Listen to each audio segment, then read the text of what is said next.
I'm E.G. Marshall. Welcome to the terrifying world of your own imagination. I would like to offer a few observations on the vagaries of the animal called man. Take the popular saying, seeing is believing. What idiot first said that? And how many idiots have repeated it since? Do you believe in love? Tell me the color of it.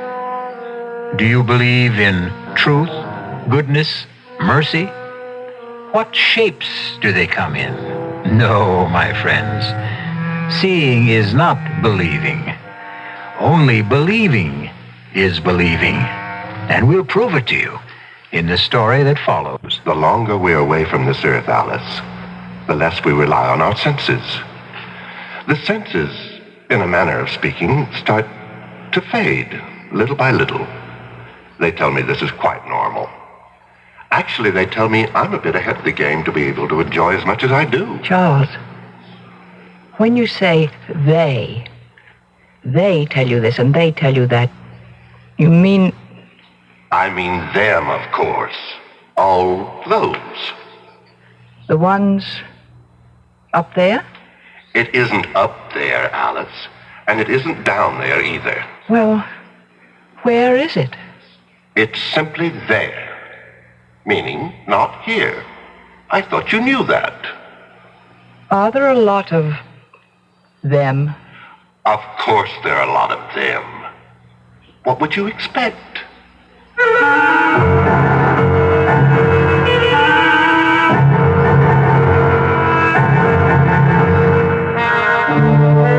Our mystery drama, The Ghost at the Gate, was written especially for the Mystery Theater by Elspeth Eric and stars Beatrice Straight. I'll be back shortly with Act One.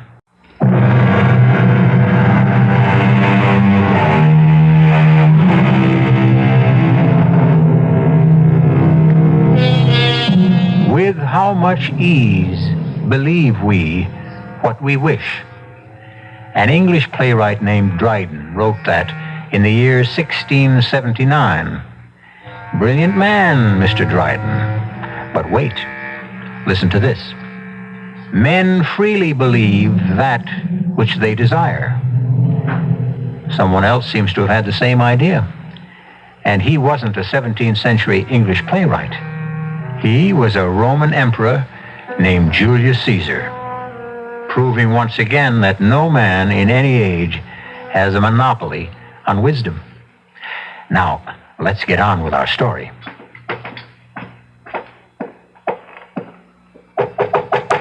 Come in, Dorothea. Your chocolate, Mrs. Emery. Oh, good. Shall I light the fire in the fireplace? Yes, please. I think it's chilly enough for... Oh, Dorothea. Ma'am? You forgot the other cup again. I did. I told you to always bring 2 cups. Oh, it seems so silly. I'll decide what's silly. When there's just you to drink it. I've explained that to you, Dorothea, more than once. I like to drink 2 cups of chocolate before retiring, and I don't like that icky sediment in the bottom of the cup. I'll try, Mrs. Emery. Now, if that's all... Or do you want me to go downstairs and fetch up another cup? Oh, no. Go to bed. Good night, Mrs. Emery. Good night, Dorothea. All right now, darling. Chocolate's all poured. Fire's lighted. Charles, everything's ready. Now, come on, darling, or the chocolate will get cold. Don't want any chocolate. Oh, Charles, you love chocolate. You always loved chocolate. Tastes like mud. But it's very good chocolate. You know what good chocolate Dorothea makes. Now, come on, Charles. Don't make me wait. You want me? Want you? Oh, Charles, how can you ever ask such a thing? Why, I go through the whole day thinking of you. All afternoon at the community chest, I think about you. My darling, it's torture for me listening to those other women whose husbands are with them in their conventional way. I want to scream at them, but I have my Charles, you silly females.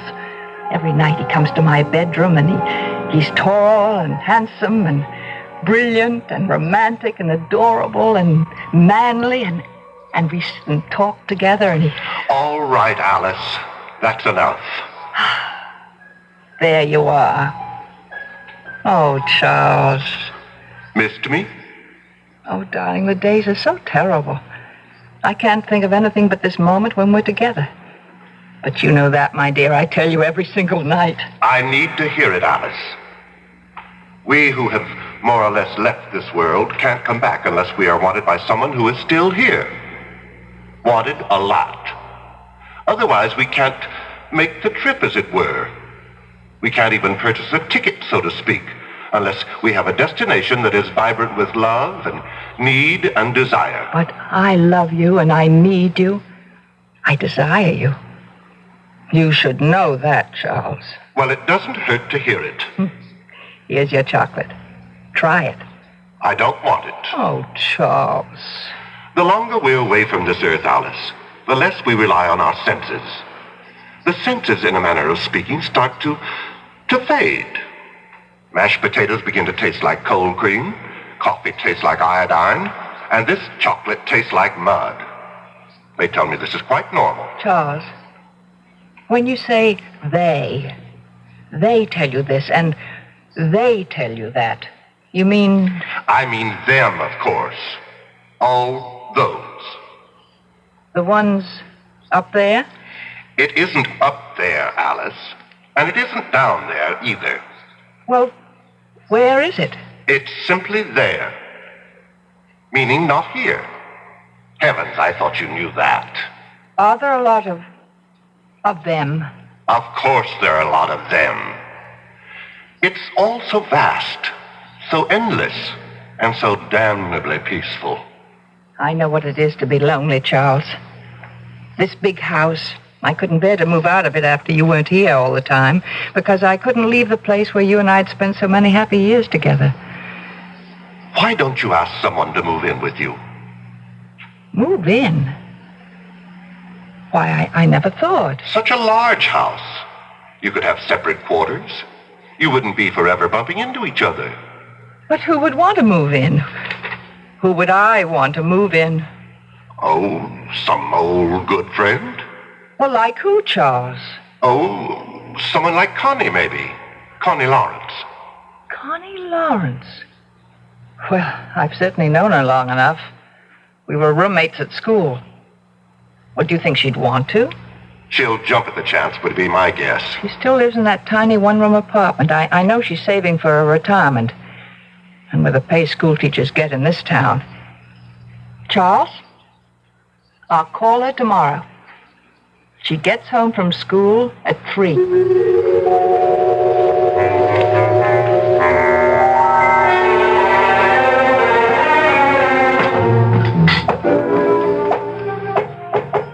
Come in, Dorothea. Your breakfast, Mrs. Emery. Thank you. You don't want 2 cups in the morning, do you? Oh, no. No. Coffee doesn't leave that icky stuff the way chocolate does. Actually, I think I won't have chocolate at night anymore, Dorothea. I feel like trying something else. But 2 cups, just the same, don't forget. Yes, ma'am. Don't go just yet, Dorothea. I want to talk to you about something. Sit down, won't you? Oh, yes, ma'am. Dorothea, do you find the work too hard in this big house? No, ma'am. Well, we used to have a houseman and an upstairs maid and a cook. Oh, I've no complaints, Mrs. Emery, if you don't. Oh, I don't. This is the only job I've ever had. I've worked here for 22 years. I was so fond of both you and Mr. Emery right from the start, and I still am of you. And, well, goodness knows I practically worship this house. It's so beautiful. I love taking care of it, and I love living in it. Do you still have that little room on the 3rd floor in the back? Oh, I love that little room, Mrs. Emery. I can look out and see the garden. I was thinking, why couldn't we give you all the other rooms as well? The rooms the other servants used to have. All of them? Well, why couldn't we knock out the partition between your room and what used to be the cook's room? I'd have 2 windows. And make one of the other rooms into a really big dressing room. Oh. And maybe put in some kind of a kitchen for you with a hot plate and a refrigerator. Oh, Mrs. Emery, never thought I never imagined in my wildest dreams. No. It's all settled. Oh, I'm going to stay right here in bed all morning and make plans. I don't know how to thank you, Mrs. Emery. Don't try. It's my pleasure. I just hope I deserve all this. Oh, before I forget, Dorothea. Oh, yes. Last night while I was drinking your lovely chocolate, an idea came to me. You and I are rattling around in this big house. Oh, we certainly are. And I was wondering, well, how would it be if we invited Miss Lawrence to stay with us? Miss Constance Lawrence? Do you remember her? Isn't she the one who teaches school? Used to come to dinner once in a while. And after she'd help Mr. Emery with the double-cross stick? That's Connie. Oh. I thought we could open up the 2 big rooms on this floor in the back. In that way, she and I would have separate quarters and not be, bumping into each other all the time. Of course, I imagine she'd expect to take care of her own rooms. Oh, I wouldn't mind. What's 2 more rooms? You wouldn't mind cooking for her? Oh, what's 1 more person to cook for nothing? Oh. Well, then, it's all settled. My goodness. The house will be kind of lively again. Almost like before.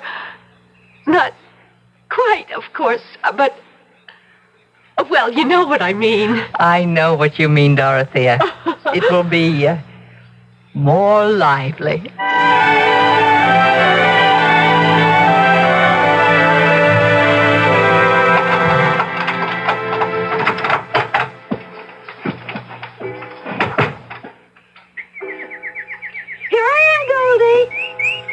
Take my coat off, will you? Then I'll scratch your head for you.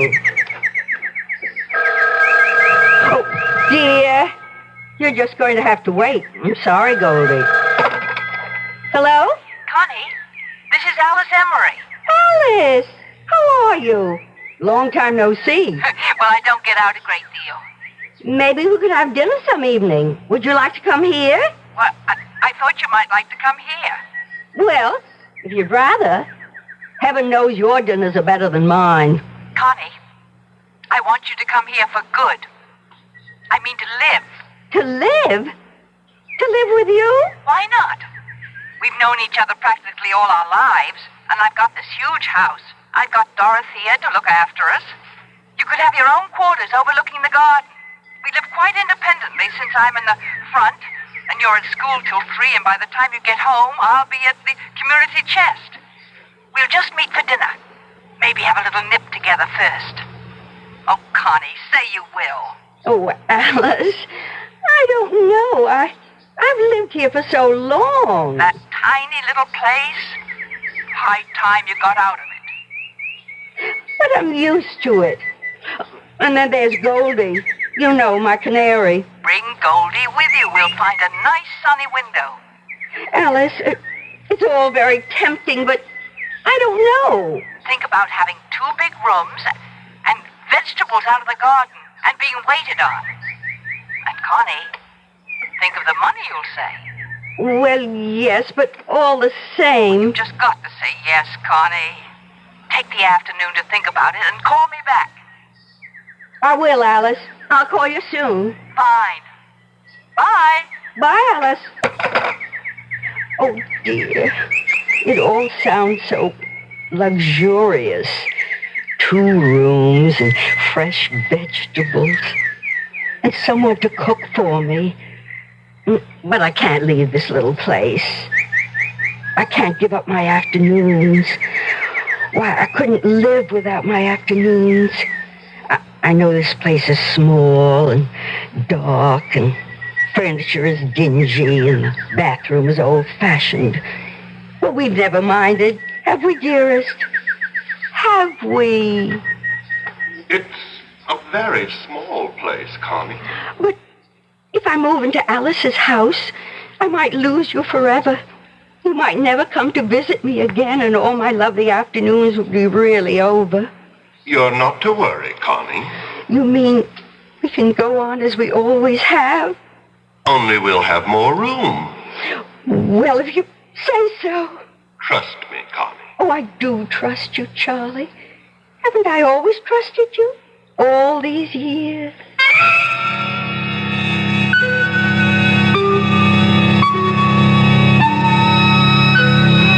His flesh may be weak, but the spirit of Charles, or Charlie, is very, very willing. Also very inventive and very persuasive. Ah, well, there's nothing like the love of a good woman, unless it's the love of two good women. We'll come back in a bit for Act 2.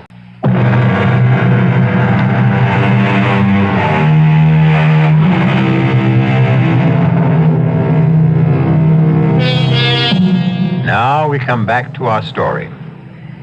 We seem to have uncovered a triangle here.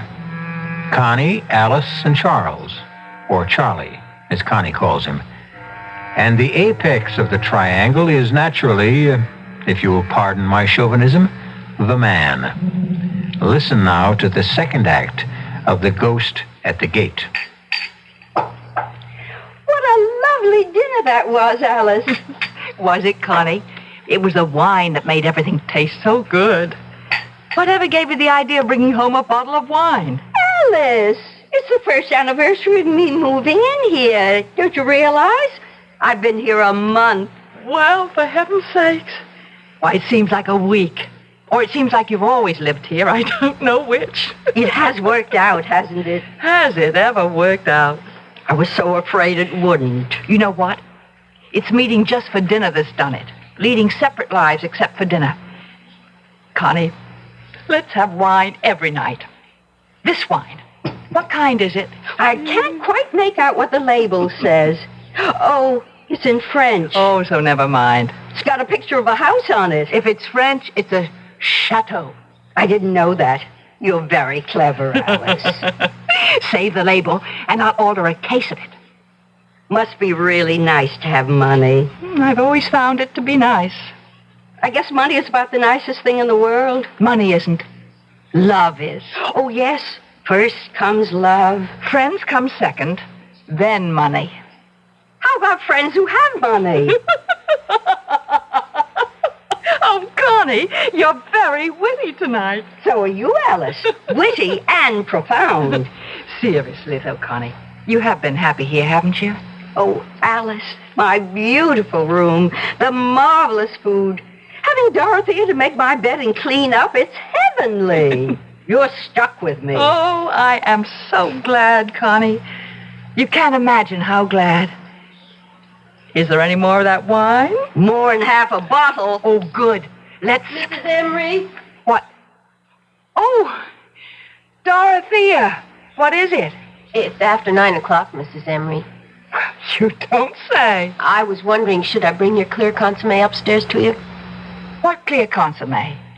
Well, Mrs. Emery, we talked about it last night. Remember when you decided to give up the chocolate, and then we tried apple juice and prune juice and lemonade, and last night you said clear consomme because it has a nice aroma? Well, I did say that, didn't I? Uh-huh.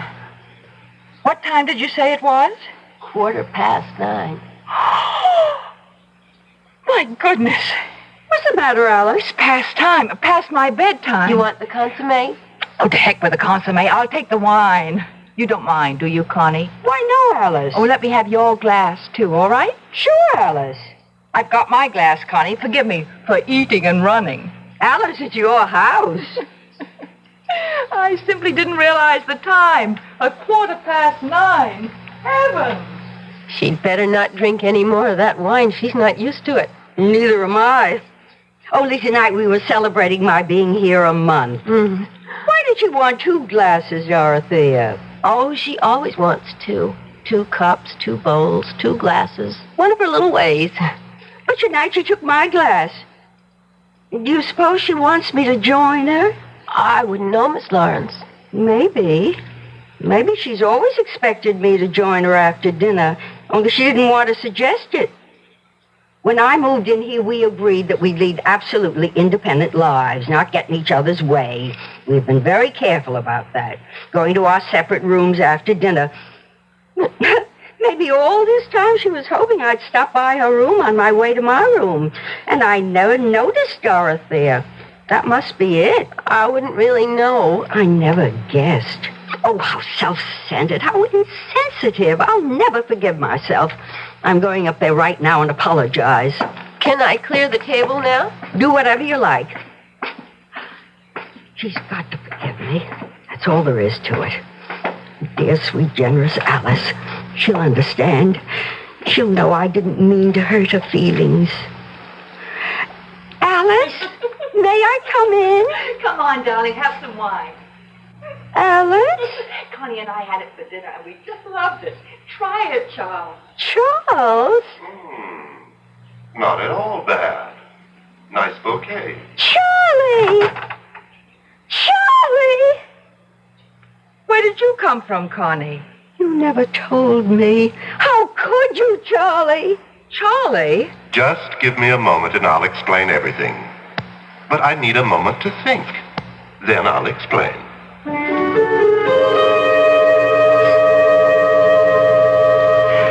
What did you think of Charlie's explanation? I've heard it all before. How he needs lots of love to make the trip from there to here. He always needed a lot of love, even when he was just here. Well, he got a lot. Did he really spend all those afternoons with you? I mean, before he left here and went there? 5 afternoons a week. Alice, do you hate me? I should. I know, but do you? I guess I do when it comes right down to it. I'll move out. I'll move back to my one room. But I don't want you to move out. Oh, we were having such a good time. Remember how we were laughing and carrying on at dinner? I haven't laughed like that in years and years. Could have been the wine. There's half a bottle left. Should we? Let's. You don't think we'll turn into a couple of alcoholics, do you? Not on half a bottle of wine. Like what wine? Well, here's to what? Here's to Charles. To Charlie. I feel as if I've just buried him. Said goodbye forever? Did he really come to see you 5 afternoons a week, Connie? At 3 o'clock. You see, my school and his bank let out at the same time. It was practically inevitable. Charlie was a no-good man. He still is. Only now he's a no-good ghost. Oh, Alice. There's enough wine left for a glass apiece. Fill her up. Hold out your glass. All that guff about needing to be loved and wanted or he couldn't make the trip. Remember what we were saying at dinner, Connie, about love being the most important thing? I've always believed that. And friends being the second most important thing? Especially friends like you, Alice. And like you, Connie. I feel closer to you right now than I've ever felt to anybody. My mother, my father, my canary. We've been through a lot, Connie. Just in the last half hour.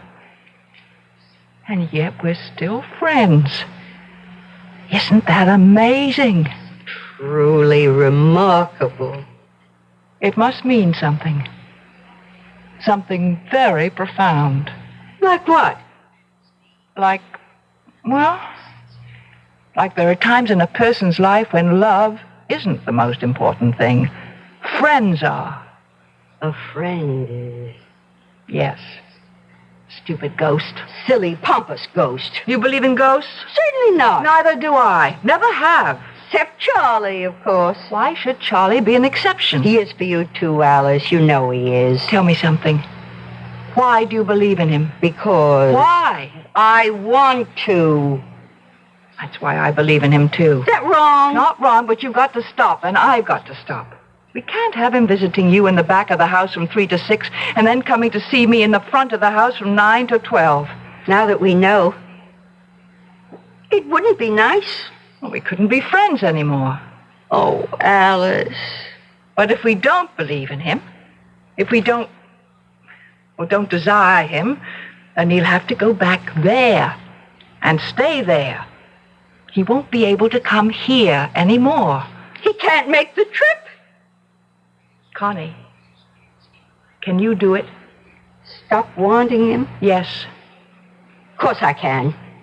Why, I'm having a wonderful time. I don't need him. Neither do I. We'll be better off without him. We'll be free, Connie. Liberated women. Let's drink to that. Right you are. Bottoms up.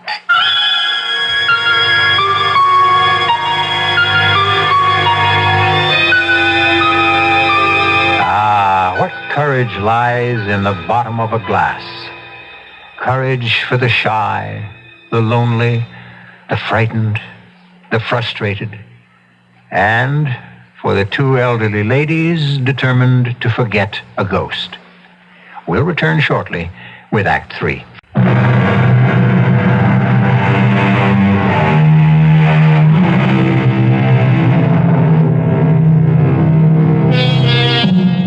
Alice and Connie are bravely resolved to forget the man both had loved so long. But what of him? Poor, lonely, unloved ghost, doomed to live on forever in the there, banished forever from the here. What of him?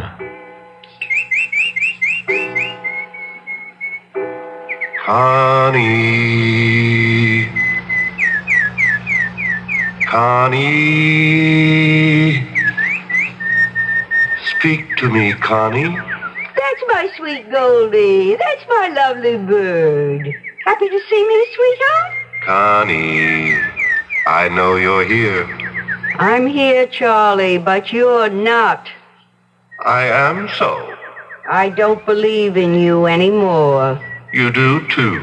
And I don't love you or want you. So there. Connie, you are being very cruel. I expect I am. If you don't believe me, why are you talking to me? Don't try to confuse things, Charlie. Answer my question. Why are you talking to me if you don't believe in me?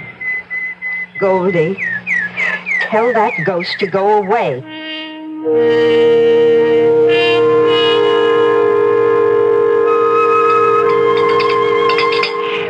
How did it go today, Connie? Oh, he was around. I could hear him. What did he want? The usual. Be loved, to be wanted. I told him no more of that. You had a conversation with him? Not much of a one. You haven't stopped believing. Have you stopped, Alice? I think so. You haven't. If you'd stopped, you wouldn't say, I think so. You'd know. Oh, Connie, how can I know?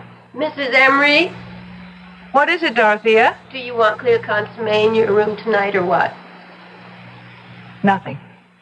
Not anything? Not a thing. Oh, well, all right. I had it all ready, but... That ought to show him, don't you think, Connie?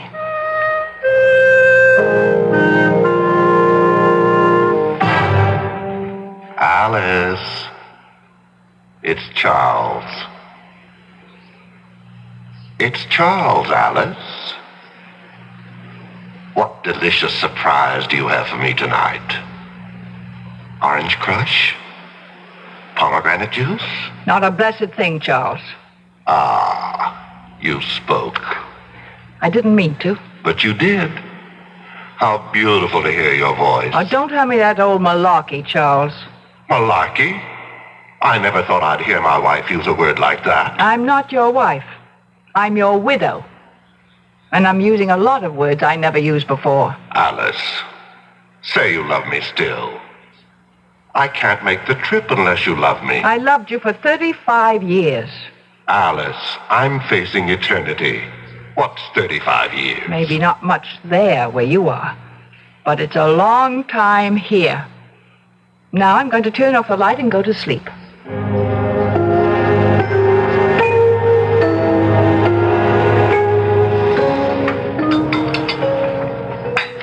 I was talking to him before I could stop myself. It was the same with me. But he couldn't complete the trip because I wouldn't say I loved him. Same here. And I really don't think I do love him, Connie. I think I just got into the habit. Me too. What does he want to hang around for? I can't imagine. Must be so beautiful there where he is. Why should he want to come here? He says it's very peaceful there. Sounds heavenly. Not much like here. Alice, that's why he keeps coming back. He can't stand the peacefulness. He isn't having any fun.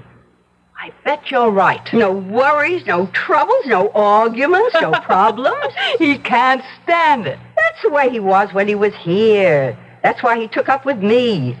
Why else would he want to have a clandestine affair in the afternoon with a middle-aged school teacher when he had a wonderful wife like you? He was bored. He wanted a little excitement. He still wants it. Funny. I always thought people changed when they left this terrible world. I guess they don't. I hope I change. I'd hate to go on the same way for eternity. Being petty and jealous and suspicious, oh no. Well, how can it be so peaceful there if everyone's the same as they were here? Maybe. Maybe the others don't stay the same. Maybe they accept all that eternal peace and enjoy it. In the meantime, Connie, while we're still here, we have a problem that must be dealt with. Let's face it, neither of us has stopped believing in Charles completely. Alice, I don't know if I'll ever be able to stop completely. Maybe there'll always be some little corner of my mind that goes on believing that Charlie is here. It's the same with me. And as long as we both have that last little shred of belief, he will be here, wandering around the house making bleating noises. But we won't answer it. We've got to be strong. Use firm measures. Like what? Like rejecting him utterly. How do we do that? I have 2 rooms in the front of the house. 2 big rooms with a big bath between. Would you consider taking one of them? Why, That would be what I call rejecting him utterly. He'd never try to visit one of us if the other one was there. Could I bring Goldie? Of course you can bring Goldie. I'll get a canary, too, of the opposite sex. You'll hear some real singing then, all right. Let's skip dessert. Let's go upstairs now and look at the room, and you can decide what furniture you want to keep and which you want to get rid of. It's all terribly exciting. Oh, Alice, I don't want to be dead for a long time.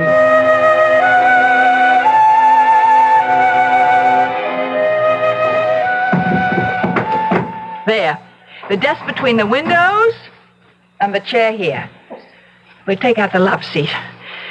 And that'll leave room for the bed. What do you think, Connie? I think it's perfect. Now, what color do you want the walls painted? Blue. Blue? Really?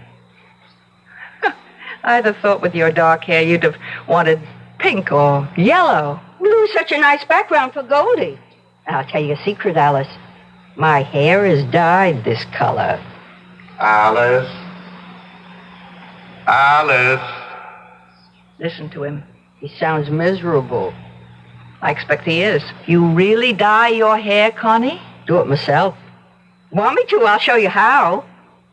I wonder why I ever let myself go gray. You'd look lovely, sort of a pale ash blonde. Pale ash blonde. I like the sound of that. Connie. Connie. Where are you, my darling? Poor old thing. Don't you give in. Oh, I won't. Be strong. Oh, I will, I swear. Connie. Now, you said blue for the walls. Now, what shade of blue? Aquamarine, turquoise, robin's egg? Turquoise. Good. And we'll put white crisscross curtains at the windows. With turquoise tiebacks. Right. And we'll get a turquoise and white spread for the bed. Beautiful. Could I possibly have a white rug? A white shag rug. Why not? Alice. Connie. Somebody.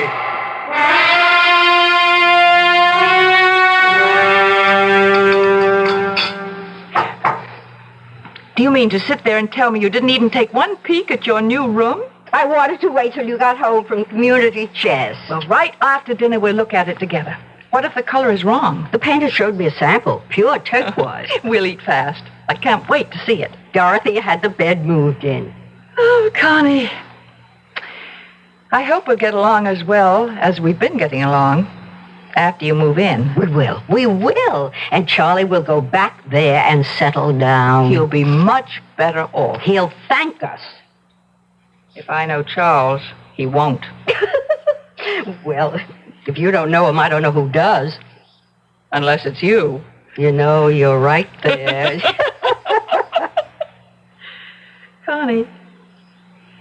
had a thought. What if I went to the community chest in the morning instead of the afternoon? That way, when you get through school, we could do things like go to the movies. Oh, Alice, for fun! And you know what else? Weekends, we could take a train into the city and see a play. Or a concert. Or go to a museum. Oh, Alice! All those things I've been wanting to do, only I didn't want to do them alone. And you know what else? You mean there's more? Well, you have that 2 months off in the summer. We could go to Europe. Europe? I'll pay, of course. Now, don't argue. I'm your rich friend, so I'll pay. Alice, say it again. We're doing the right thing by Charlie, aren't we? Charles must stop being a ghost and settle down. And be happy. He will be happy, won't he? Charles will be happy there in whatever way they are happy there. Just as we will be happy here. I dare say the ways are different, but to each his own. Isn't that the expression? Oh, Alice, you do have a way of making everything sound simple. It is simple. If you stare the facts in the face and don't waver. I hope we're not being selfish. We're being realistic, that's all. Sometimes realistic and selfish look like the same thing, but they're not. Finished your coffee? Uh-huh. Then guess what we're going to do? Go look at my new room. Yes, only wait a minute. Dorothea! I simply can't wait to see it. Yes, Mrs. Emery. You know that case of French wine I ordered? Did it come? The one with the picture of the chateau on the label. It came last week. Well, will you uncork a bottle and bring it upstairs to my suite? To our suite. Oh, Alice. And 2 glasses. Yes, Mrs. Emery. Connie, you and I are going to drink to a brand new life. 3 new lives. Yours, mine, and his. Come along.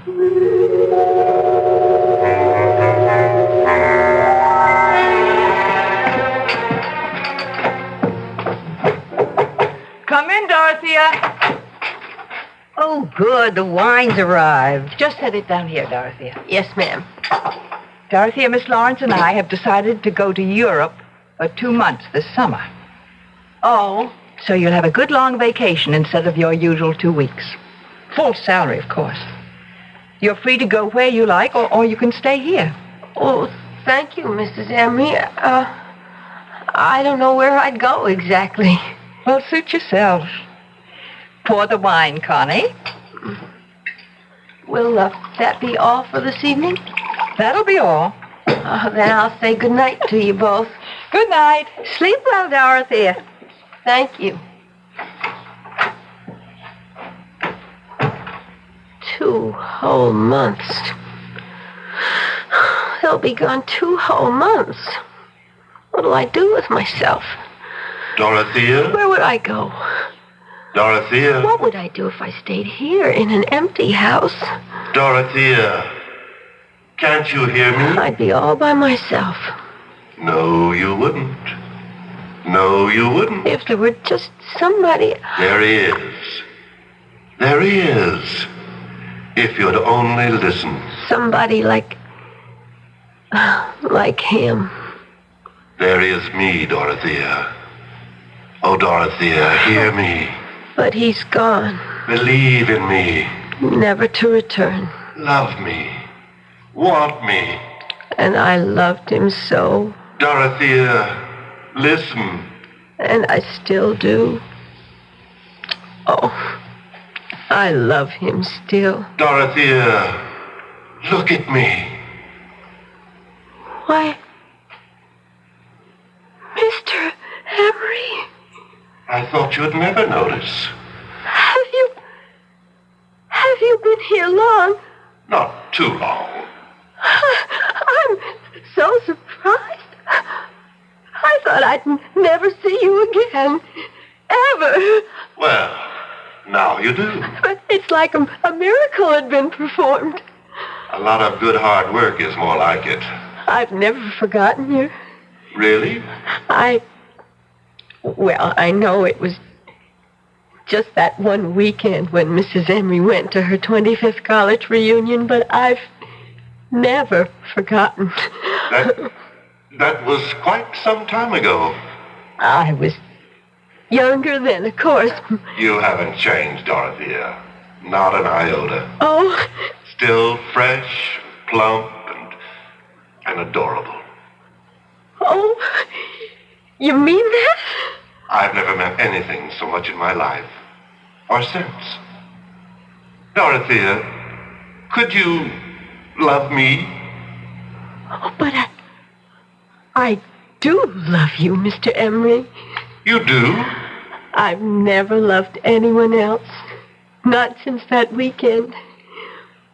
You came up to my room on the 3rd floor, don't you remember? That tiny little room. Yes, I do remember. Oh, you're going to be around for a while? For a long while, Dorothea. Practically indefinitely. Will you be here this summer? This summer, and this fall, and all next winter and next year. For as long as you want me, Dorothea. Oh, Come on. Let's go up to the 3rd floor. Mr. Emery, could I ask you something first? Anything, Dorothea. Anything. Do you mind if I call you Chuck? Of course I don't mind. Then come on, Chuck. Follow me. I'm right behind you, Dottie. Right behind you.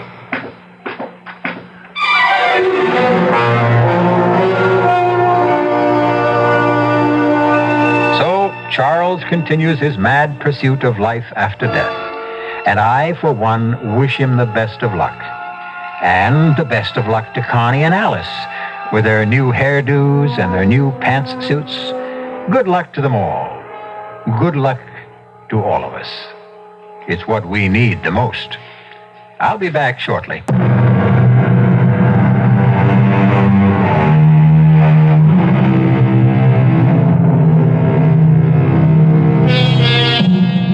I hope you enjoyed our little ghost story. It wasn't meant to be taken too seriously.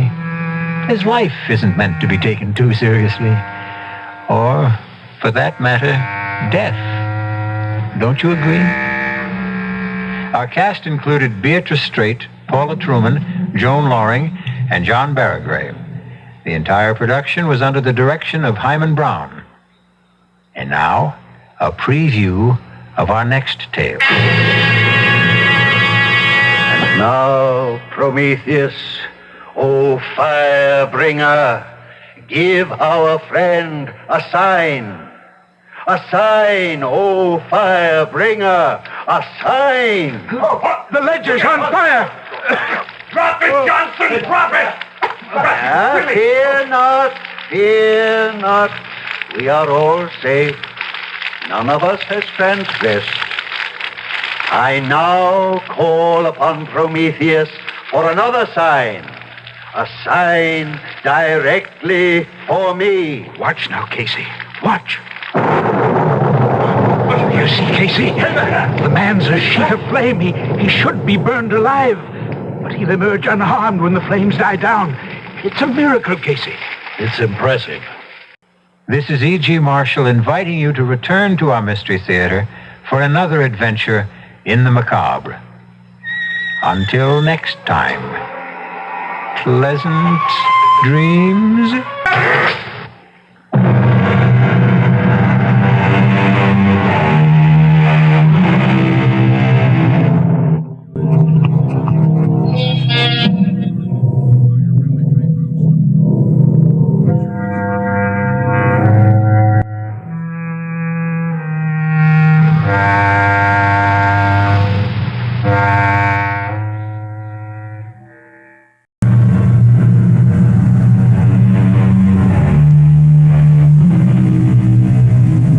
Come in. Welcome. I'm E.G. Marshall. Welcome to the world of your own terrifying imagination. Mark Twain once said, Everyone talks about the weather, but no one does anything about it. The same thing might be said of the state of morality in the world today. Everyone talks about immorality and corruption, but no one seems to do anything about it. Can we do anything about it? This is the story of a group who tried, with results like this. Oh, no. Please. Please. Help! Oh, my feet. They're on fire. They're burning up. Oh, Prometheus. Promos. Help me. Please. Help me. Stop the burning. I believe. Now. I believe.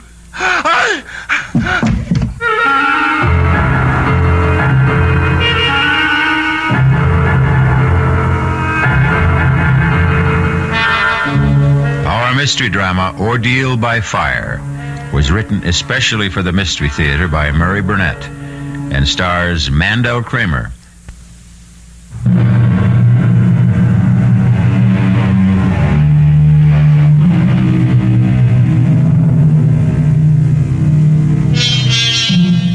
Prometheus' gift of fire to man was a blessing, bringing warmth, cheer, enabling man to cook his food, and also protect him from wild beasts. But along with the benefits came drawbacks. Fire proved to be destructive and sometimes deadly, and man used it often to destroy. Thus was born the warning, don't play with fire. However, those who created one warning didn't follow their own advice, and they inevitably learned that they should have. Bob! Bob! Over here! Ava, I wired you not to meet me at the plant. I had to. Bob, I'm so glad you're here. Darling. I've missed you. Me too, darling. I know I shouldn't have sent you that silly cable, but Bob, I am so frightened. It's all right now. It is all right. No, it isn't. I know how important your China trip was to you, but I had to bring you back. I tried to handle this myself, but it Handle what? Not here. Let's have a cup of coffee and I'll try to explain.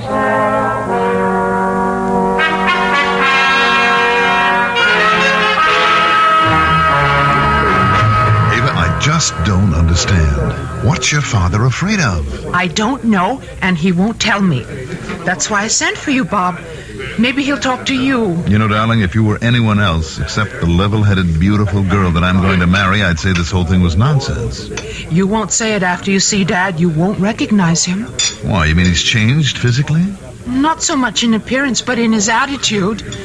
You know the way Dad was completely self-assured, positive. Yes, and sometimes wrong. Of course, who isn't? But you don't get to be the head of one of the largest corporations in the country by running scared. And Bob, believe me, Dad's terrified. Can you picture Vern Marcus scared?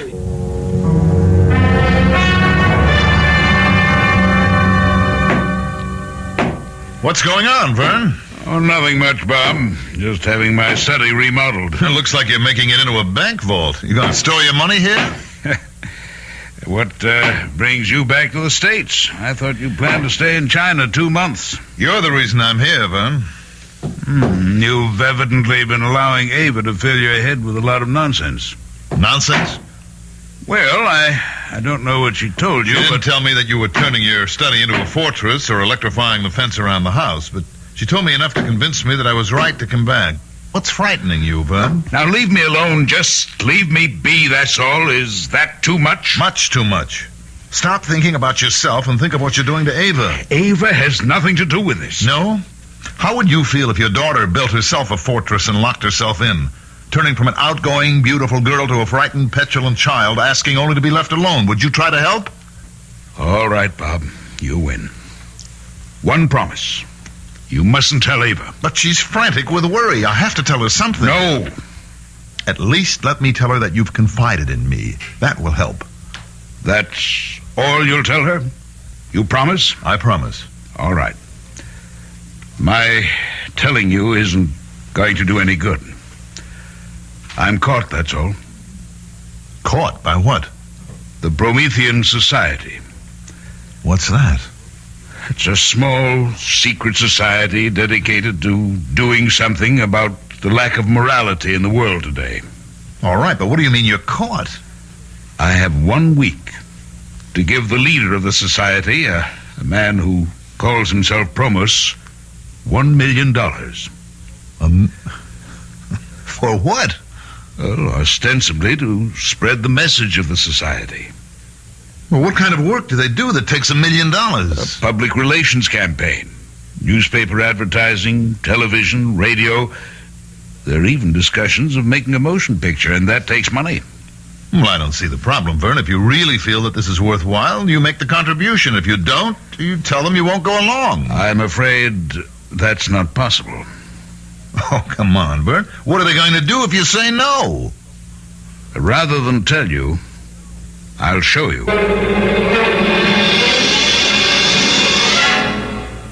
Timmy, Bob Steele remembers you. I'm sure you remember him. Sure.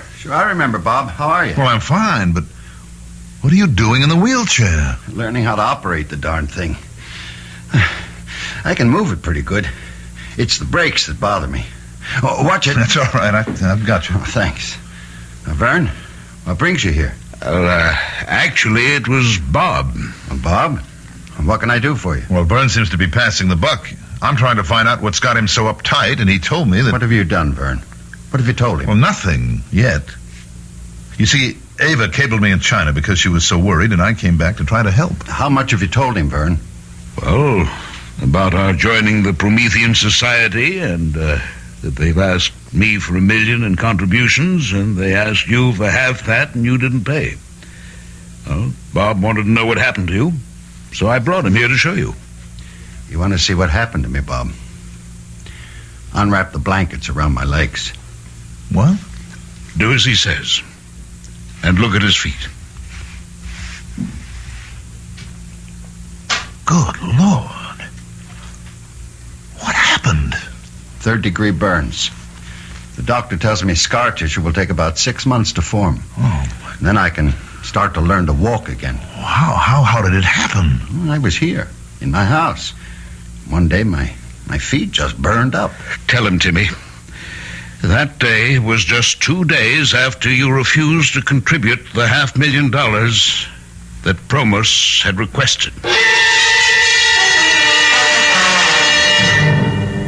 Ava, darling, get off my back. Oh, Bob, what's happening to us? Why are we so ugly to each other? Because something pretty ugly is going on. And you don't think I'm old enough to be let in on it? Look, I've already explained to you that I gave your dad my word. Well, at least tell me how you're going to help him. Will you be satisfied with that? I guess I'll have to be. All right. You remember me telling you about a buddy of mine in Vietnam? I think so. His name was Brian. Brian? Yes, Brian Casey. He went from Marine Sniper Scout to the Chemical Warfare Branch, and now he runs a private detective agency. Now, he should be here in 5 minutes. Wish us luck.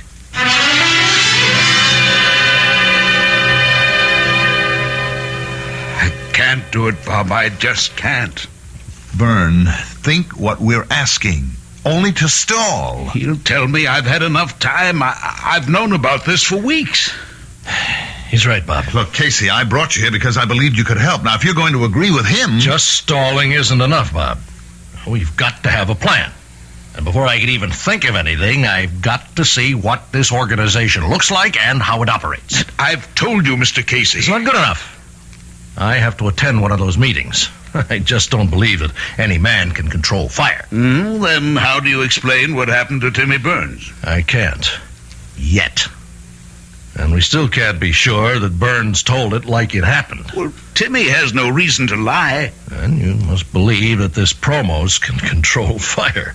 I only know what I saw. I saw his feet, too. After whatever happened. What could have happened? Except what Timmy told us. Well, I'll tell you one thing that could have happened. 2 rough gents could have called on Burns, tied him up, gagged him, and roasted his feet.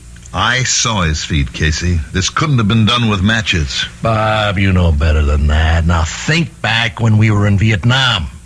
Remember the defoliants? Flamethrowers? Well, these guys could have used that on him. Well, then why wouldn't he tell us? Because they told him not to. and he sure would listen after they finish with him.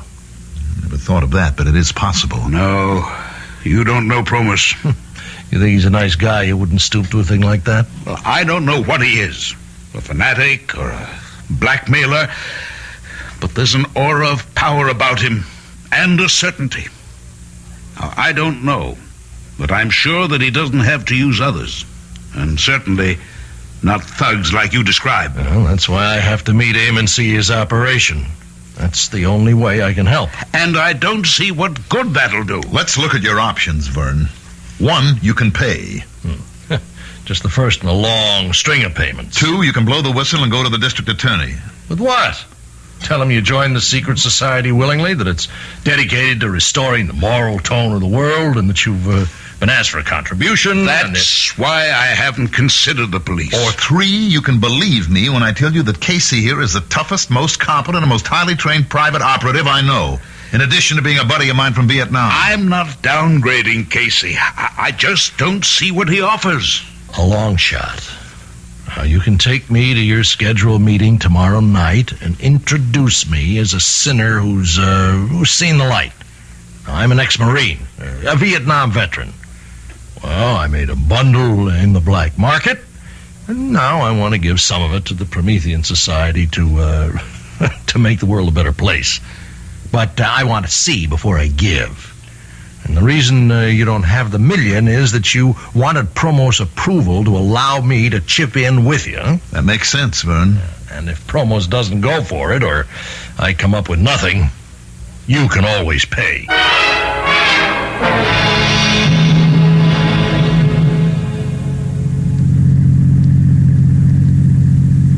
How you feeling, Vern?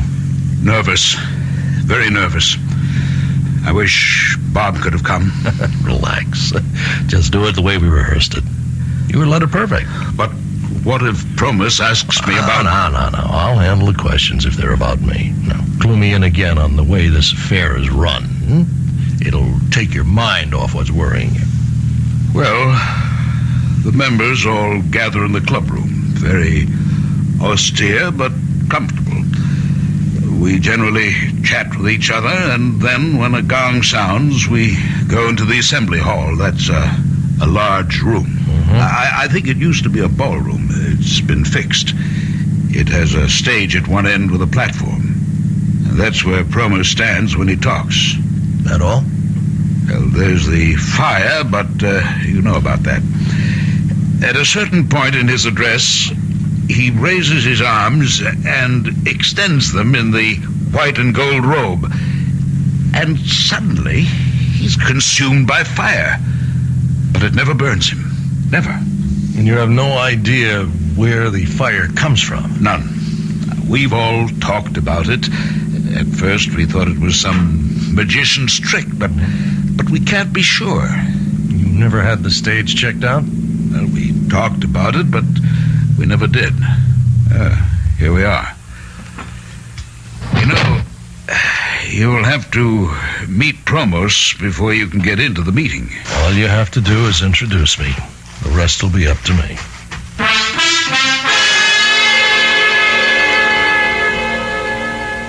So, you would like to join the Prometheans, Mr. Casey? Well, that's why I'm here. Now, what's with this bit about taking your shoes off? If and when we accept you, we'll explain our rituals. But we do not allow you into the inner chamber with your shoes on. What do you know about the Prometheans? Well, only what Vern Marcus told me. And what was that? Well, it was pretty general that you were an organization doing something about the shocking philosophy in our contemporary society that anything goes as long as it makes a buck. Now, why do you feel so strongly about it? Atonement. Atonement? For what? For my sins. This is not a confessional, and I am not a priest, Mr. Casey. We're engaged in a very secular battle here against the forces that have distorted and corrupted the moral values all over the world. And we intend to use the very same instruments that did the corrupting. Well, I apologize, but I wasn't being flip. Maybe Vern told you I was in Vietnam in the Marine Corps. I know this isn't a confessional, and you're not interested in my life story, but I made a fortune then. Opium? No, not quite that bad. Black market. I sold everything I get my hands on. Yes. Well, while I'm greatly flattered that you want to join the Promethean Society, I'm sure you are unaware of our admission procedures. We have always selected our members, and only because of Vernon Marcus's stature and the substantial contribution he's making to the society did I consent to see you this evening. Now, wait a minute. Much as I sympathize with people like you, you're not the type of member we seek. Up until 5 minutes ago, I thought your organization was doing something, but now I think different. What do you think now, Mr. Casey? I think maybe you are money hungry like I was in Vietnam, and you want to stick Marcus for the $1 million and figure on picking up another $500,000 for me later on. If that's what you think, Mr. Casey, I'd be delighted if you'd stay for the meeting. You mean that? I never say anything I don't mean.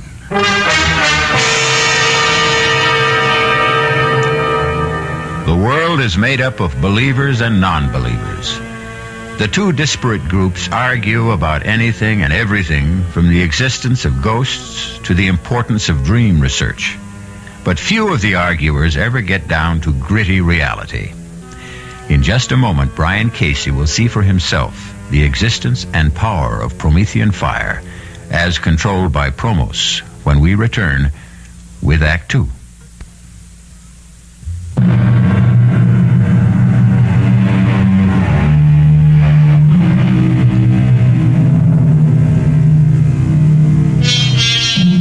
Have you ever noticed how much atmosphere plays a part in our lives? For example, it would never occur to anyone to hold a seance in a subway. And although the Promethean Society did not feature ghostly voices and trumpets and tambourines, its inner room or shrine was austere and impressive, with straight-backed chairs and organ music setting the proper atmosphere. The only light came from two flaming braziers on either wall. Promos, resplendent in a white and gold robe, stood at a lectern on a slightly raised stage. Welcome, Prometheans. Just as Prometheus brought man the gift of fire centuries ago, so are we dedicated to remind man that his salvation lies not in unbridled freedom and corruption, but in shoring up the wavering standards of morality and truth. Tonight, we extend a welcome to Brian Casey, a man who has indicated his desire to join with us, and who, after he has passed our scrutiny and been accepted, will undergo the rites of purification with which you are all familiar.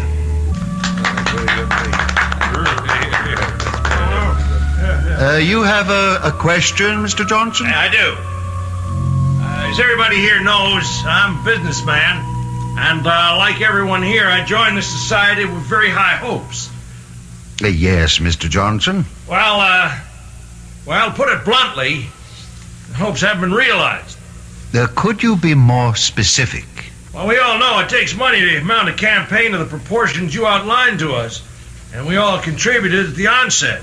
Now, some of us have made further and exceedingly generous contributions, and I still haven't seen anything that in a business sense would justify these outlays. You are asking for an accounting? Well, I'm asking for some sort of indication that something's being done. You ask for a sign, a hopeful sign, which you expect to find on the page of a ledger. No. And you shall have it. Deucalion, bring Mr. Johnson the ledger. No, I didn't mean to imply that Hand it to him, Deucalion. Look, Promos, I didn't mean to upset you. I only asked, as any businessman would ask, to get some idea of where the money... Take it. Well, now, look, this is ridiculous. Do you want me to look at it now? Yes, take the ledger. And now, Prometheus, O Firebringer, give our friend a sign. A sign, O Firebringer, a sign. Oh, the ledger's on fire. Drop it, Johnson, drop it. Fear not, fear not. We are all safe. None of us has transgressed. I now call upon Prometheus for another sign. A sign directly for me. Watch now, Casey. Watch.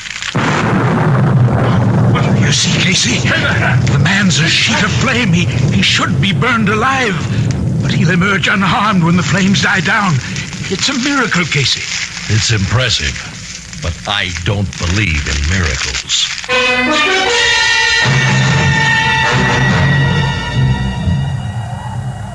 Well, Casey, what'd you think of the meeting? I can shake you up pretty good. I'll tell you more when we get into the car and start home. Mr. Marcus. Mr. Marcus. Yes, Promos? Haven't you forgotten something? Oh, you mean... Your contribution. The society has been counting on it. Of course.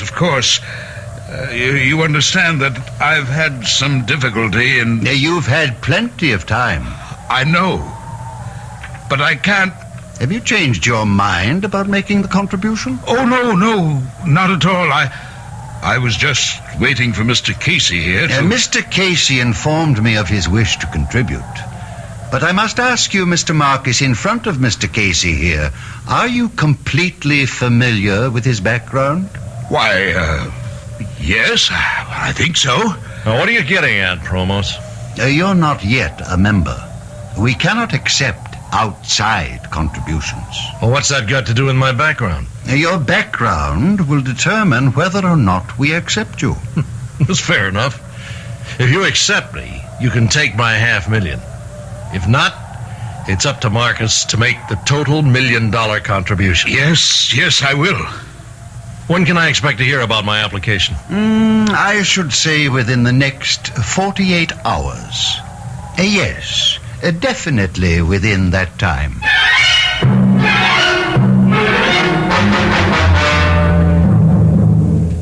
Well, now that we're back home, Casey, what do you think? Phony is a $4 bill.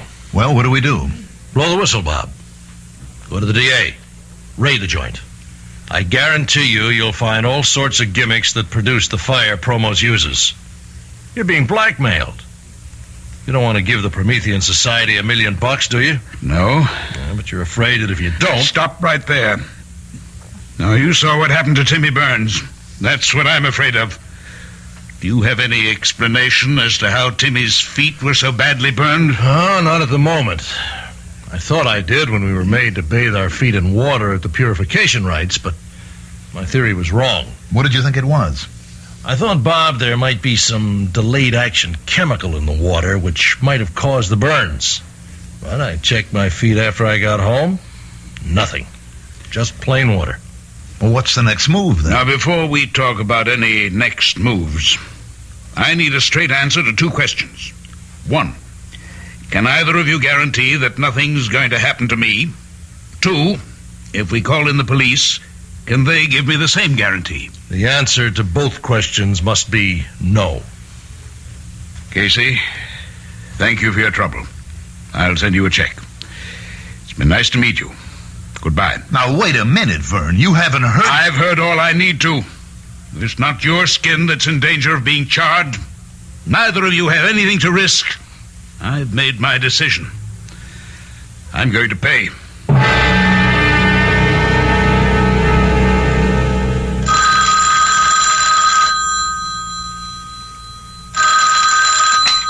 Casey Associates. Ah, Mr. Casey. How fortunate I reached you so promptly. Who is this? You don't recognize the voice? Promos? Exactly. Now, I don't suppose I have to spell out our decision on your application. I don't understand. Oh, come now, Mr. Casey. The little game is over. Since I've called you at your office, you must realize I know you're a private investigator. So? Well, surely you don't expect the Promethean Society to... I'm a private investigator. Now, does that make me a second-class citizen? If you've done any checking at all, you've found out that I was in Vietnam and that the rest of what I told you is true. Please don't excite yourself, Mr. Casey. Private investigators are, by nature and profession, skeptics. Philosophically, you can't possibly be attuned to our lifestyle. Therefore, it's my irrevocable decision to refuse you membership. I called because I wanted to tell you this personally. Okay. It's your candy store. Not entirely, Mr. Casey. Although my instincts tell me you don't accept it, there is a god involved. You remember Prometheus? Look, Promos. I would like to hire you, Mr. Casey. What? You do undertake assignments that are of a protective nature? Yes, but It would be to our mutual advantage if you would. I have reason to believe that my life may be in danger.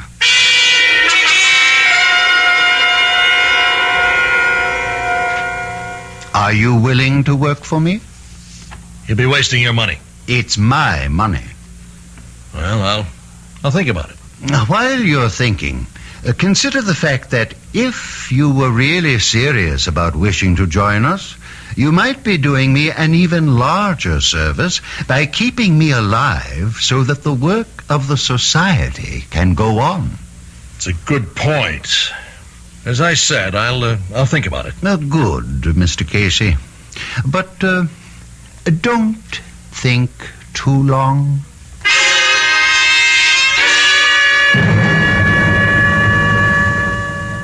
I'll tell you, Mr. Marcus, he's getting nervous.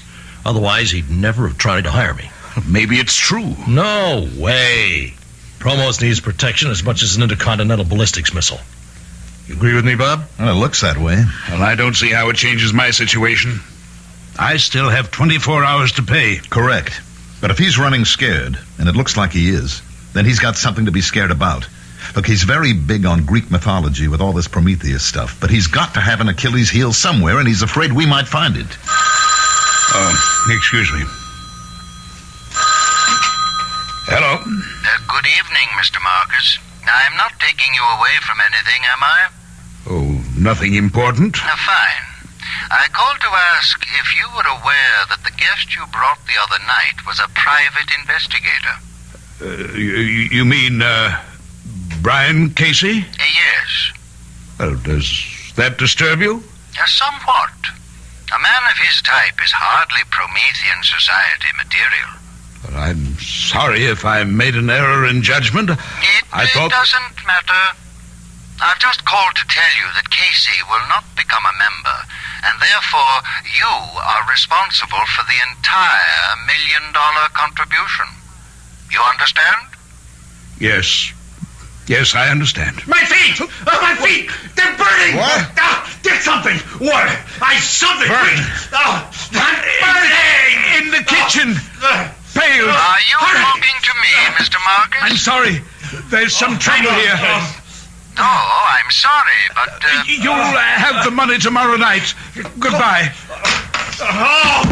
Call a doctor! Help me! Don't roll your feet under your body. Here's a pail of ice water. Get your feet in here, quick. Merciful Lord in heaven. Look at the water, Bob. It's boiling.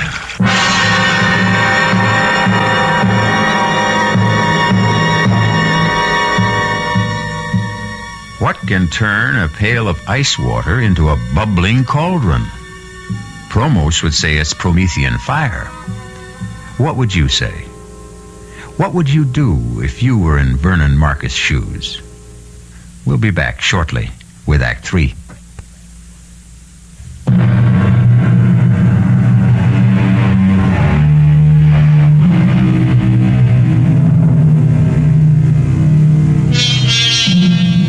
If any human could control fire, he could easily rule the world, unless this power was granted to him by Prometheus and could only be used when Prometheus gave his permission and blessing. That is the claim of Promos, the head of the Promethean Society. We return to our story to find Brian Casey in a wheelchair, with his feet badly scarred and burning for revenge.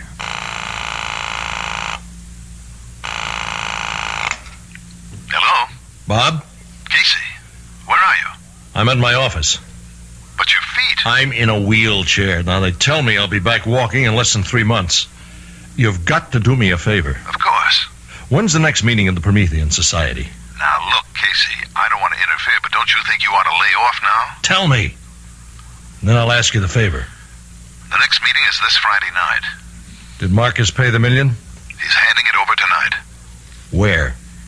Well, I don't know, but... Listen closely.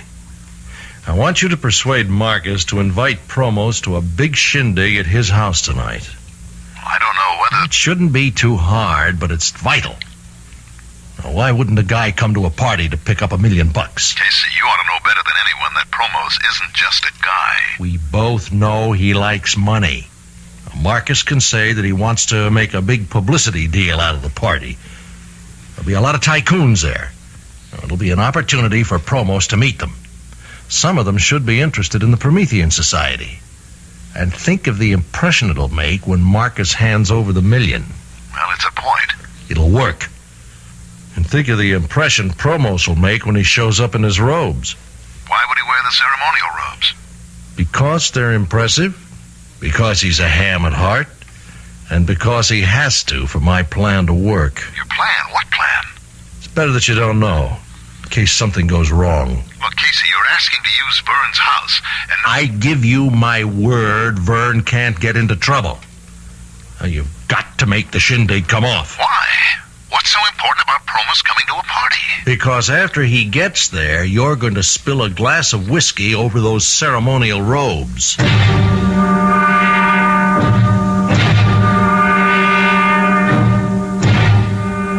reached 518-8028.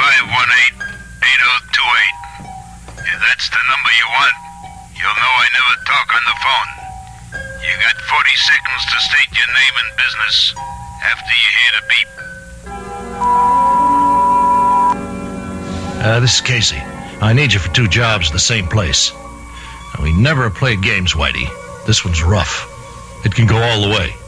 But it's important to me. Now, I'd have come personally to talk to you, but I'm in a wheelchair. I need you, Whitey. Well, I hope you have good news for me, Bob. I did what you wanted. Promos is coming? Yes. It was easier than I thought. How'd you bring him around? I told him we owed you a favor. If this works, you'll be doing yourself a favor. Look, you were kidding about me spilling a drink over Promos, weren't you? I've never been more serious in my life. If you don't do that, there's no point to the party. What in the world is... Be clumsy, a little bump, and there goes the drink all over his robes. Now, you're terribly apologetic. Insist on having them clean for him. You can improvise the routine. Yeah, I guess. You still want me flying blind, huh? Until Thursday. There's a second part to this operation that has to come off before we stand a prayer. I'll see you back here Thursday at 4.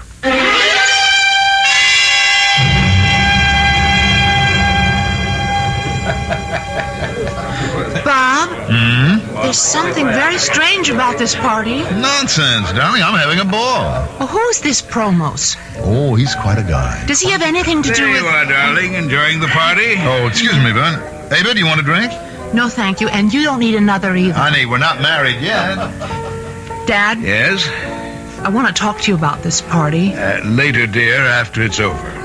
Where did you meet this man, Promos? Now, please, this isn't the time to... Well, he's the one who's been giving you the trouble, isn't he? I've told you, Avi, this is the wrong time for me to explain. You'll tell me later?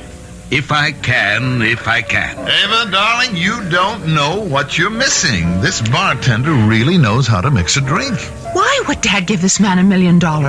Probably because he believes in the Promethean Society. Ridiculous. Don't say that until you've met Promos. He's impressive. He's a creep. Come on, let's go over. I'll introduce you. You may change your mind. Promos. Ah, Mr. Steele. And this, I take it, is your bride-to-be. That's right.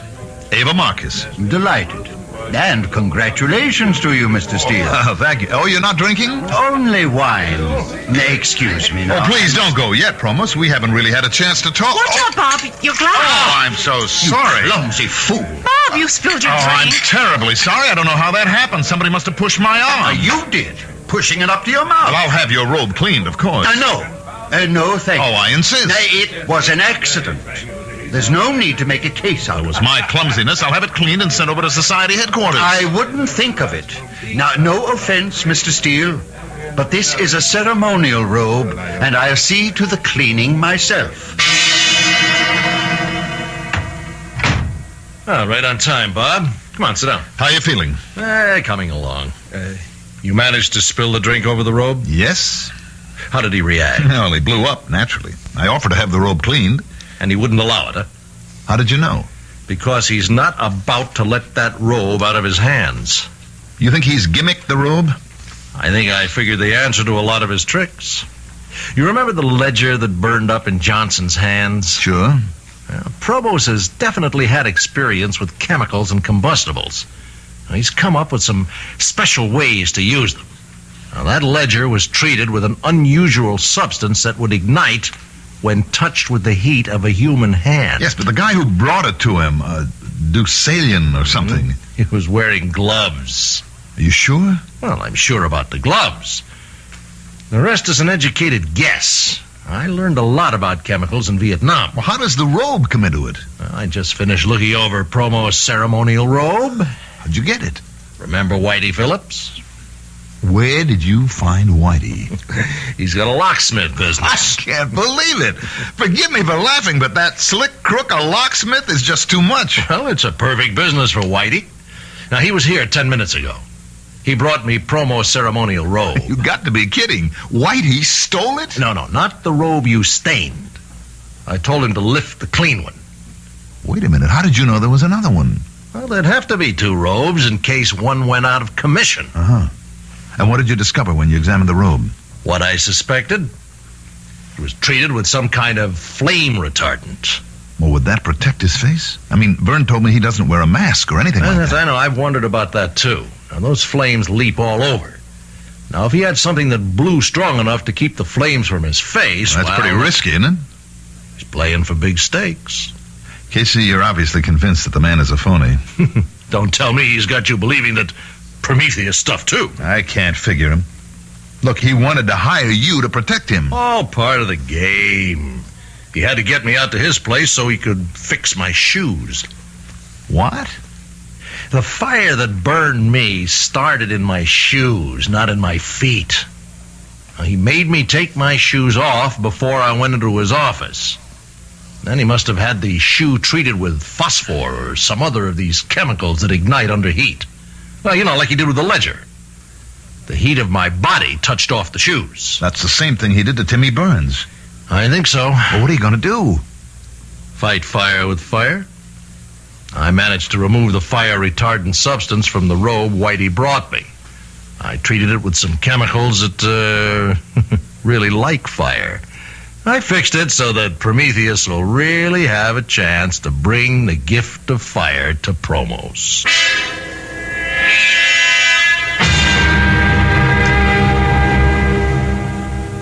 Whitey made it. Are you sure? Why shouldn't I be? Byrne just heard that tonight's meeting has been called off. Any reason given? No. Another date set? Indefinitely postponed. Now, do you think maybe Promos suspects something? No, we've got to trust Whitey. Why would Promos call off the meeting? Well, maybe he's packing in the entire operation. With Marcus Million, he may figure he's had it. Now, that leaves us up the creek. Only one option. We have got to get that meeting rescheduled.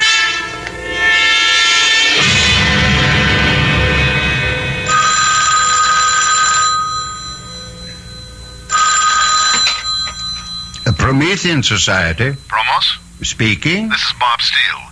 Look, I don't know whether you even want to talk to me because of the way I behaved at the party. Accidents can happen, Mr. Steele. Well, I called because I heard that tonight's meeting had been called off. Yes? And no date had been set for another? That is correct. Oh. Well, I guess that's that then. Mr. Steele, would you mind telling me what you're obviously trying to tell me? Well, it probably wouldn't mean much to you anyway. It was only a small contribution. Contribution? From whom? From the group that I represent. You probably don't know them, but we're setting up an import-export business with China, and I talked to them about the society and you, and of course I could only tell them what Byrne had told me, but they were very impressed. And what has all this got to do with tonight's meeting? Well, it was kind of a wild idea to start. Without meaning any offense, Mr. Steele, I find it extremely difficult to follow what you're saying. Well, I apologize. I guess it's because of that spilled drink. I still feel embarrassed. I think I ought to just forget the whole thing and return the briefcase with their money. I think it would be a lot better and clear up a confusing situation if you came here and told me just what you have in mind. I'm sorry I took so much of your time, Promos, but I'm sure you understand how my group feels. I'll just take the $50,000 back and explain to them that I couldn't witness a demonstration. You are always apologizing for the wrong things, Mr. Steele. First you spill your drink on me. Now you say you're sorry for taking my time when I asked you to come here. But you don't apologize for putting me in the position of a cheap magician putting on a magic show for money. I never intended any such... What did you intend? Just what did you tell these business associates? That I was some kind of sideshow freak who would become a fire swallower for a fee? What's the name of this game you want me to play? I'm terribly sorry. You're sorry? You've not only insulted me, but Prometheus. Well, I guess there's nothing for me to say. Oh, yes, there is. I'll give you something to say. Go back to your associates and your father-in-law and tell them they can come tonight and see Promos and the Promethean fire.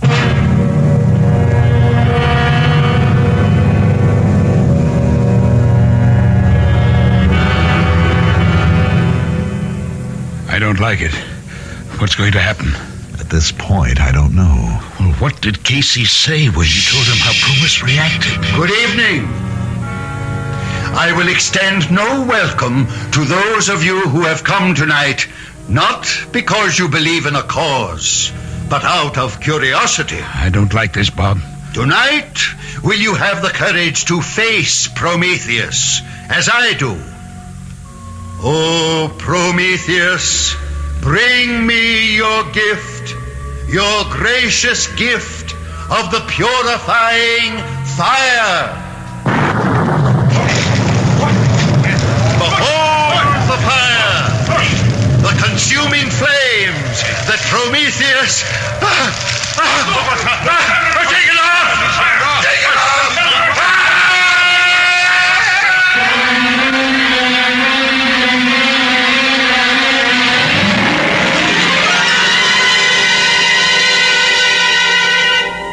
Those who live by the sword die by the sword. The man who called himself Promos, who lived by fire, died by fire. A flaming, horrible death.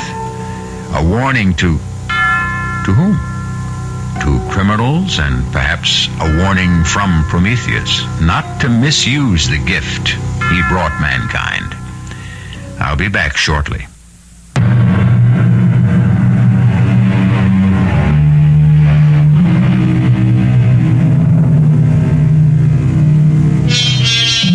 If you're chilly, how about pulling up closer to our roaring fire? On second thought, after tonight's tale, that might make you a trifle uncomfortable. I'm sure that, like most people, you would like to do something about making people more conscious of the values to be found in human decency and honesty. May I offer one word of advice? If someone asks you to join a society for this purpose, think twice. Our cast included Julie Newmar, Mandel Kramer, Earl Hammond, Guy Sorrell, and Sidney Walker. The entire production was under the direction of Hyman Brown. This is E.G. Marshall inviting you to return to our Mystery Theater for another adventure in the macabre. Until next time, pleasant dreams.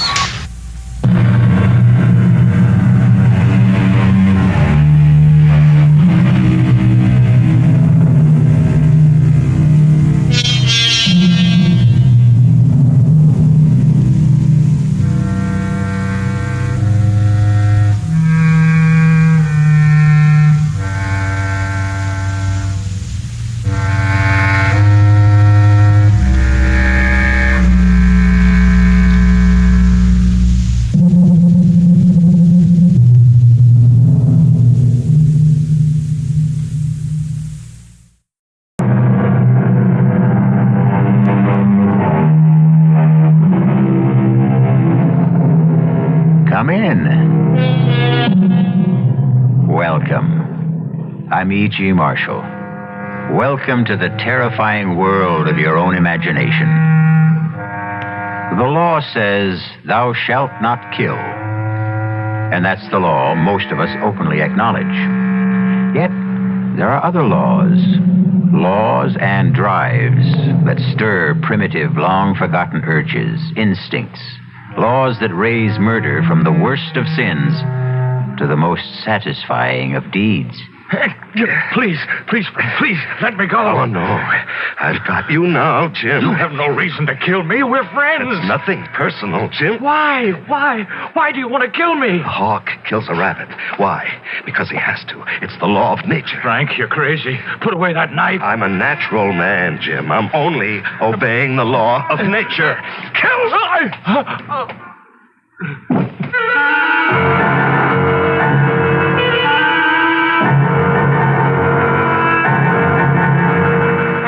Our mystery drama, The Diary of a Madman, is based on the story by Guy de Maupassant and was adapted especially for the Mystery Theater by Sam Dan and stars Larry Haynes.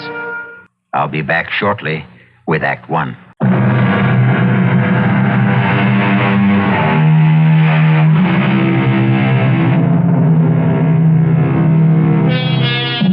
Homicide is illegal, immoral, and a mortal sin.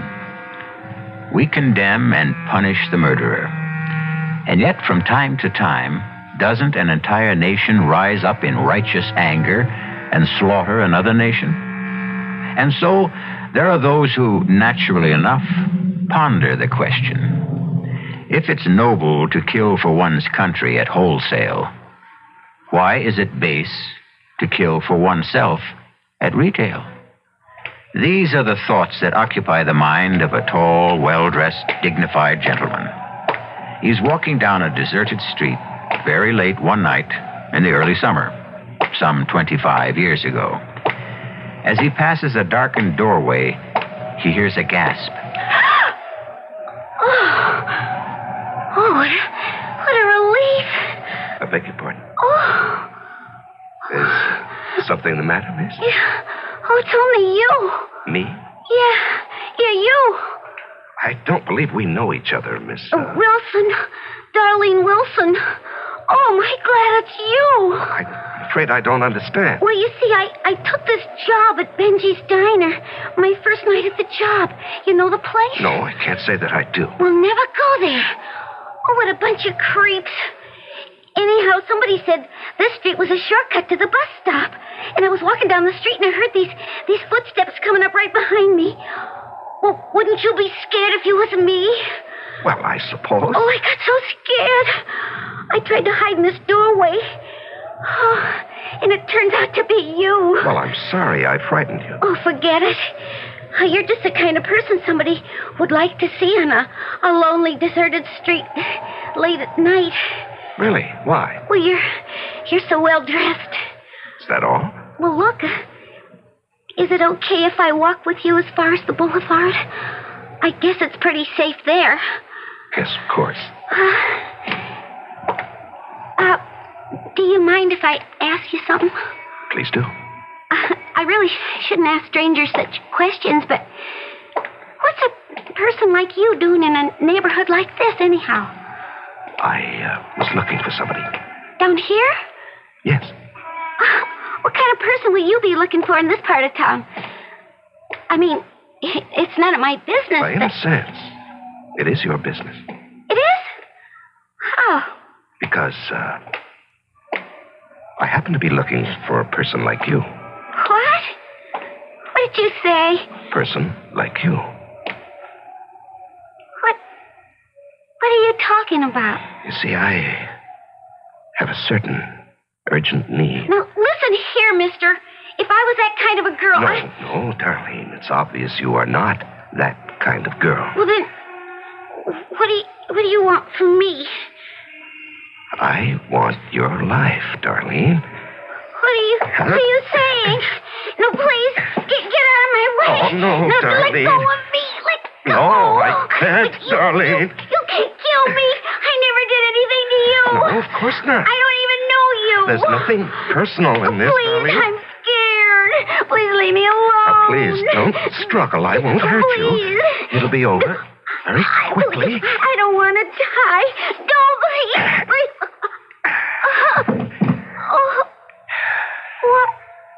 Why did you do that? Help me, please. Somebody, help me. Some maniac step. I'm not a maniac, Darlene. To kill is to obey the law of nature.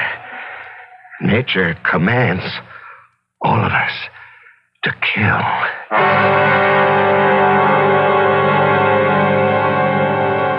June 29th. I've done it again. And again. It was so easy and exciting. She struggled desperately. I could feel the wild beating of her heart, the hysterical pounding of pulses. And then the climax of the drama. A single thrust of the blade. And once again, no one will ever know. Who could possibly suspect me? The knife. I carefully cleaned and hid it in my desk. There was blood on my lapel. I scrubbed every trace of it away.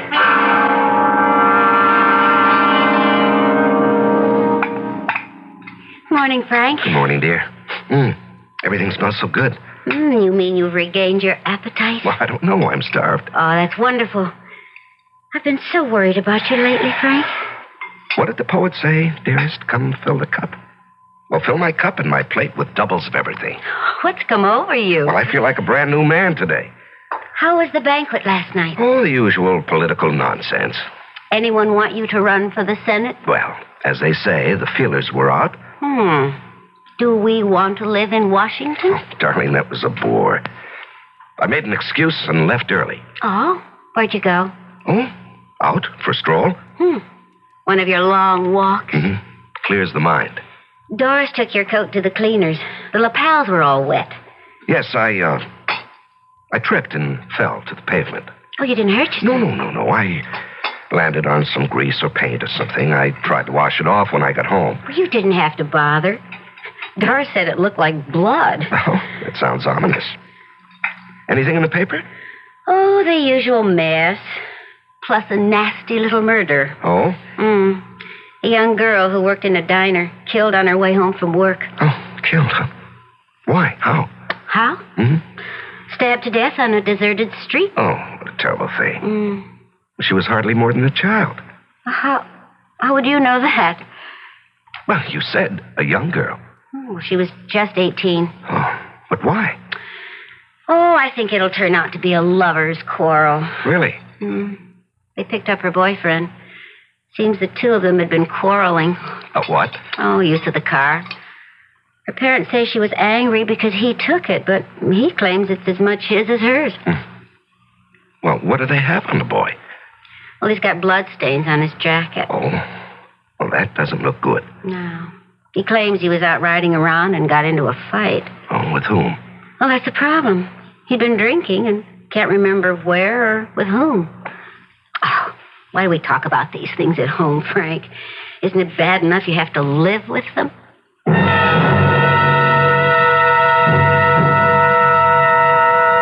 June 30th. Although I'm completely above suspicion, I can't afford to be careless. Not that anyone in his wildest dreams would ever suspect. Still, I should be more careful about my clothes. Last time, there were also bloodstains. And yesterday, I'd forgotten to lock my desk drawer. Of course, Estelle never bothers. But still, no one should ever read this diary. I didn't do it. They're lying. They're all lying. Order! Order, I'll clear this court. The defendant will rise and face the bench. Your Honor. Don't you call me Your Honor, young man.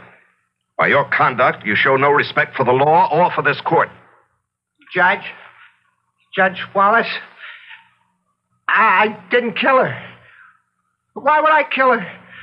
Why? I loved her. Young man, you're being given a fair trial. You have every opportunity to prove your innocence. Judge, please. None of them believe me. What are you saying? Everybody thinks I'm guilty. I can tell. But I was cruising around and I got into a fight. I got the bloodstains that way. I got no alibi, but I didn't do it. You'll have to be seated. We'll proceed in an orderly fashion. Will the attorney for the people continue his cross-examination?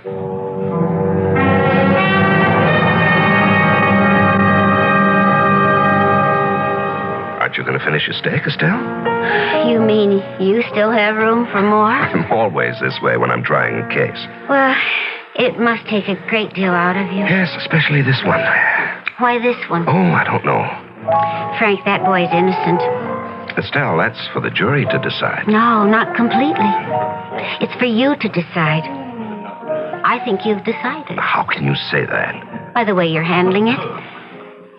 Please, Frank, you may not be aware of it, but... Aware of what? Well, you're favoring the prosecutor. Now, that's ridiculous. Well, then, it has to be my imagination. I don't understand why we're even talking about this. We never discussed my case. It's just that. Estelle, you're actually pale. What is it? I'm convinced that boy is innocent. Well, if he is innocent, he'll be acquitted. But you know that isn't true. The innocent don't always go free, and the guilty aren't always punished. Estelle, I've never seen you like this before. I know, and I just can't account for it.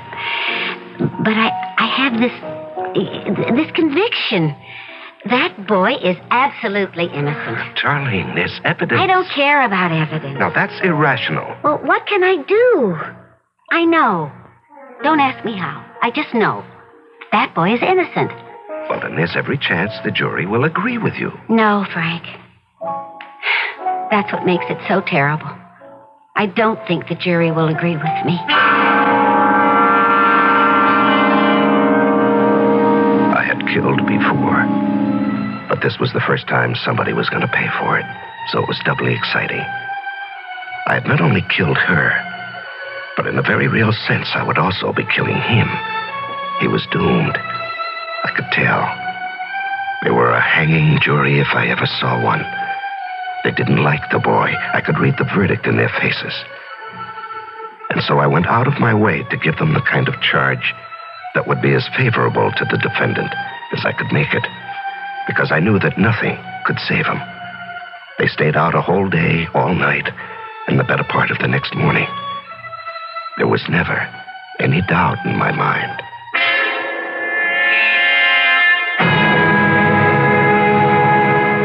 Peter Simmons, you have been found guilty. Have you anything to say? I was brought up to believe in God and to believe in justice. And I can tell you, there's going to be justice one day. Not today, but one day. And the person who killed Darlene will never be forgiven.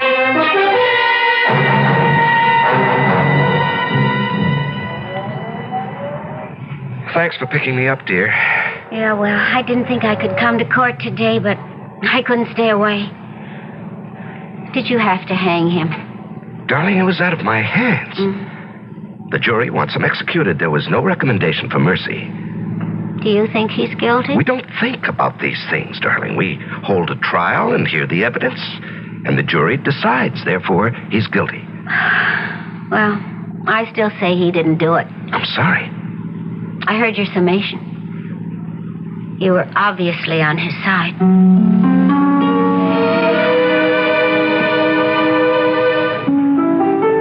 November 27th. All of his appeals ran out. He was executed last night. I understand he died very well. But it isn't as if I killed him with my own hands. And it's been a long time. A very long time since I obeyed the law of nature. I'm growing restless.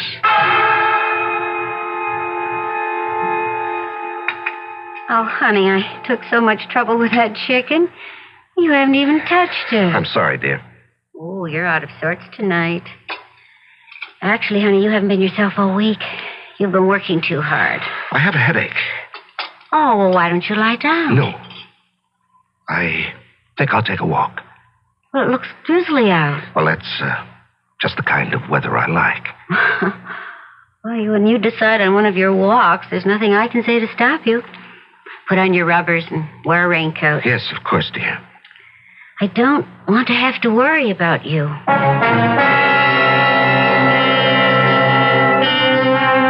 Walking may be good for some people, but it can be extremely hazardous for others, especially for someone who might just happen to run into Frank Wallace.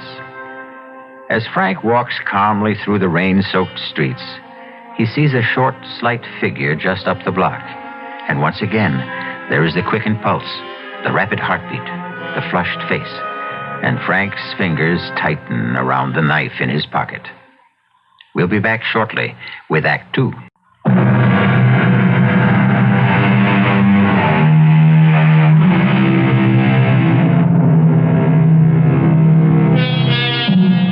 Franklin K. Wallace is a distinguished judge. He's a credit to the community and an ornament to his profession. So what is he doing out late at night on a dark street in a drizzle and fog with a knife in his pocket? Moving swiftly toward a man who is walking just ahead of him. What?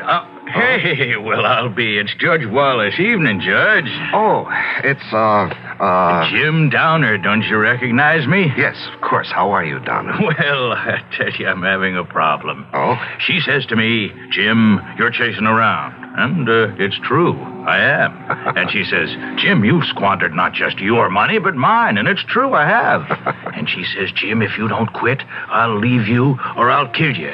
Either one, maybe both. I don't know. Hey, what are you doing out on a night like this, Judge? Just walking. Oh, you don't kid old Jim. Nobody picks a night like this to go just walking. Something's up, huh, Judge? Well, nothing you'd want to write about in a newspaper, darn it. You know, Judge, I need a story in the worst way. I'm up against a deadline. I don't even have tomorrow's column. How about an idea? Well, how about, murder? Murder? Murder. Oh, no. No, I don't think so. Why not? Oh, because it's kind of offbeat, you know? Average person isn't concerned with murder. He doesn't think about killing. Oh, that's where you're wrong, Downett. Killing is the law of nature. Every living being has the mission to kill. Well, Judge, I wouldn't exactly say that. Oh, yes, everyone wants to kill. Animals kill ceaselessly every day in order to live. Birds constantly must kill. Well, yeah, but we're not exactly talking about animals. Or we cause to be killed for our benefit. Well, it's kind of a gruesome topic. No, killing is almost the same as creating. To make and to destroy. These concepts are the history of the universe. Well, Judge, it's been great running into you, but I have some people down the line. To kill is the law. All right, if you say so, Because Judge. nature loves eternal youth. The more she destroys, the more she renews herself. Well, I wouldn't doubt that for a minute. Okay, I'll see you. Just a second. Huh? What is it? I want to show you something.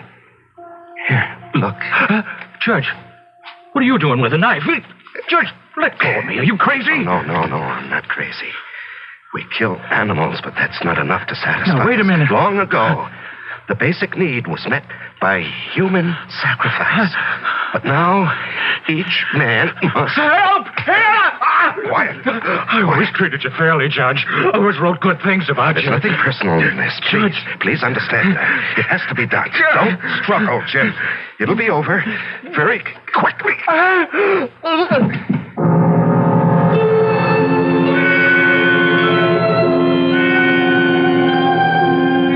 Was he dead?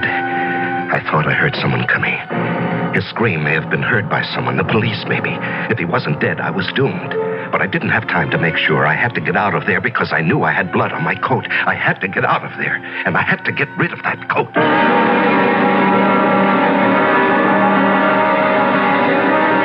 Frank, where's your coat? Estelle, I don't think you're going to believe me, but I gave it away. You what? Yes, you know the legend of the rich man who gives his coat to a beggar? Well, I ran into some poor derelict, and I just gave him... Frank. What a generous thing to do. Well, not really. The coat was getting old, and I was getting tired of it. And I never really liked it. Oh?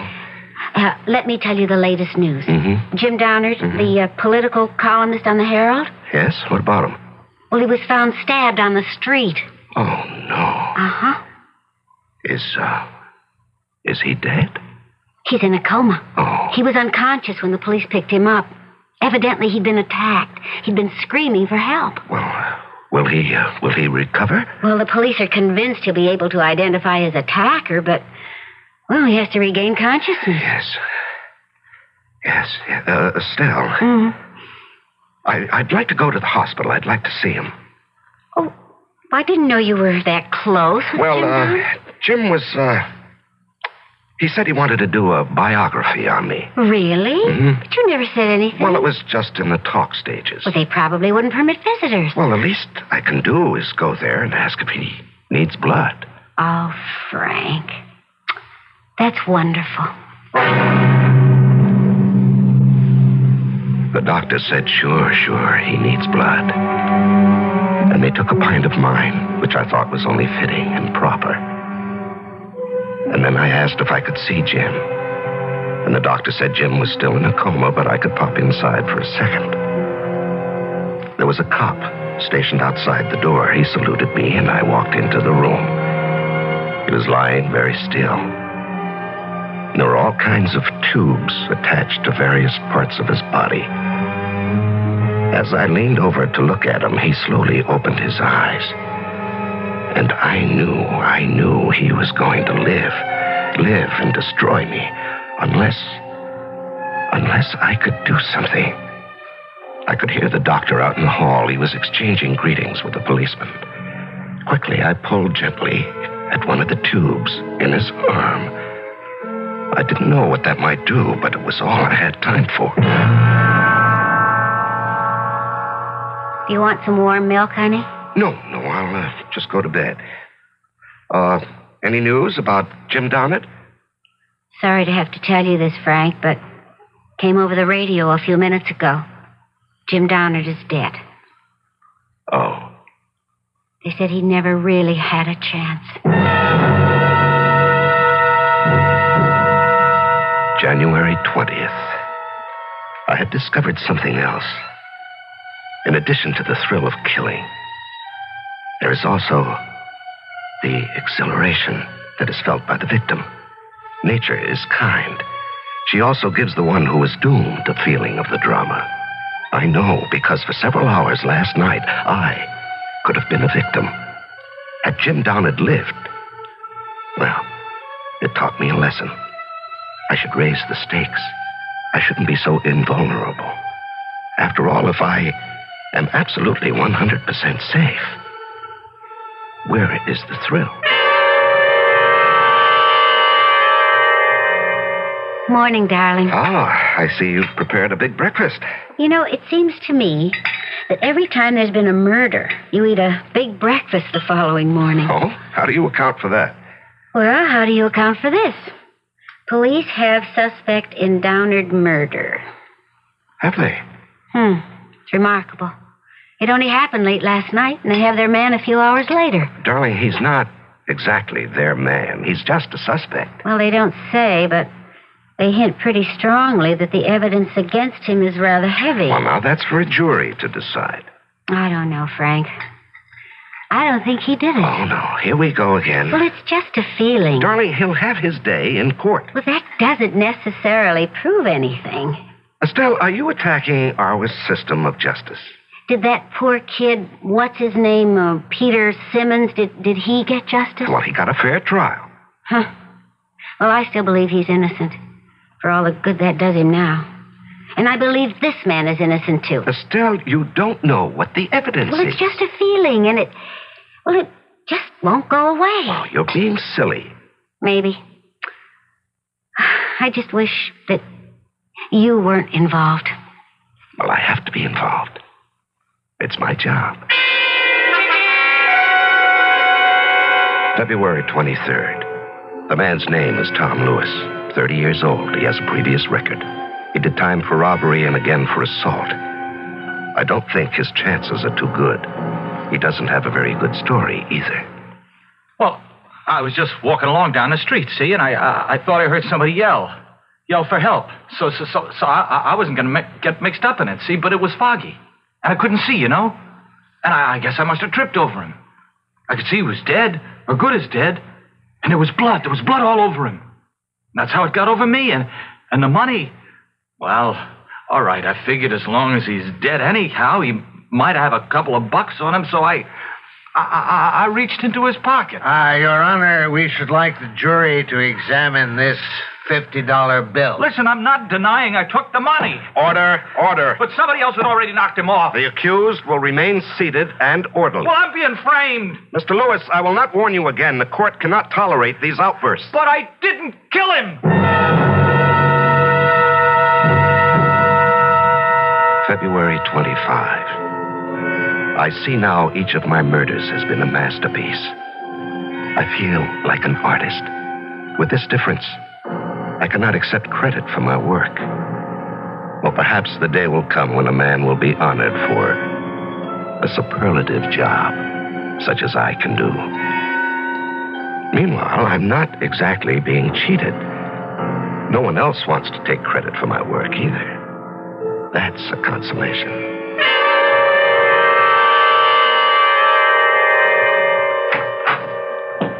Estelle? Yes, Frank? Well, now, what are you doing sitting here in the dark? Is it dark?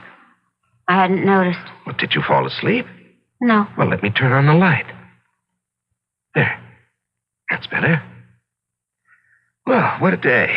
Did you hear about it on the news? No. The boy.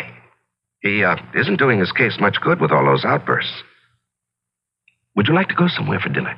I don't feel like eating out. Oh, well, that's all right. I just assumed. The truth is, I don't feel like eating at all. What's wrong? That's a good question. How can I answer it? Estelle. I don't have the faintest idea of what to say or what to think. About what? About everything. Darling, I wish I knew what you were talking about. But there's really nothing I have to tell you. You're the one who has to tell me. I always tell you everything. I was paying the bills today. Oh, well, that's enough to get anybody down. And, I ran out of blank checks. Oh? I remembered... Yes? That you always have an extra book of checks in your desk drawer. Oh. But you always keep it locked. Yes, that's right, I do. I thought, maybe this time, you might have left it open. Estelle, I never go through your things. We always respected each other's privacy. But the drawer just happened to be open. And I found this little book. And, did you read it? Yes. Yes, Frank, I read it. Every single word of it. Did you tell anyone about it? No, Frank. I've told no one. Well, that's good. That's very good to know. Frank.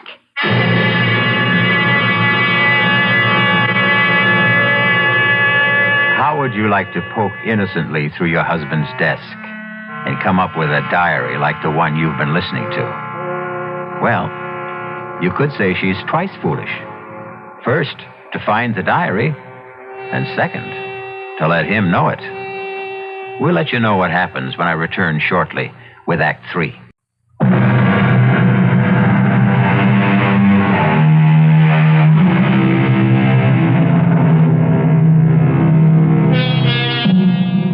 Over the years, there's been a series of particularly brutal murders.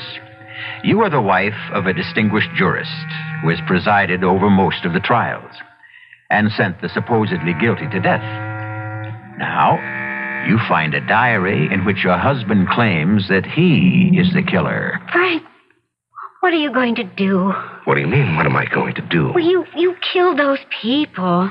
This boy, this one who's on trial now for the murder of Jim Downard, he's innocent. No, dear, he's guilty. But I just read your confession. And Peter Simmons, who was hanged for killing his sweetheart. Well, you admit you killed her. Darling, please sit down. You're becoming hysterical. That's right, I am. I have every right to become... Estelle, please, will you listen? But to what? To the truth. I've just read the truth. Darling, listen. For many years, I wanted to write a book. What? Now, will you please just listen? You don't have to say anything until I'm finished. I have been fascinated by the criminal mind. And so after a particularly brutal, apparently senseless murder is committed, I try to place myself in the mind of the killer. What does he think? The way you put it, murder is obedience to a natural law. That's poetic license, dear. What do you mean? We kill, not for gain. Oh, we think we do. We think we kill for money or for passion, but the truth is, these are just pretexts. Now, we kill because of an ancient urge. And when the urge becomes strong enough, we take advantage of any pretext that comes up. But I'm not aware of this urge. And neither am I, dear. It's been refined and civilized out of us, but there are lower types. You see, the Tom Lewises, but the Pete why? Simmons. Why what? I don't know. Estelle, do you believe that I killed these people? Well, there it was in your own handwriting. Oh, Estelle, could you actually believe me capable of murder? I don't know. It was such a shock, and I was so frightened. Darling, we've been married 20 years. Don't you know all there is to know about me? I thought I did. And then I happened to remember certain things. Like what? Well, each time there's been one of those murders, you just happened to be out walking. Well, there is such a thing as coincidence. And when that girl was killed, well, you did have stains on your coat. Oh, darling. Would you hang me on circumstantial evidence? Well, you hung Peter Simmons on circumstantial evidence? And circumstantial evidence is tightening the noose around Tom Lewis's neck every day. Do you mean you seriously believe? No. I believe you. Well, that's better. I believe you because I have no alternative. February 27. How could I have been so stupid? Why did I leave that drawer unlocked? I'm sure there are psychologists who would say that I want to be caught, but that's ridiculous. Does she believe me? Does she? Or do I have to kill her? Kill Estelle? No, that would be testing the law, the natural law. Can you kill a loved one? Because I do love Estelle. That would be the highest obedience to the law, to kill the one you love. Very well, Mr. Lewis. You expect this court to believe that you just stumbled across Mr. Downard's body in the dark? It's the truth. He had already been attacked by someone else. Yes. He was still alive. I think so. You insist you heard him cry for help. That's right. Someone had just attacked him, see? And he's the one who killed him. Yeah, but we don't know that he cried for help. All we have is your word for it. But it happened, I tell you, and... Yes? What? What did you want to say? Mr. Lewis, you must answer the prosecutor's question. What happened? Yes, well, it was foggy. But you see, just as I got there, I saw somebody. You saw somebody? Right. I could see somebody running away. And could you describe that somebody? He was tall. Very tall. There's no mention of this somebody in any of your previous statements? Well, that's because I was nervous. See, I couldn't think, but now... Yes? Well, now, as I go over it again and again in my mind, I remember. There was somebody, see, a tall guy, and he was running away. I mean, I can even remember his footsteps. His footsteps. And so now you expect us to believe that the murder was committed by a certain mysterious somebody. I expect you to believe the truth. I think we already know the truth.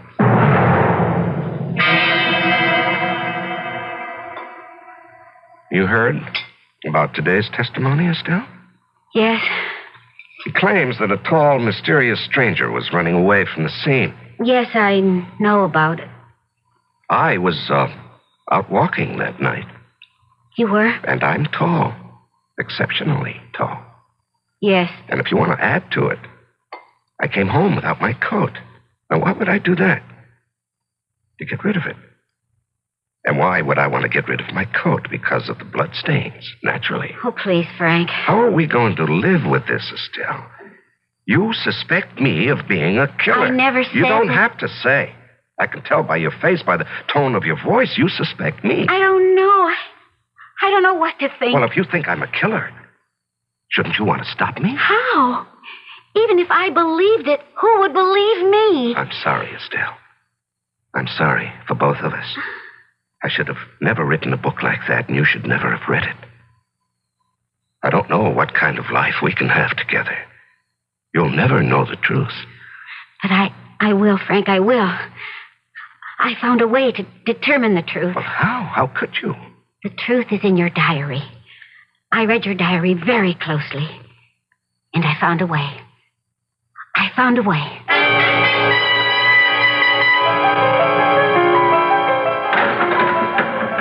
Who are you? That's not important, Tom Lewis. How'd you get in here? It wasn't easy. Now, what do you want? I want to save you. Yeah, why? Listen, I pulled a lot of wires to get into this prison. I'm the only chance you've got. Who are you kidding? I got no chance at all. Unless you can work a miracle. How are you at miracles, huh, lady? Just pull yourself together. You have a job to do. Now, look, lady, I don't know who you are, what you want, but it ain't gonna work. You have absolutely nothing to lose. Now, just tell me, was there or was there not a tall man who ran away as you approached? Yeah, I told the prosecutor. Now, you just didn't make that up in the desperate hope someone might believe it. Lady, I don't have to lie. I got nothing to lose. There was someone. Tall? Yeah, tall guy. And that's all you could say about him? Well, he was tall and kind of athletic looking, you know. Good build, and he moved fast. I see. Hey, lady. Hey, what's the matter? Come on, what are you crying about? Oh, nothing at all. Now, do you want to be cleared of the murder charge? Huh. Just like that, huh? Well, almost. Why should I be cleared? Because tomorrow, you'll stand up in court and admit you killed Jim Downard. Oh, great. And that's going to clear me? Yes. Oh, lady, why don't you leave me alone, huh? I got it tough enough now. Do as I tell you. You mean you want me to just jump up and holler, I killed him? Yes, and then you'll go on and this is what else you'll tell them.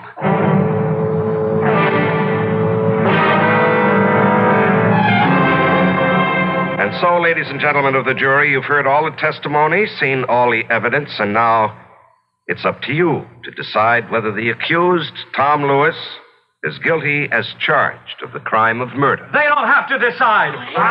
There will be order in this court. Order. I mean, what's to decide? I'm guilty. Hey, hear what he says? Order.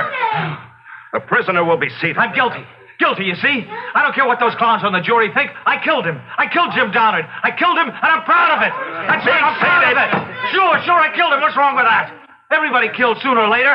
We're all killers, you see? I killed him because I couldn't help myself. I said be seated. Didn't you ever want to kill somebody, Judge, huh? Didn't you? I'll have you removed from this court. What do I care? I killed him. And I also killed that woman last year, you know? That Darlene, right? Darlene, what's her name? I killed her, and her boyfriend swung for it. You did not. I did. I can still feel the wild beating of her heart, you see? The hysterical pounding of her pulse. And then you stab. You stab with a knife. You didn't kill her. I killed her. And I killed Tom Downard. You can't take that away from me. Don't anybody try to take it away from me. Silence! I won't be silent. I killed because I had to. I had to obey the law. The natural law. Nature commanded me to kill. That's a lie. You're a cheap little punk. What would you know about nature's laws? What would an ignorant hoodlum like you know about nature's law?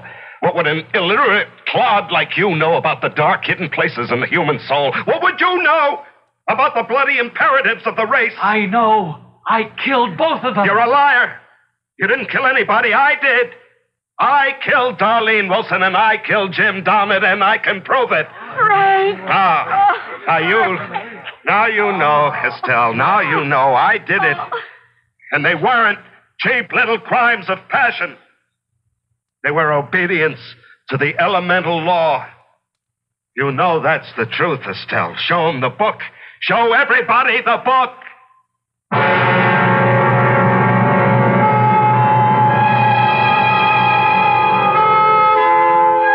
Well, they were all set to throw the book at ex-Judge Frank Wallace, but, of course, the plea was insanity.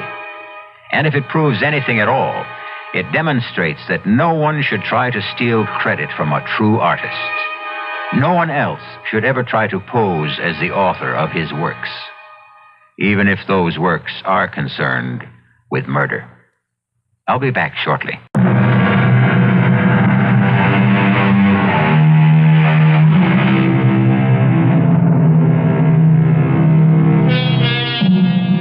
You've heard them say, murder will out. It's supposed to mean that murder cannot be hidden. The fact will eventually emerge. However, the tale you just heard adds a chilling dimension to that statement. It can now mean that murder may slumber deep inside each of us, and that one day it may find its way out. No, that won't do. Better enjoy murder vicariously with us. That way, you'll never be tempted or driven. Our cast included Larry Haynes, E.V. Juster, Robert Dryden, and William Redfield. The entire production was under the direction of Hyman Brown. And now, a preview of our next tale. In a sense, he's still alive. Medically, he's dead. It's only a matter of time till the rest of him dies, too. And I am the one to live. Yes. You will live. My hands, how bad are they? When the wagon ran over them, the right one was severed, was moribund, devoid of all life by the time you were brought here. And the other, crushed beyond hope. Why wasn't I the one to die? I can never play the piano again. There is one way you could. How? If I gave you Rudy Baum's hands. This is E.G. Marshall inviting you to return to our Mystery Theater for another adventure in the macabre. Until next time, pleasant dreams.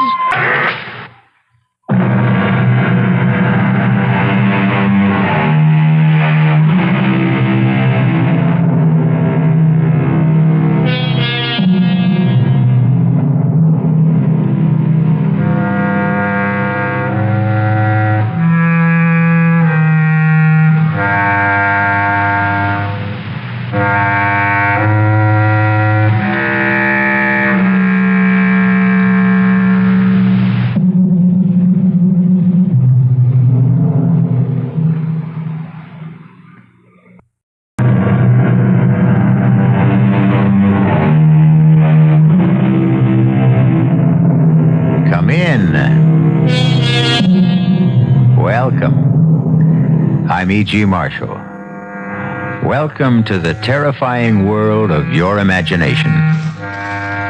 What would you say is the one single feature that distinguishes man from all his fellow creatures? His brain? Speech? His ability to walk erect? The fact that he's the only living thing that kills for any other reason than self-defense or food? None of them. Something much more simple. A phenomenon shared only by our cousins, the apes. The human hand. This is a gripping, eerie story of a pair of, how best to describe them? Superhuman, unique, no, perhaps best, a pair of immortal hands. What time is it? 4 o'clock, Doctor. Over 7 hours. My fingers are numb, Helga. May I finish the sutures for you, Herr Doctor? Yeah, speed is very important. Morphine is beginning to wear off. Dare I drug him again? Oh, absolutely not. Young, healthy as he is, we could kill him. Here, you take the needle. So carefully. These hands must still be able to make the greatest music in all Vienna, in all the civilized world. If the graft holds.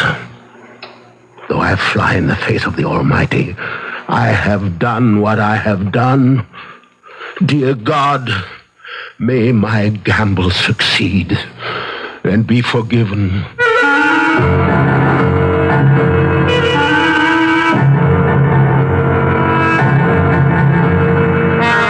Our mystery drama, Death by Whose Hands, was written especially for the Mystery Theater by Ian Martin and stars Stephen Schnabel and Robert Drivas. I'll be back shortly with Act One.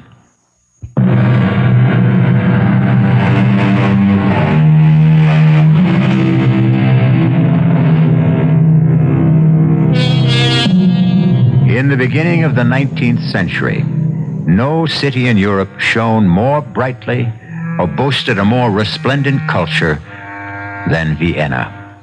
City of dreams, of glittering balls, of royalty and nobility and beautiful women, but most of all, of music. Music to the Viennese was, and is, a religion, a faith, a passion. And passion is an insidious, destructive emotion which can lead to sinister and deadly results. You are listening at the moment to the hands of Rudy Baum on the piano in Vienna's great concert hall.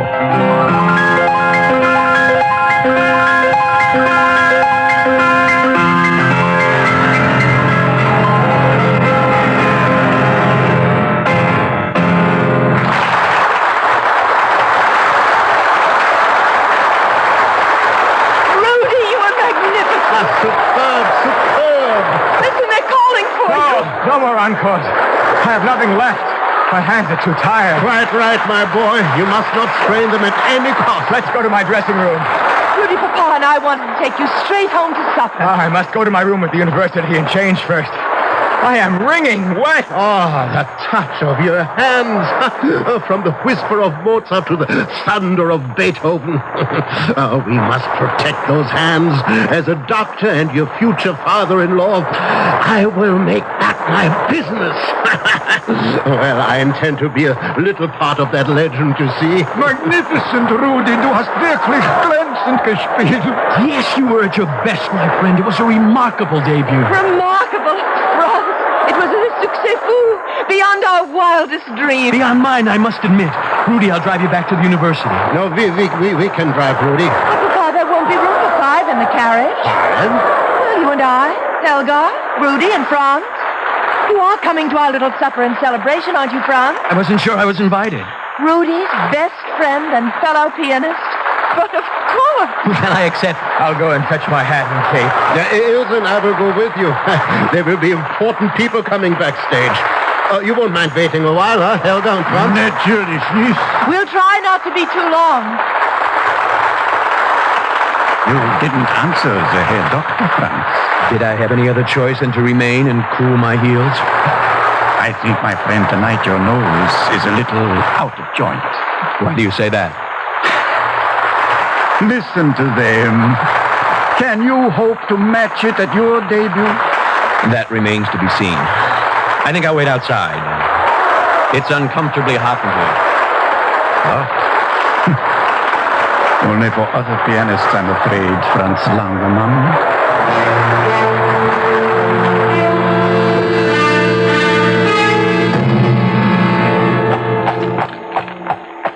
It's a big night for you, Rudy. No, it's only the beginning. I'm sure of that. Oh, but you're right.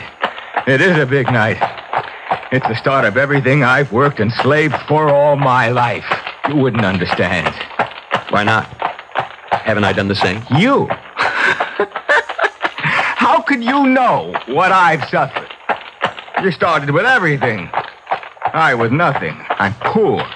I'm short. If I'm not downright ugly, at least I'm no tall, handsome, elegant dandy like you. But I've got it all in these hands of mine now. I've got the girl, I've got her father as patron, and soon I'll have all the rest. The money, the fame, the clothes. I've beaten you, Franz, I've beaten you. And I did it all with my talent, with ease. All right, Rudy. All right.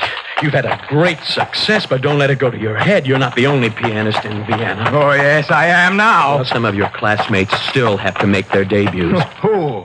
Gelbach? No technique. Struck is here, made of tin. Rangel, he's all thumbs.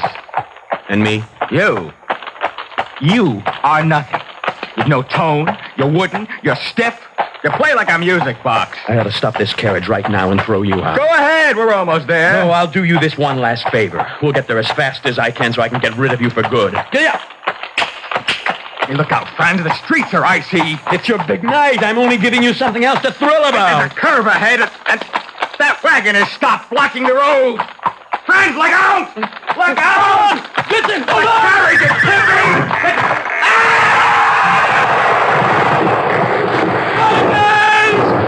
Oh, God, my hands!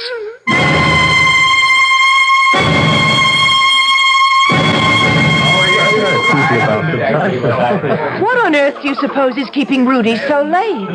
So impatient to announce the engagement, huh? Well, of course. Why not? It's not easy to be the wife of a man who belongs to the public. Oh, but I can't wait to be married to Rudy. To travel with him everywhere, to be feted by the great, to have kings and queens lavish praise and honor on us.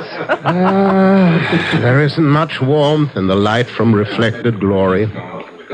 What warms a woman is love. Oh, really, Papa? I'm getting exactly what I want. But I do wish... Seien Sie bitte, verzeihen Sie. What is it, Helga? What is it? Bitte, Herr Doctor, may I see you alone? No, I want to hear also. There is an inspector of police downstairs. Police? There's been an accident. We are both needed at the infirmary. An accident? To whom? I don't know how. Speak up. If it concerns Ilse, she'll have to know sooner or later. Herr Langemann's light carriage collided with a heavy wagon. Franz has been badly hurt. And Rudy? Were his hands injured? No. He has a concussion only. Well, we'll go immediately. Is he conscious? No. Oh, Catch her, Helga. No, I'm all right. I'm not going to faint. I'm going with you to the infirmary.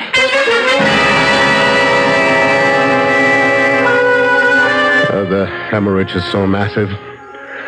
Brain destruction is irreversible. I'm surprised Rudy's still breathing. Oh, the music these hands made less than 3 hours ago. The music they could have continued to make. All vanished. Oh, what a loss. What an irreparable loss to the world. And to your daughter. Oh, yes, Ilse. I cannot face her now, Helga. Will you, old friend? Trust me. I'll take her home and sedate her. No. Give her something here before she leaves. The inspector can see her home. I need you here. As you wish. But she'll want to see Rudy. What do I tell her? Tell her she must wait. Don't hold out any hope. And Franz? Well, I'm going to see him now. Tell Ilse he had some hand injuries. Say he's under sedation. And be sure that policeman takes Ilse home. He's asked all he needs to know.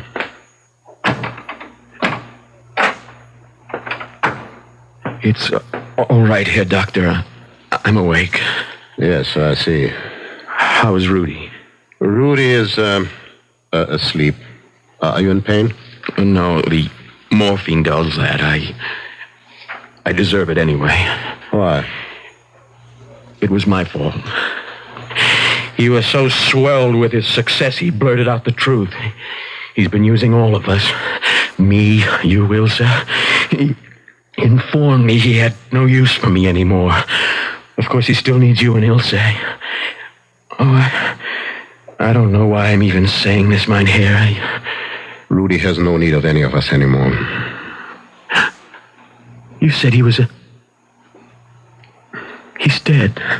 He might as well be.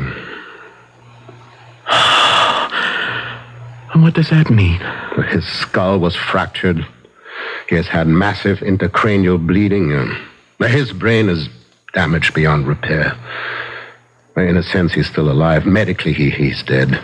It's only a matter of time till the rest of him dies, too. And I am the one to live. Yes. You will live. My hands, how bad are they? When the wagon ran over them, the right one was severed, was moribund, devoid of all life by the time you were brought here. And the other? Crushed beyond hope. If it can be saved from amputation, at best it will be a withered, motionless claw. Oh, why wasn't I the one to die? I can never play the piano again. There is one way you could. How? If I gave you Rudy Baum's hands.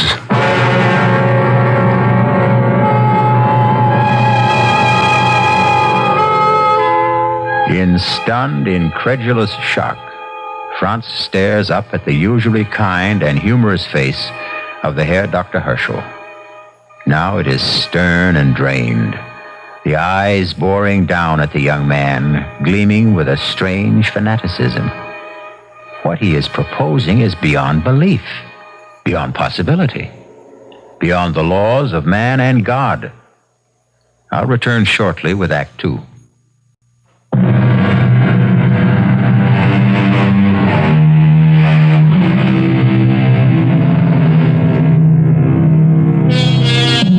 The year is 1804. Vaccination has been discovered 8 years before, but anesthesia will not even be conceived of till 1842. The only antidotes against pain are alcohol, opium, and a man's determination. And Franz Langemann lies in a bed in Dr. Herschel's private infirmary facing a transplant infinitely more complicated than anything medicine has dreamed of today. Rudy's hands. But he's still not dead. At the moment his heart stops to beat, we can take them, still alive and pulsing. Could it work?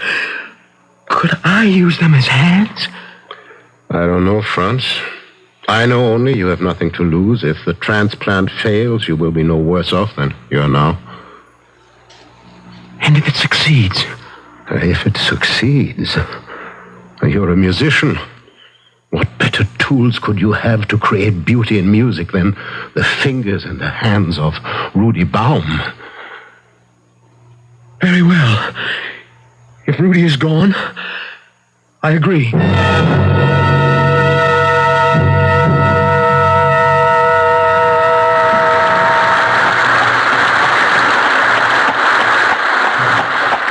Johann, put the horses away. I'll sleep till mid-afternoon. I won't need you before then.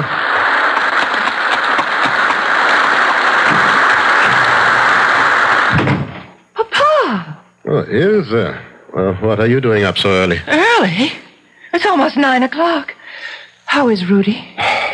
Oh, what can I say, Liebchen? To make it easy for you. He's dead. I knew it. He's dead. Yes. Ilse, It's all right, Papa. When you were so long, I knew. And Franz, Franz is, well, he will live. He's fine. What about his hands? That's what kept me so long. Helga and I were operating on them. Well, will he have the use of them again? I hope a great deal more than that. He might even be able to play again? It's too soon to know anything. It'll take months. Oh, what's the difference? It won't be Rudy. Nobody ever will play like Rudy Baum again. Not in your lifetime, Papa. Or in mine. It would seem too much to hope for, would it not, meine Tochter? And yet, I am going to dare to hope.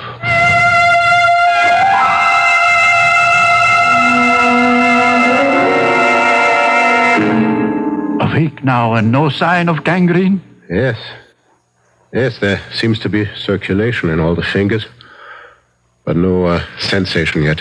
The nerves need time to regenerate.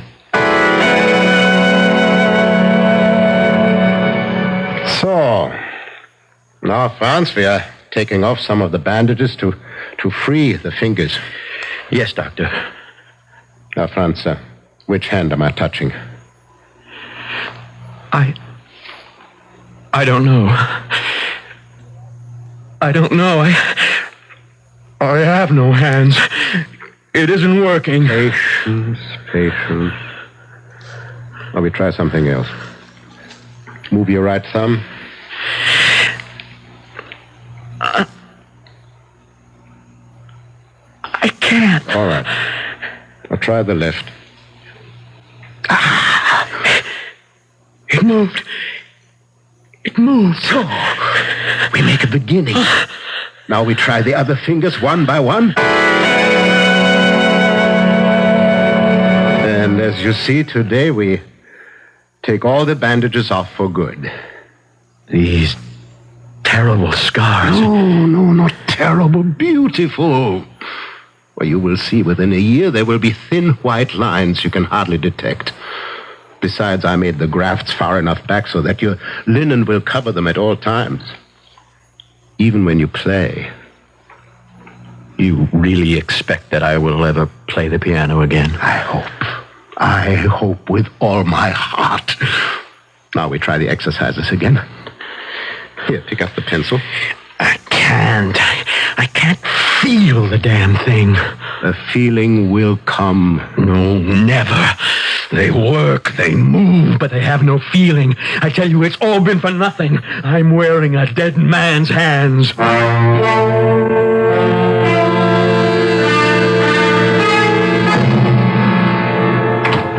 Guten Morgen, Franz.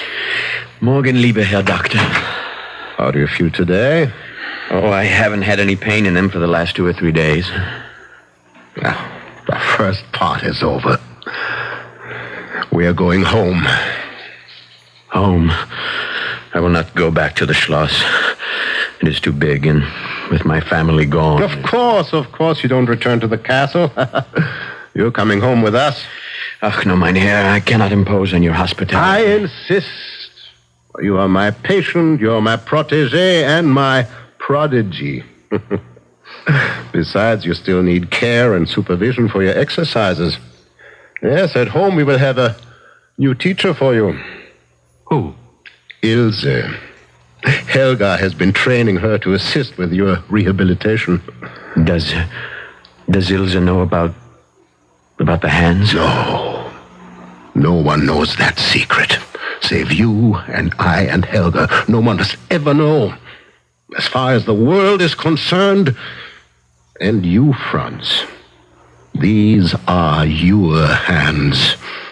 You must think of them from now on, every moment, waking or sleeping, as your hands. Yours. But they are not.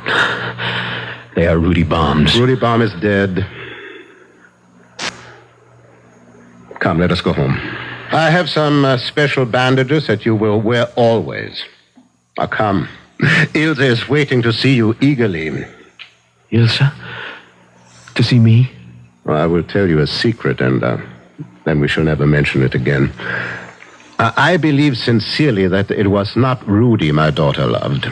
She was just blinded and bewitched by his talent. I can be truthful when I say she mourns him no longer. Well, aren't you anxious to see her? Ilse? Yeah. Let's go home.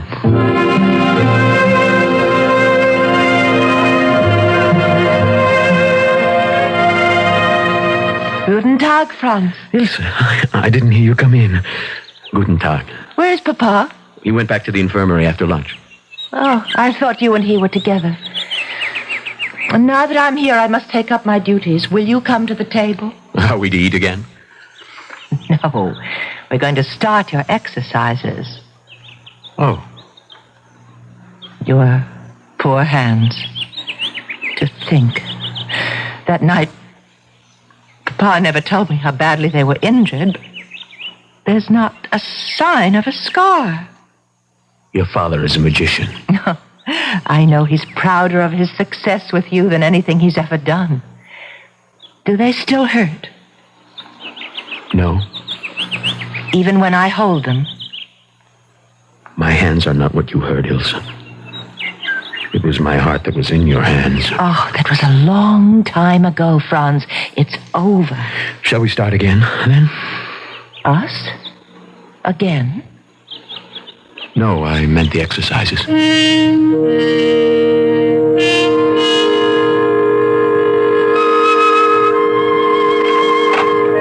Morgen, Franz. What are you doing here in the music room?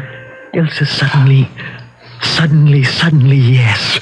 I feel that my hands may be ready to try again. Then try it. Ilse, forgive me. I know you will understand. I want to be alone in the house. I want no one to hear me until I'm ready. If that is what you wish, Liebling. Liebling? Oh, that was a slip of the tongue. I'll take it as that for now. But Ilse, will you help me in a plan I have? Ask me. Well, your father's birthday is 2 months away. I want to repay him for all he's done for me in a way beyond money. Let me have 4 hours a day. Alone. Here. No one but the servants in the house, and swear them to silence. Let the hair doctor think I'm taking my regular exercises to strengthen my hands. Instead, let me exercise them where they belong. On the keyboard. Oh, that's marvelous. If only Only what? Oh, if only I could share it with you. No one can share this private agony. Liebchen, yes, I will call you that, and I hope that I have the right to. But I won't know for at least 2 months. Help me. In everything. Always. Ilse. Oh, darling. Darling. And that was not a slip of the tongue.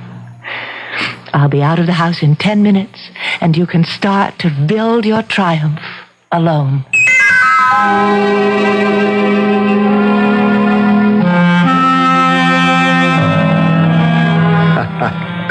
A dinner fit for a king and a birthday cake made for an emperor. I had forgotten it was my birthday, but then that's easy to do at my age. We'll have port and brandy and coffee in the music room. Music room? Why there? Now, don't ask questions, Papa. On a birthday, there are many surprises. There's one very special gift you haven't received yet. From France. Oh, I don't need any gifts. This one permit me to offer you. Ilse? Thank you, Franz. Liebe Herr Doctor. Oh, danke schön. No, sit with me, Papa. Here on the sofa. Well, this is all so mysterious. What are you up to? Shh, listen. Lieber Herr Dr. Herschel und mein Liebchen Ilse, this is a moment of terrifying truth. I am Lazarus, but am I surely risen from the dead? For all of us, music is a way of life. If it is still mine, then this is the best birthday gift I can offer either of you. In return for all you've done for me. Here it is.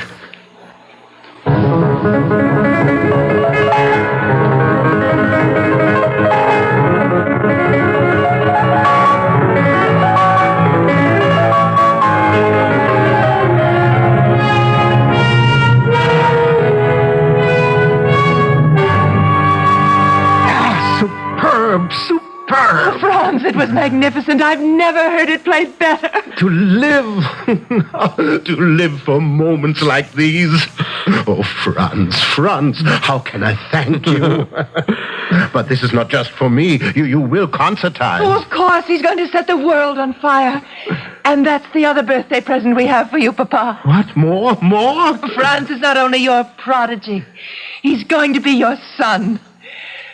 We're going to be married. Oh, at last. Well, this is not my birthday. It's the beginning of the world.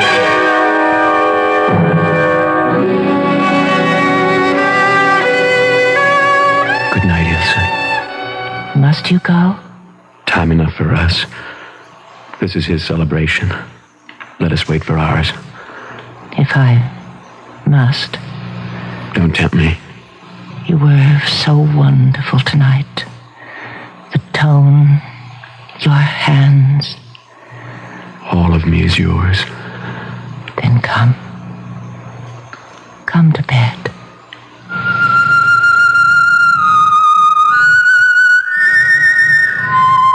Ilse. Oh, how sweet you sleep. Your hand in mine. Where are my hands? What? Who stole my hands? Rudy. You, Franz. You stole them. No, Rudy. No. Try to use them, Franz. Try to borrow my talent. Try to win the world and grasp it in your hands. Only you won't. Never. Never. Never. You are nothing except for my hands. And they will never belong to you.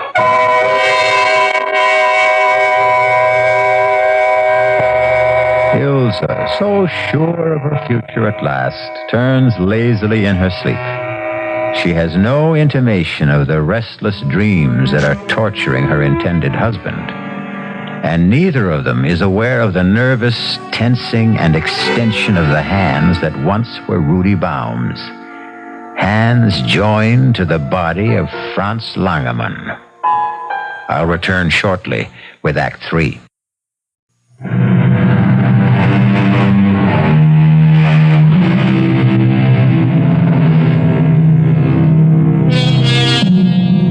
The debut that fall of Franz Langemann was sensational. The public took him to their hearts, and the critics were unanimous in praise, projecting for him the brilliant future that had been denied Rudy Baum by his untimely death. So bright, indeed, were all Franz Langemann's prospects that he seemed to have banished the tortured dreams that haunted his sleep. Till the morning of his wedding day, he was standing before the pier glass, adjusting his white cravat, when... Rudy. No. Don't turn around, Franz. You won't find me in the room. Here. In the mirror. Why are you here? What is it you want? Everything that was mine. Ilse. My career. My hands. I cannot give any of it back. You will give me all of it back, Franz. All that is mine. Look how they buried me. 2 bleeding wrists.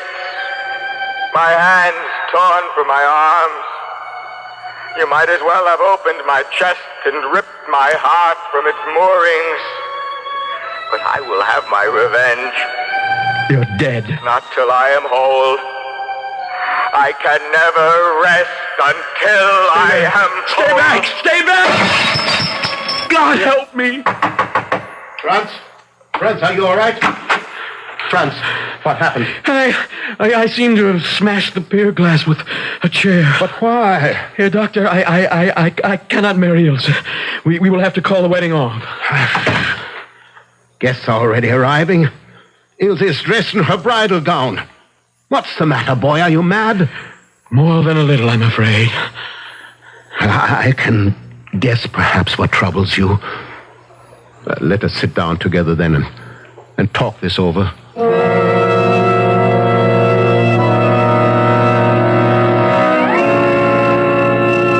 So Rudy has been haunting your dreams, and now today his specter appeared in the mirror? Yes. And you feel that his uneasy spirit is doomed to haunt you, that his ghost will forever dog your footsteps? Yes. Certainly if I marry Ilse. And I love her too much to put her through that, too. Franz, you are an exceptionally kind and sensitive man. You've been through an agonizing and traumatic experience. You have been driving yourself, practicing long hours for your concert debut. You are exhausted physically and emotionally. The mind is simply playing you tricks. No, you don't understand. Rudy Baum was no friend of mine. You remember? I tried to tell you that night, the night of the accident. Oh, yeah, so you did, I recall. Rudy was my enemy. He resented me, hated me. The night of his triumph, when he had everything, he gloated over it. He threw it in my teeth. Well, then that is it, Franz. Why should you have any remorse? You think it is only remorse that conjures up these visions? Of course, that and your oversensitive nature. And I can help there. I will give you some mild sedation for the days. And for the nights? If you need it. I should think Ilse would be better than all my pills for that. What you need is her to take care of you.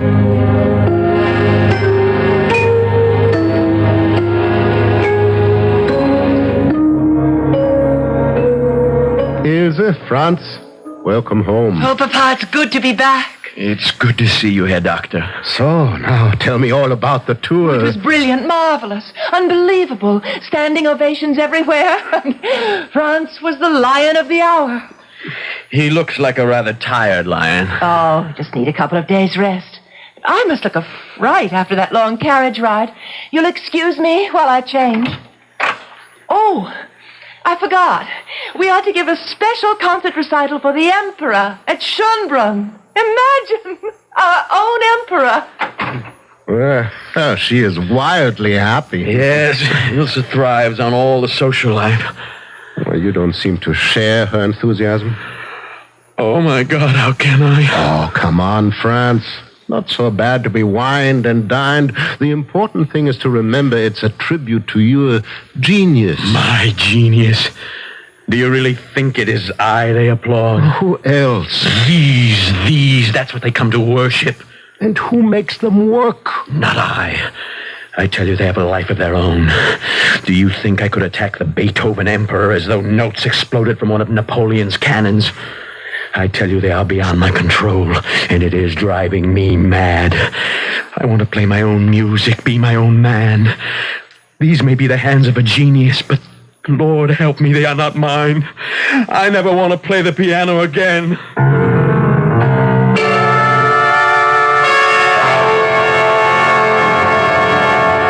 Franz?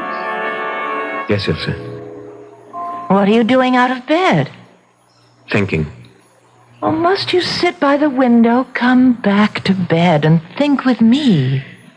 I'm afraid in bed with you, Ilse, I don't think very clearly. It's better when you don't think at all. That used to be a way out. No longer.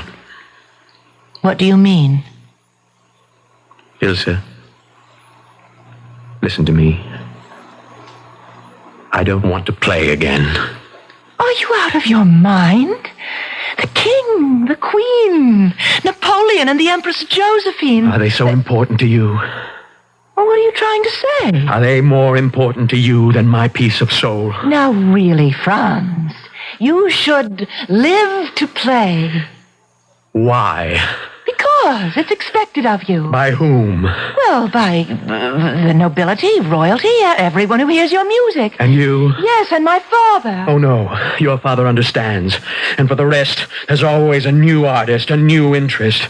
The truth is, isn't it, that I must keep on playing for you? Well, that isn't true. Then, if you love me, agree that my career is over. Would you love me still, just as Franz Langemann? You're being foolish, Liebling. This is just another temperamental display. Why should you stop playing? I won't allow you to. Won't you, Ilse? I think it's time we put things to a test. What are you doing? I want to show you something. I don't think I want to see it. At last you must. You see my arms? Why do you think I wear these bandages above my wrists? Well, you always said the scars were ugly and that... Ugly? Let me show you the truth. Look at both arms. Why? There's nothing there but a thin white line. On each arm, all the way around. See? Yes, but I thought... In the accident, Rudy's brain was injured fatally, but the rest of him was untouched. All of me was untouched, except my hands. They were completely destroyed. But if they were... Oh, no. Yes, Ilse. Oh, no. Yes, these are Rudy's hands, grafted to me miraculously by your surgeon father. No. These are what you love, aren't they? Not me. Even when they were still Rudy's, it was these hands and the fame and the notoriety and the acclaim that could win and really claim your love. The man behind them meant little except a means to an end. Oh, right. No, Franz... No, I give you one last choice, Ilse. Rudy can never play again, and promise you I never will. But you stay with me as my wife, and care for me and nourish me. Now I know you're mad, and I'll not waste my life on you. I forced myself to endure Rudy because I knew he could carry me with him to the top. I found you more endurable if you could give me the same. But if you turn your back on success and glory, don't ask me to do the same. You cannot love me for myself, only for these. With those hands, no matter whose, you can rule the world. Even though they destroy me. Oh, I don't know why I wasted my time on such a fool. Those hands are not for destruction. Even about your throat. Say you love me. Oh, stop being a child, son. Say you love me. At this moment, I despise you. Now, watch. What? What? Well, the new pier glass I brought today, you better knock it over. She fooled us both, Franz. Kill her. They're my hands. What are you looking at? Can't you see him? Rudy, in the mirror.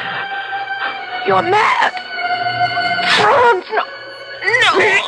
You said to use them. Rudy, they're not mine. Not mine. Yours.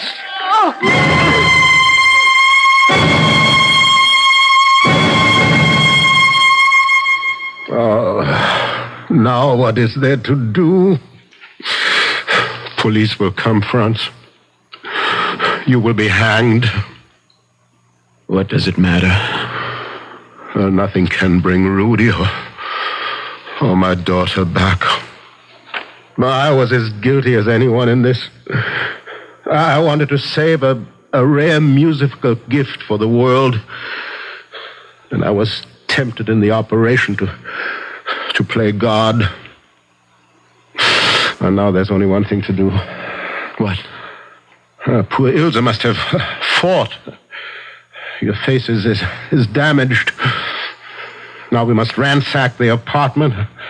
Well, I will take enough valuables away with me, then I will say I came to visit you and that I found my daughter and you, and then that I rushed out for the police.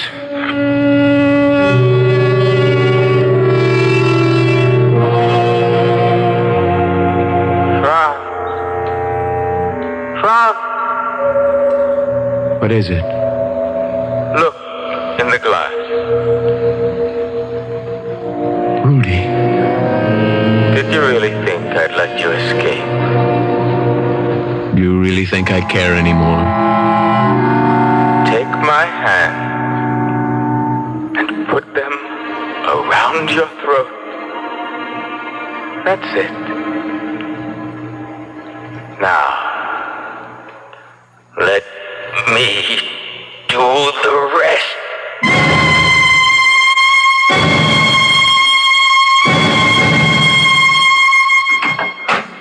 I came to visit my daughter and her husband and found them, as you see. My daughter is dead. My son-in-law merely rendered unconscious. I placed him on the bed, as you see, and came for you, Inspector. Murder and robbery, obviously. I don't know how much is missing. Certainly my daughter's jewels, some ivory pieces I gave them as a wedding present. Your daughter is quite dead, strangled. How is the young man? Oh, some facial wounds, possible concussion, and... What is it here, Doctor? Franz! Franz, he has been strangled too!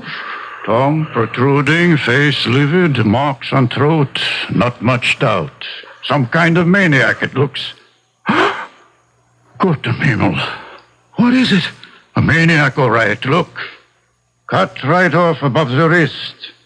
He has no hands.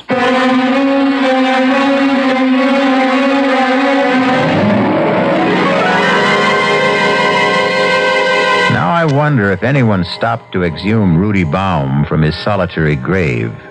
Would he prove to have hands or not? As it happened, no one did. And since Herr Dr. Herschel died quite suddenly from a heart attack during the solemn requiem mass for his daughter and his son-in-law, why should it have occurred to anyone to question this extraordinary tale further? I'll be back shortly.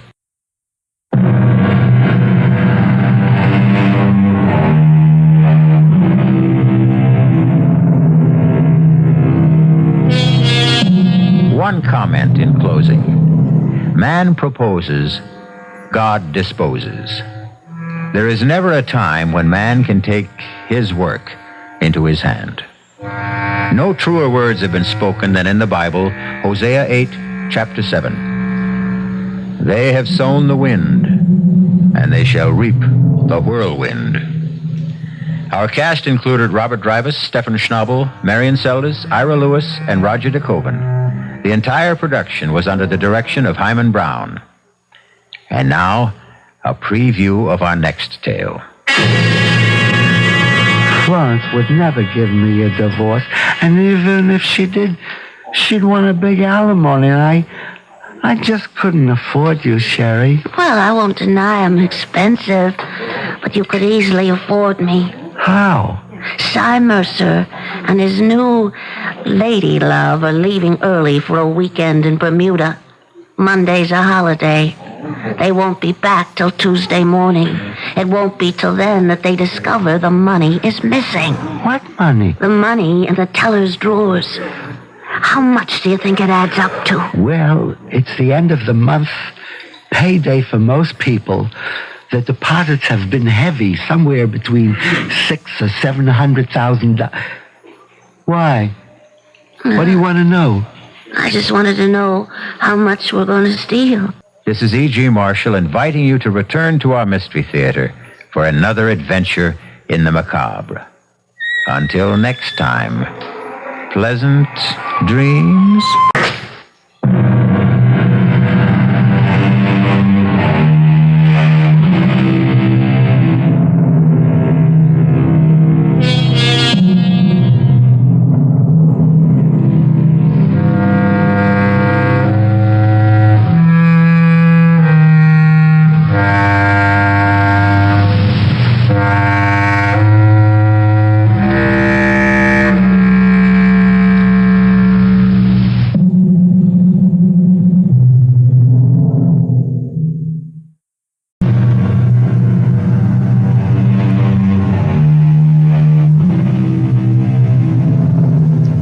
Come in.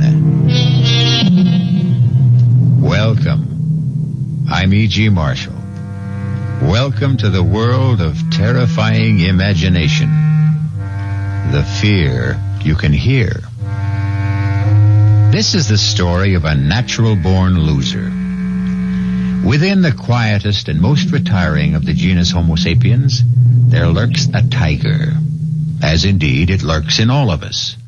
It takes only the right combination of intolerable pressures, unfulfilled dreams, and the opportunity to escape the first and realize the second to make even the worm turn, which is just what happened to Henry Green. I do a lot of dreaming. When you're married to someone like Florence, you got to do something. But I never figured any of those dreams to come true. Revenge dreams, you know, like, it is the decision of this court that you, Florence Green, be removed to a suitable place and hanged by the neck until you are dead. Maybe it's hung. I never remember, like, it's all right, Jack Willoughby. I know you did your best to pull us through, but it's God's will that prevails in the end. Florence is gone forever. Someone yaks at you like Florence and steps on your toes everything you want to do and has to be on you every moment and won't let you out of the house alone. I'm telling you, it's simply murder. So I dream a lot about my wife just not being. But I never thought of actually causing her not to be. I never really meant to end up a murderer.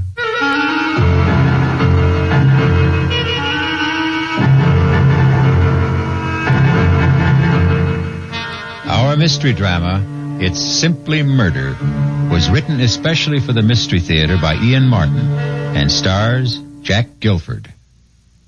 I'll be back shortly with Act One.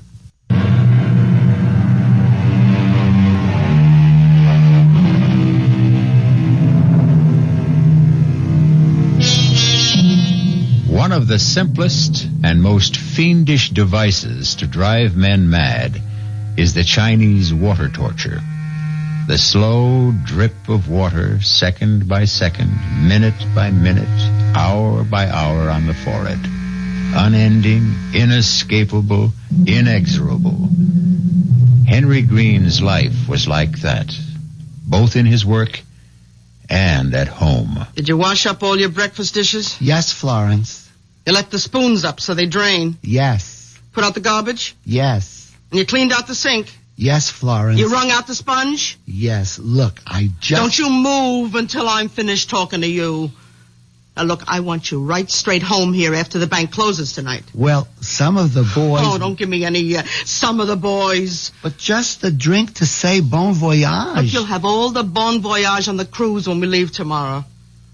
Although don't think there'll be any drinking going on there either. There's enough money being spent on this vacation now. It's the first real vacation we've taken since our honeymoon. And we wouldn't be having it if I hadn't made you save for it. I didn't start saving the money for the cruise. I know. You wanted to save it for a smelly, dangerous, noisy old motorcycle. Well, I wasn't having any of that. I always wanted one. All my life. Oh, stop it. You're too old for one now anyway. How do you know what? What was that? I said, now, do you know that I've got to leave or I'll be late for the bank? Well, don't forget to pick up the suitcase. What suitcase? Your old one that Travers' luggage is repairing. Oh, all right. And mine to come right home after... Watch out for the cat! Ouch! You clumsy fool, you stepped on him. I didn't. He tried to run out of the door and he bit me. Serves you right. He knows you don't like him. Once I left the house, I always tried to put Florence out of my mind. And the best way to do that was to think about Sherry Woods. Not that I could do any more than think about her, because she was Mr. Mercer's day and night, if you know what I mean. But more and more, I guess I was getting to the dangerous age, because I sure did a lot of thinking about Sherry. That's 10, 20, 30, 35, 40, 45, and 1, 2, 3, 4, 5 makes 50. Thank you, Mr. Robinson. See you next week. You haven't any more customers, Henry. Close your window. Why, Sherry, Mr. Mercer wants to see me? I want to see you. Meet me in the conference room. Of course, if you say so, but what's wrong? Everything, as far as we're concerned. Unless maybe we have the nerve to try to put it right. Anyway, it's something we can't talk over here. Meet me where I said.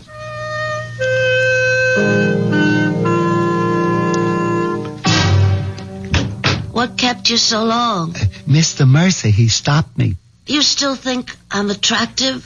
Well, Sherry, knowing how I felt for you all this time, you have to ask? Yeah, I want to be quite sure. Come here, Henry. Where? Here. Right close against me.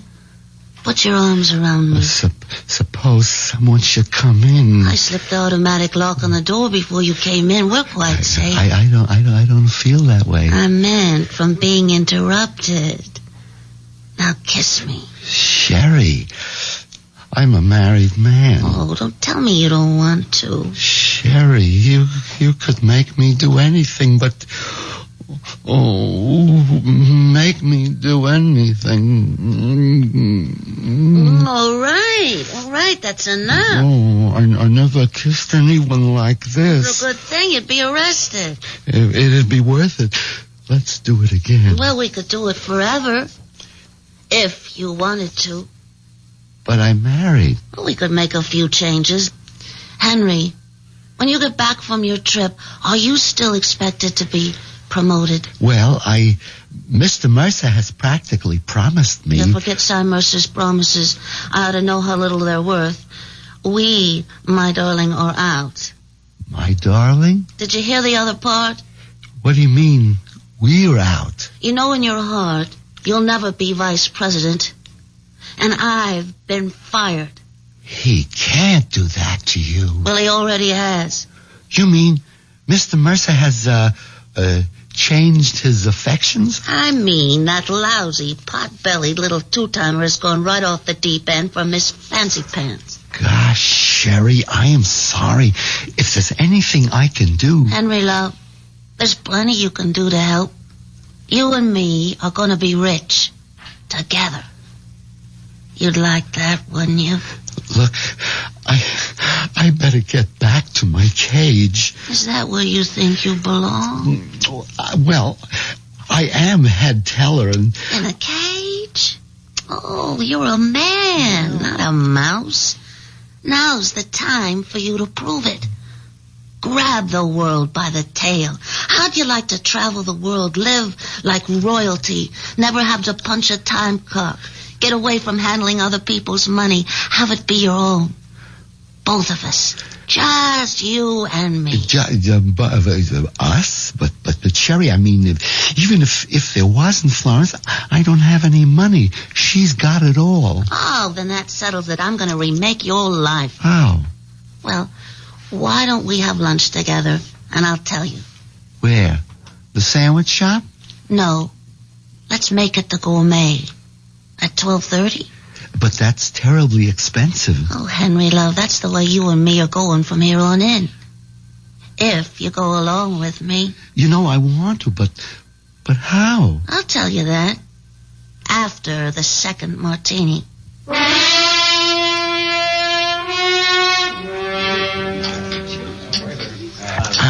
I don't think I've ever had 2 martinis in a row. Certainly not in the middle of the day. Well, that's the whole trouble with you, Henry. You haven't really lived. That's because I haven't wanted to. Well, if you really want, you gotta take. I guess we both learned that today. We sure did. The boat sailed for both of us. Yeah, well, there's another boat sailing tomorrow that I'm more interested in. It's the one I wish I was taking with you. Oh, but what could I do with Florence? Yeah, well, that's what we're going to discuss. We are? The best way to get rid of your wife. It's what we both want, isn't it? Florence would never give me a divorce. And even if she did, she'd want a big alimony. And I just couldn't afford you, Sherry. Well, I won't deny I'm expensive. But you could easily afford me. How? Cy Mercer and his new Lady Love are leaving early for a weekend in Bermuda. Monday's a holiday. They won't be back till Tuesday morning. It won't be till then that they discover the money is missing. What money? The money in the teller's drawers. How much do you think it adds up to? Well, it's the end of the month. Payday for most people. The deposits have been heavy, somewhere between $600,000 or $700,000. Why? What do you want to know? I just wanted to know how much we're going to steal. It's all right, dear. No one's listening to us. I'm not listening to. You must be mad. Steal it for what? For us to enjoy the rest of our life together. Together? What about Florence? Yeah. What about Florence? I just can't wish her dead, you know. Well, I don't see why not. You mean kill her? How many times have you wanted to? Almost every day. But that's different. I would never do anything about it. Not even for me? It isn't that. I wouldn't know how. Anyway, it's all impossible. Why? But it takes 2 keys to close and open the teller's vault. Mine and Mr. Mercer's. Oh, you mean this one? How did you... Well, I told you he was leaving early. He gave me his key to close the vault tonight with Mr. Schaefer. But Schaefer doesn't have the other key. I have. Yeah, but I think Schaefer's going to have it because he's instructed me to tell you to give it to Schaefer and tell him we'd be locking up while you're gone. So we have full access to the money. Yeah, until the outer door is closed with the time lock. And then the vault can't be opened until Tuesday. But I'd be trapped on the ship out at sea, and then Henry, after you've taken the money, you never get on that ship. I've always wanted to take a cruise, and Florence wouldn't... There isn't going to be any Florence, Henry. Remember? But where could we hide? With enough money, you can hide anywhere. You'd shave off your mustache, get contacts instead of those wire-rimmed glasses, a mod wig. I'd cut my hair short, dye it blonde, and get a nose bob, and put on a little weight in the right places. We'd be new people. I always wanted to have a beard. So, all right, grow a beard. Florence would never let me. Listen, Florence won't be around to object. Would I really have to kill her? What other way around is there? None. The trouble is, I wouldn't know how. Well, I've thought of that, Henry. Here. What is it? It's a bottle of sleeping pills. Just dissolve them in a nice hot cup of tea for Florence. What more do you want? I think I'll have another martini. I couldn't believe it was me sitting at an expensive restaurant, drinking in the middle of the day, and planning to murder my wife. Then I started in to think about the 20 years I'd already had with Florence, and the 20 or more I still might have to spend with her, and killing Florence began to make sense. Maybe. I stole a look at Sherry, who was powdering her nose. It looked pretty good to me like it was, and I didn't see where she didn't have enough in all the right places to start with. That's when I made up my mind. Florence had to go.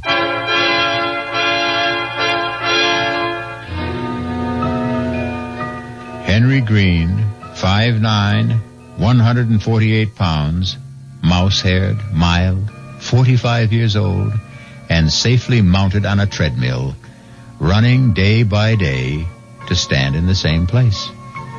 A man in a cage, both at work and at home, but now in the grip of the mating urge, a tiger. I'll be back shortly with Act 2.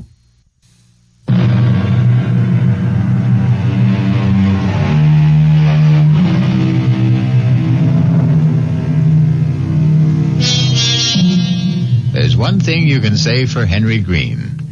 Once set loose, there's nothing small about his new way of life. within one day he is all set to break 3 of the major commandments, the 6th, 7th, and 8th, although not necessarily in that order. Murder and adultery will have to wait their turn. At the moment, he is occupied with the 8th, and grand larceny at that. All right, Sherry. That was the last teller. Is she gone? Yeah. All right. Let's open up.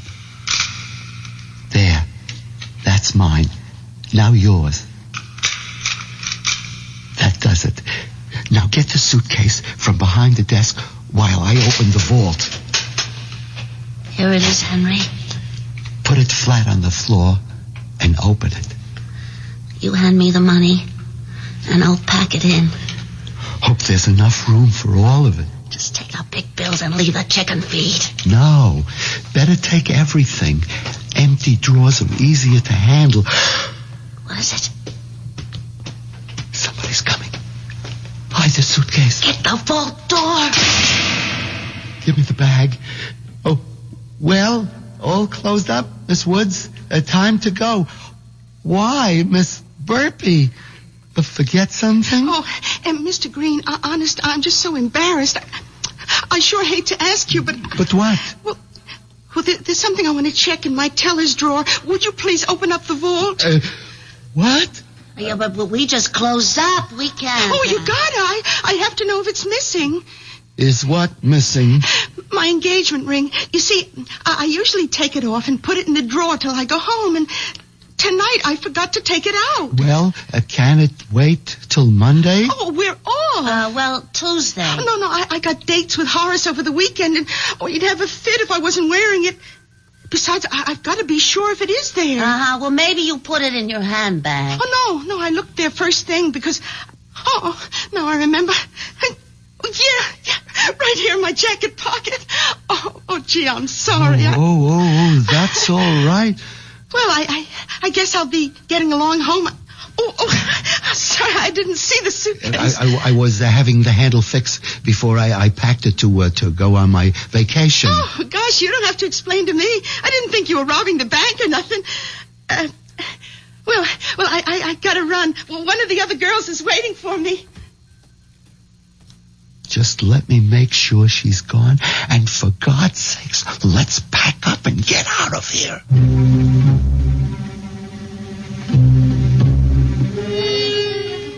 We were both shaking like we had a fever after that run-in with Bird Brain Burpee, but somehow we managed to pack the money in the bag and close the outside door with a time lock.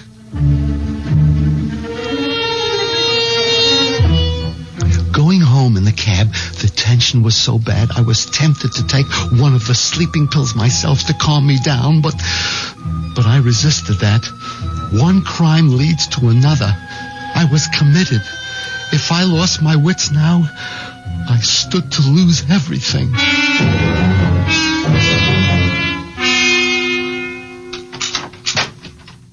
Well, it's about time you got home. I had to close up the bank. At least I see you remember to bring the suitcase. I'll take that. No, I mean, I'll do my own packing. You can't even fold a bath towel. Well, this time I'll show you. I want you to get a little rest, dear. I'll take care of myself. No, I'm not going to argue. Go ahead. Throw everything in. Higgledy-piggledy. You've been drinking. Well, just a sort of party because... I hope you didn't get too giddy so you can't manage to take your dinner out of the oven. Where are you going? Over to Mama's to leave Pussy. She's going to take care of him till we get back. Oh, okay. Will you be long? I don't know. Why? I'm all packed. I have no problems. I just thought you might be tired, Florence, dear, and I want to get to bed early. I'm not even thinking about bed, and you'd better not either. We got a lot to do before tomorrow. But don't I know it, Florence? Don't you worry. I'll be awake.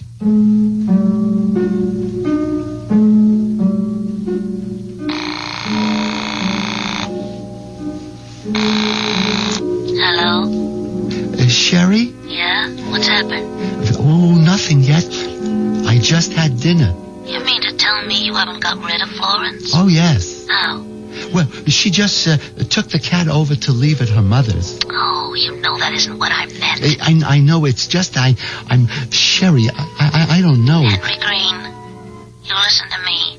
It's now or never. But I don't know how to... Look, you take those capsules, empty the powder from them into a cup or mug or whatever, and coax Florence into having a nice relaxing drink before bed. What does she like? Chocolate, but... No buts, Henry. You can do it. Just put your mind to it and I'm finish just sorry I ever started it. Oh, Henry, when you know you're going to end up with me. Oh, okay, Sherry. You can trust me.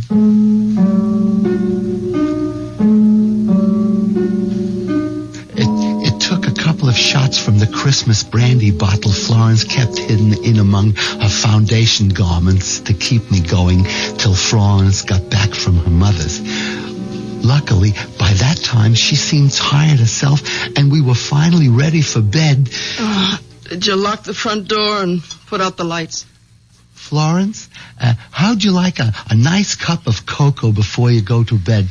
Put you right off to sleep. Oh, I'd love it. I'll get it for you. You can't. I used up the last yesterday. But you got it. I mean, wouldn't you like something to drink? Oh, well, I did get a little bit of a chill coming home. I'll take some hot tea. Oh, yes. Hot tea will be just right.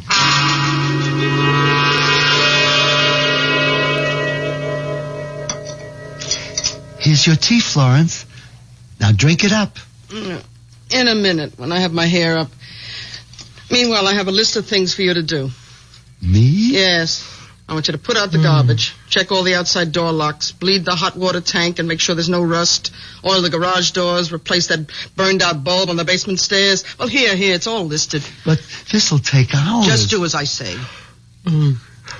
Okay, most of this wait till we get back? No. Why not? I'll tell you when you're finished. Now, on you go.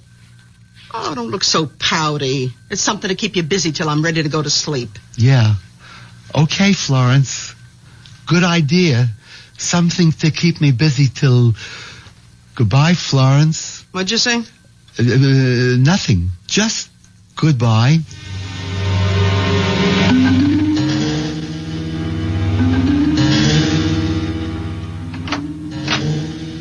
Florence? What is it?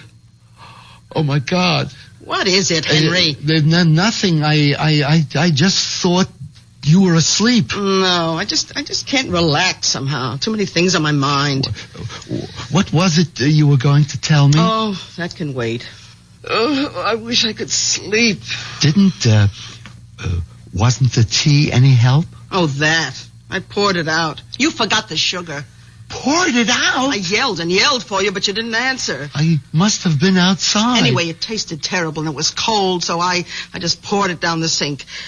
Well, how'd you like to bring me another, but with sugar? It's too late. Why? It's only just after 10 o'clock. Yes, I guess I'm so tired. Okay, Florence, I'll get you another cup.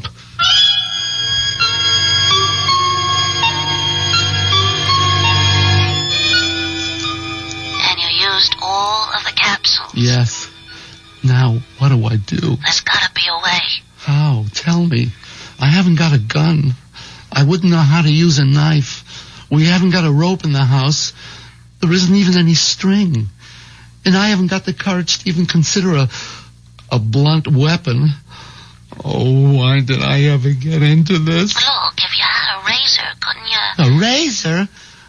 I don't even use a safety razor because blood makes me nauseous. Just electric. That's it. Electricity.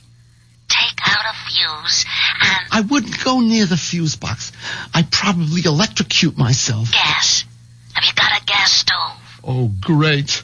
All I have to do is say, Florence, I just robbed the bank because I'm in love with Sherry Woods and we need you out of the way, so would you please just stick your head in the unlighted oven so I can smother you?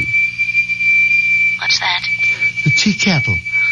Blowing the whistle on me. I guess it's only the first. Wait a minute. Smother. A pillow. Oh, Henry, that's it. A pillow. What? You know, like Laurence Olivier in that picture picture where he had the black face and he held the pillow over his wife's face and then, it was by Shakespeare. Yeah, Othello. Yeah. I might just be able to manage that.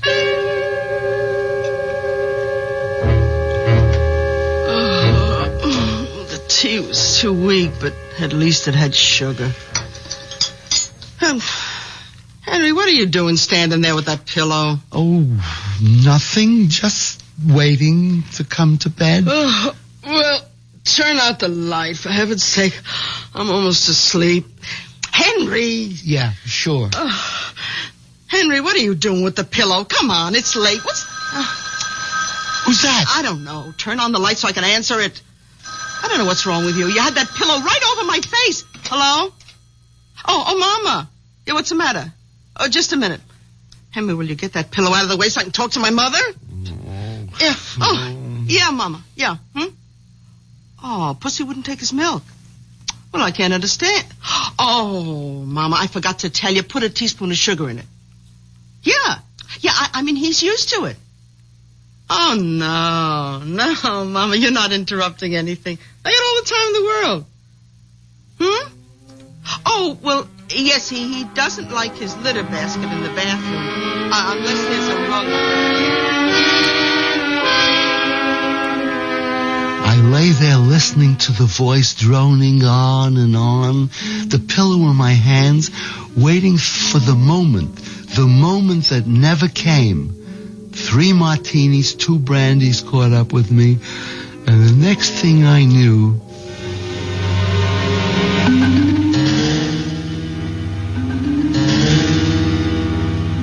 You fell asleep. Sherry, I was bushed. I was just knocked out. And when Florence starts talking to her mother, you just don't know. Oh, never mind that now, Henry. What are we gonna do? I don't know. Is Florence still in bed? No, she got up before me. She's in the bathroom. Oh, I tell you, Henry, I don't know what to say. I've been up all night, half out of my mind, waiting to hear. Hold it. Henry, where are you? What is it? It's Florence. She's yelling for me. I'll have to call you back. Henry! Okay, Florence. I'm coming. Henry, I declare I could shout my lungs out and be dying and I couldn't get you to help. I'm here, Florence. What is it? Open the door and come in. Oh, come right over here to the end of the bathtub. What's wrong? I have this terrible cramp in my foot. Oh, it's killing me. Massage it quick, please. Like that? Not the left when you pull the right. That's it. Oh, grab it and rub. Oh, be careful, idiot. Don't pull it towards you. You almost had my head underwater. You want to drown me? Suddenly, after all the trial and error, the hedging and the fudging, there it was. All I had to do was grab both feet, pull and lift up, and Florence was helpless and gone. Murder could never be made more simple.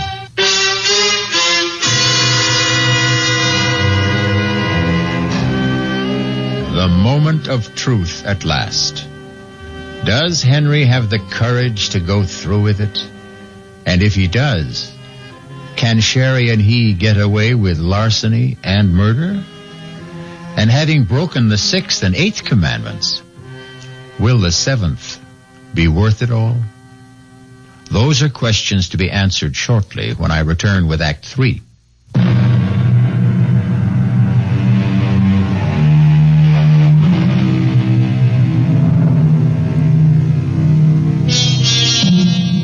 I don't suppose you'd ever want to try it. But in case you do, if your bathtub has an open end, coax any obliging friend to lie in it. Seize him or her by the ankles. Repeat Henry's actions, and they are helpless. Even if they are not obliging, and no matter how strong they are. If there's water in the tub, of course, they would drown. That would be surely up to you. As it is this moment, up to Henry. How long I stood there frozen, unable to move, scarcely able to breathe. After I took the action, I'll never know. I suppose Florence must have thrashed and twisted. There must have been a sound of choking and bubbling as her head stayed beneath the water. I'll never know. don't remember. All I do remember is what brought me out of my trance. Who's that? Doorbell. Who? Must be Sherry. Yeah, Sherry, you gotta answer.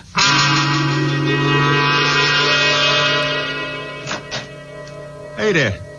Are you Mr. Green? Why, yes, I am. Sal Basso here. Okay to move on in? I beg your pardon? Well, didn't the missus tell you about me? Why, I don't, who? I'm your new tenant. Short term, you know? Just while you're off on a cruise. And that's my family out there in the wagon. My wife rented you our house? Yeah. For the 3 weeks till our house is being painted. Just got the painter started today. Hey, wait a minute. Nothing wrong, huh? I mean, I paid in advance. Mr. Basso. Yes, Basso. You're sure that... Well, just let me talk to your wife a minute and we can get it all straightened out. There's no need for that. It's just Well, I wouldn't want to have to kick up no fuss, you know? I mean, I got the painter started, my whole family and clothes moved out. I mean, I wouldn't want to drag no lawyer or like that into this, but... No, there's no question of that. I'm sure if my wife, as a matter of fact, I do recall she said she had something to tell me. You see, I got the receipt right here. That the missus' handwriting? Yes, that's Florence's handwriting, all right. It's just we've been a little delayed in getting out of the house, and if you could give me a couple of hours... Oh, sure. I am a bit early. Hey, I'll tell you what. There's a horror film in the shopping center movie house. Now, I'll take the family there and give them a thrill and come back in, say, a couple hours, okay? And tell the missus to have a good time on that cruise. And she shouldn't fall overboard or get drowned or nothing like that. Hello? Henry? Oh, I thought you'd never call. Listen, baby, I'm all packed. I'll hop in a cab and come to your house. You better be ready with the bags and money, and we'll leave for the airport in the first plane. What? Why not? She what? Rented the house? Well, so what's the difference? Why can't... All right, Henry. All right, don't get excited. Yeah, not on the phone. I'll be right over. I won't. We'll figure out something. After I hung up the phone, I went upstairs. There was something I had to do for Florence before Sherry got there. She was heavier than I thought, and it took me some time to dry her and get her dressed. It helped since she had all her traveling clothes lying on the bed. By the time I had her propped up in the slipper chair, I was soaking wet and shaking all over. By that time, I knew what I had to do. I opened the door to the basement, turned on the light, and went downstairs. Over in the back corner was what I was looking for. An old wardrobe trunk that used to belong to Florence's father. It was covered with dust and mildew, but I wiped it off with a rag and dragged it across the cellar and up the steps. I can't. She's so heavy. Just a few steps more. That's it. Now we can get her in the trunk. I still think we should have cut and run. Easy now. Get her so she's sitting on the stool inside. We wouldn't have had time to get away. The Basso's 6 or 7 kids, they'd have been all over this house. Nowhere to hide, Florence. That's it. Now, to get it closed. I'll hold. You push. There. Henry, are you sorry? I don't know. I'm numb. I'll try to make up to you for it. I did it for you. The crazy things a man can do. Well, at least you're free. No, not yet. Florence may be dead, but we still haven't gotten rid of her. Oh, I wish. Yeah, so do I. Just look at me. I'm an absolute frump. Well, Florence was a bit bigger than you. A bit? If I had a twin, she'd fit in here, too. I can't go out like this. This'll cover you up. What is it? A raincoat. We're in luck.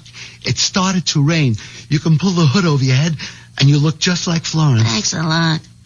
Do we have to go through all this, Henry? The neighbors might be looking out, and someone has got to get on the boat with me. They've got to think that Florence came aboard so she can fall overboard tonight. And then I sneak off in my own clothes before the ship sails. I wish I could have you with me, but I can't. Oh, that's all right, Henry. I'll try to bear up. There were just too many other things to think of just then. The first, getting a cab. The second, getting it loaded and away before Mr. Basso and his family returned from the horror movie. I envied him. He was just watching one. I was living it. Okay, Mike. Now ready. Lift, eh? Easy. Try to keep her upright. Who? They are the trunk. Oh, what's the diff? You got a body in there? A what? I'm just giving you a rip. Feels heavy enough for one. That suit you? Yeah, sure. Yes. Fine. You got to be some kind of a nut to think you got to get some old trunk like that on any of today's cabs. Them trucks went out with Jimmy Walker. Yeah, I'm just lucky you were nice enough to help out. For 50 green ones, Mac, remember? Oh, sure. Here. Okay, climb in.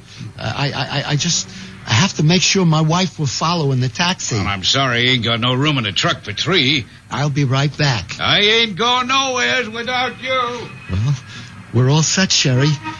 You trail us to the pier. Here, I'll take the suitcase. It's all right. Might as well leave it with me. Goodbye, Henry. Well, goodbye for now. Anyway. Jouncing along in that miserable little pickup truck, that last goodbye seemed somehow so final. Could Sherry possibly... But I put that out of my mind as I told myself that everything was working out for the best. Just a few more hours and we'd be home free. What's the holdup? Search me. This is the line for the pier. Hey, you want I should go find out why it's jammed up? Nothing moving? No, Hey, wait a minute. Here's a cop coming along your side. Officer? All right, knock off the horns. Yeah, mister. I'm trying to make a cruise ship that's sailing in about a half hour. That's fine, citizen. Then you're right where you belong. Just stay in line. But why? What's wrong? Nothing for you to worry about, I'm sure. Just some nut phoned in a bomb scare. Now, we got to search all baggage going aboard. You want to really help out? You can. Open up that trunk you got so the bomb squad can check you out. But I can't open that trunk. My wife has the keys. Okay. So where's your wife? Was she... she's in a taxi right behind her. There wasn't room for her. What taxi? I'll be a son of a gun. That one just pulled out making a U-turn. Stop her. Hold it, mister. What's going on grab here? this little trum, officer. I should have known he was off his trolley right from the beginning. Take it easy, mister. You ain't going out nowhere. of here. I bet there's a bomb in that trunk. A bomb? Yeah. There isn't any bomb. Let me go. Sherry!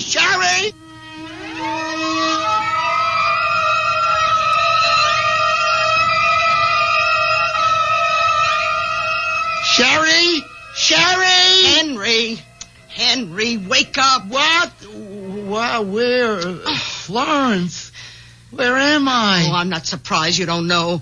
Stumbling in drunk last night and waking up the first day of your vacation still calling for a drink. A drink? Well, you're not getting any. I hope you have a hangover big enough to make yourself properly ashamed of. Now, you get up out of bed and pull yourself together. Oh, yes, Florence. Oh, my head. Ooh, ouch. Ooh, what's that? Your suitcase. Right where you insisted on putting it last night, right next to the bed. You didn't open it? I did after you fell in the door with it when you brought it home, and I packed it for you. Now, you'll be on your feet and ready to go by the time I'm out of my bath. My mind was reeling and splitting in two at the same time. I kneeled on the floor and opened the suitcase. It contained nothing but clothes. No money, just clothes. With a shaking hand, one ear on the rushing bath water, and an eye on the bathroom door, I dialed Sherry's number.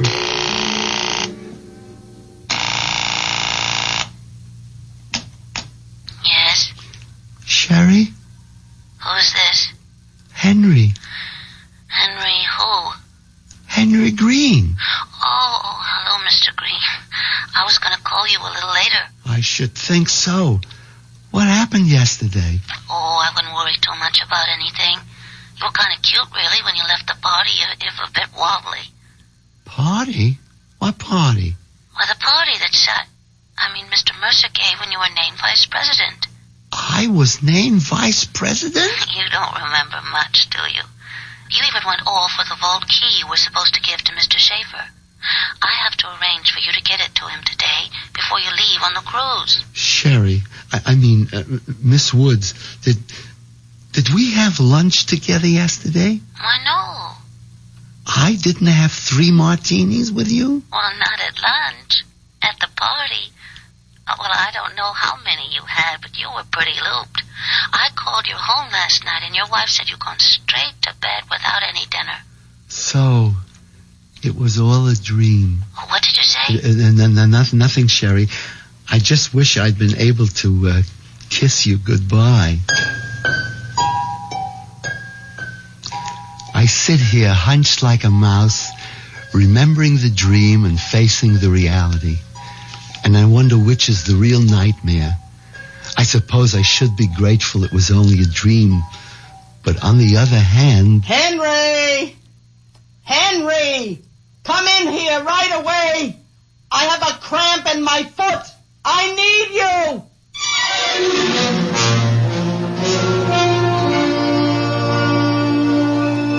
Henry Green, paper tiger, as it turns out. Grand larcener, first-degree murderer, rapacious adulterer thirsting after a young woman's flesh, but all and only in the mind. And surely to have to go on living with someone like Florence is punishment enough to fit the crime. I'll be back shortly.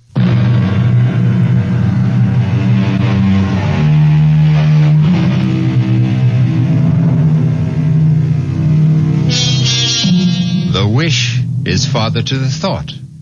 The thought is father to the deed. Henry Green only got 2/3 of the way along that path.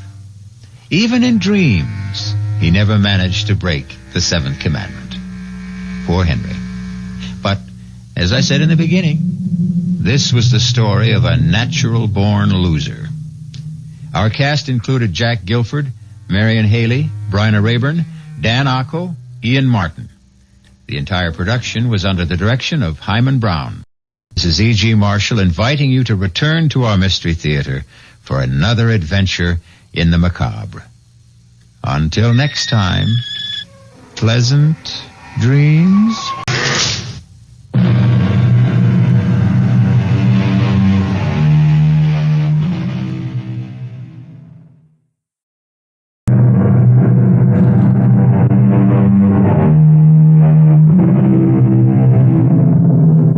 Come in. Welcome. I'm E.G. Marshall. All peoples have their separate legends, their superstitions, and their fears. Julius Caesar once said that all Gaul is divided into 3 parts. But whatever their political alignments, the Gallic people shared their legends in common, and none more persistent and accepted than the belief in the second sight. Usually called a gift, but one wonders if perhaps it is far more the reverse of that. No. No! Is it Ruth? What? Oh, Granny, Bridget, I must have fallen asleep. But what was troubling you in the dream? Oh, Granny, it was terrible. They were topping a big redwood on Peakman's Hill. And Jason swung over on his rig to crosscut with Red Pelly. He was trimming away some branches with a small chainsaw when all of a sudden he Granny, he sheared right through his support line. And I saw him fall like a stone, clear down into the ravine. Oh, it was awful, Granny. He was just like I had seen it with my own eyes. Oh, Granny. Oh, Granny, don't cry. It was only a dream, love. Oh, don't I wish it were, child.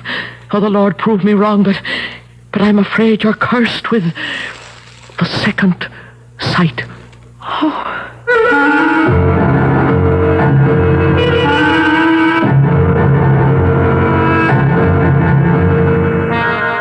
Our mystery drama, The Unearthly Gift, was written especially for the Mystery Theater by Ian Martin and stars Betsy Palmer. I'll be back shortly with Act One.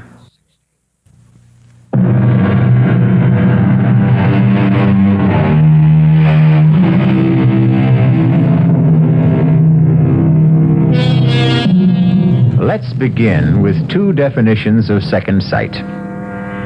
The unearthly capacity to see things impossible for ordinary people to see, or the ability to foretell events in the future from the shadows they cast before them. A talent bequeathed to a large, raw-boned, and rather plain girl called Ruth Ann Mitchell. She and her grandmother, Bridget Carney, are the only women at a lumber camp high in the Bitterfoot Range, which sprawls across Idaho, Washington, and half of British Columbia. Ruth and Granny cook and keep house for the lumberjacks. And what can I say, Mamselle? And Granny, we feel very bad, especially Big Red. He was up there with Jason. I told him 100 times to use a double rig, but he never wanted to listen. Where is Jason? He is in the wagon with Ruth. I will have to take him down the mountain to Rockfall and the main office. I want to see him. No, I think that is not a good thing. He fell 500-600 feet into that ravine. I want to see him. Let her, if she wants. Now you'll hurry back? Yeah, just as soon as I'm sure Jason gets a burial befitting him. You've got room to take me, Frenchie. Mais oui. If you are sure you must. It's what I owe him. Not enough, but all I can do. Oh, Granny, if I knew, why couldn't I have stopped it? How can you hold back the hand of God, child?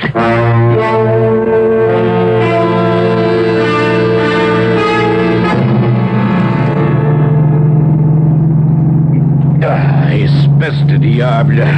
This is one bad road. You want me to drive, Frenchie? You, a woman. Well, I know it like the back of my hand. My daddy was a straw boss at Greenwood's camps, and from the time I was 11, I grew up there. And your father, when did he die? Oh, in the big fire. When the South Slope burned up. And your mother? She died having me. So you stay on with Granny. She is your only family? Yes. All I have to love. And Jason, too, you lost. Oh, Jason. Jason was kind to me. Why do you stay at a lonely camp like Greenwood with a bunch of roughnecks like us? Where else would I go? To the city, where perhaps you find a nice young man who... Me? A plain, awkward country gal who stands head high or higher than most men and knows nothing but to just cook and to do the chores. Jason did not think you were so plain. What did you mean about Jason when you said you might have stopped it? Well, I had sort of a dream. I mean, hours before you came back to camp.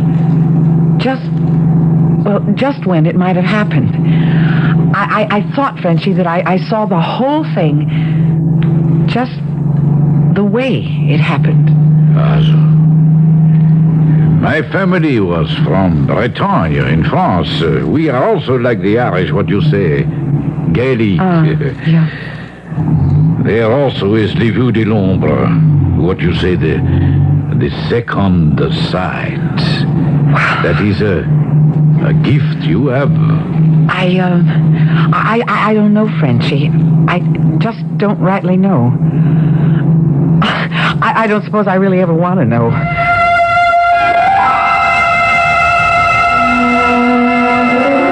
Pardon me, ma'am. You Miss Mitchell? Yes, I am. I'm Tim Pharaoh, new jack for Greenwoods. Told me down at the office I'd be riding up the mountain with you. Well, that's right, Mr. Pharaoh. They're just gassing up the old Jeep. Have you got your gear ready? Most of it. What you see on me. My duffel bag and axe are right there by the pumps. Well, then I guess we're ready to go. Except first, I guess I should say howdy. Ain't used to shaking hands with a lady, but put it there. How about making it Tim? I ain't used to Mr. Oh, yeah, well, my name's Ruth Ann. All right, Ruth Ann. Do we travel? Best we do. It's a rough trail, and I really prefer going it while it's still light.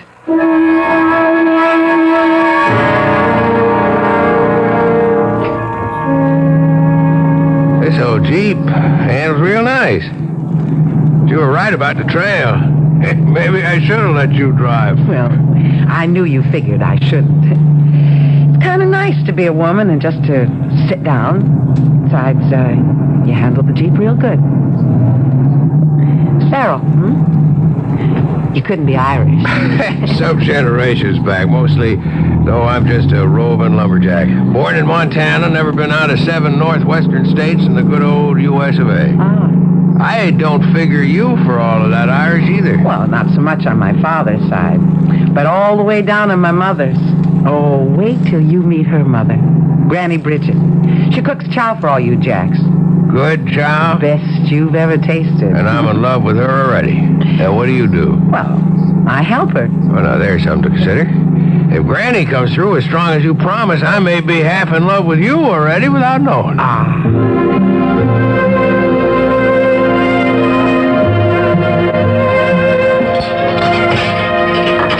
Now, that Tim Farrell you brought back here 3 weeks ago. He's a charmer, he is. Yeah, I think so, too. But what, dear? Well, I don't know how to talk about it, Granny. You see something in his future? I don't want to talk about it yet. Yet? It just doesn't come clear.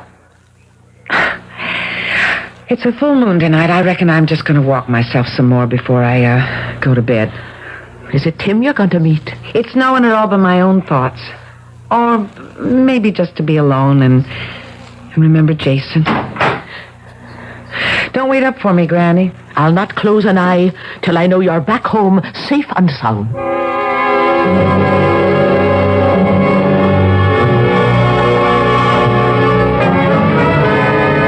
Real pretty moon, ain't it, Ruth? I suppose, Big Red. I kind of hope you figure like I do that it ain't hung up there for nothing. Don't look to me. I'm not your woman. Not now, or ever could be. You'd still shuck me off even with Jason gone? Or with Jason here. Look, you and me have nothing for each other. And don't you make no move to me, even with Jason not here to stand between us. Big as you are, you think you could hold me off if I really had a mind to? Look, I hope I don't have to try. I don't guess you'll have to, Ruth Ann, as long as there are 3 of us. Who asked you here, tenderfoot? Butt out. If I'm not wanted. Ruth Ann? Let's just not make no fuss, all right? I'm on my way back to bed anyways. Good night. Why don't you mind your own business, Pharaoh? I was about to ask you the same question. I'm warning you. You're new on this crew. Don't ask for any trouble. I don't. Just the same, don't push any on me, brother. And lay off of Ruth Ann. She don't like you no more than I do.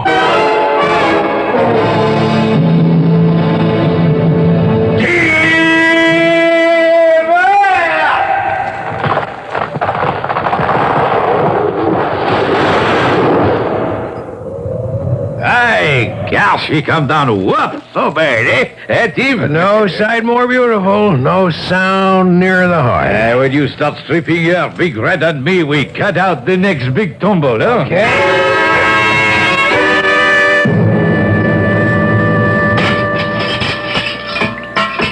Hand me the big kettle. There's a love, Ruth. Ruth? Oh, I'm sorry, Granny. I was thinking of Tim Pharaoh. Oh, I thought maybe that walk under the moon last night might not be all by yourself. Did you meet him then? Yeah. Good, I did, too. Big Red was pestering me again, just like before Jason died. You tell him he as much as lays a finger on you, and I'll put broken glass in his grits. Now, don't you let that blowhard bother you. Well, it's not him that I'm worried about, Granny. It's Tim. Why? I'm trying to fight it, but I see it. There's death. The shadow of death over Tim's shoulder. And I'm somehow in the shadow, too. Oh, Granny, why do I have to see it? And then still know that I can't stop it? Oh, now, Mavournin. Don't wreck your heart with what can't be changed. I told you before, Granny. I won't sit by if... What is it, Colleen? What are you staring at? I see him now. They've topped a tree. And Tim's stripping it. He's all alone in a...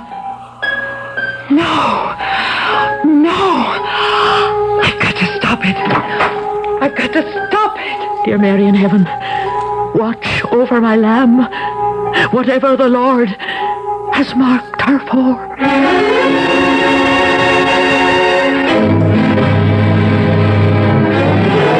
In silent supplication, an old woman prays for the one person she has left to love.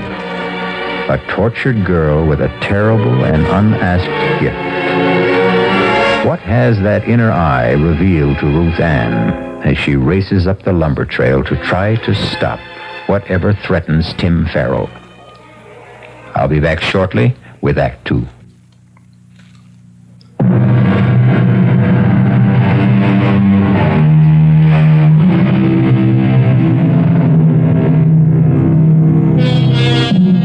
At the stand of trees, the lumberjack crew is thinning out.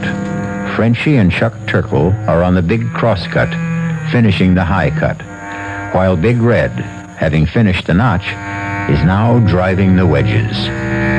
Down the mountain, Tim is methodically stripping the branches from the topped tree, his back towards them. This is the picture Ruth Ann saw in her mind's eye, sees now in actuality as she struggles breathlessly up the slope.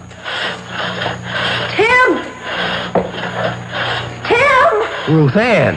What is it? Run! From the tree! I'm not in its path! Look back! Look back! What? Ruth! Ruth! Run to the side! Run to the side! There's no time!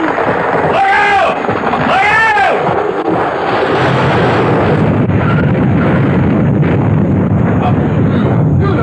Oh, I sure would never want one closer than that. Are you all right, Ruth Ann?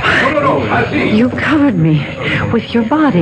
You risked your life to try to save me. I can't figure why we're not playing pulp. That tree was headed straight for where I was standing. What made it turn aside just far enough to miss us? The hand of God. Miss Rose, Tim, how you are now? No, it's all right, Frenchie. I don't know what happened. Fall path was set for 45 degrees off your line. That no good tree. Sure you ain't neither of you hurt? Took a pretty good lick across the back from one of the branches. No, don't move, Tim. No, I can't keep lying on you. I know Miss Ruth is right. Charlie has gone for the stretcher crew. Don't move till they are here. Yeah, but I can't keep lying. I don't mind, Tim. I don't want you to move. You listen to a woman when she talk. If there is something and your back is broke, you move. You risk your life. Why take a chance?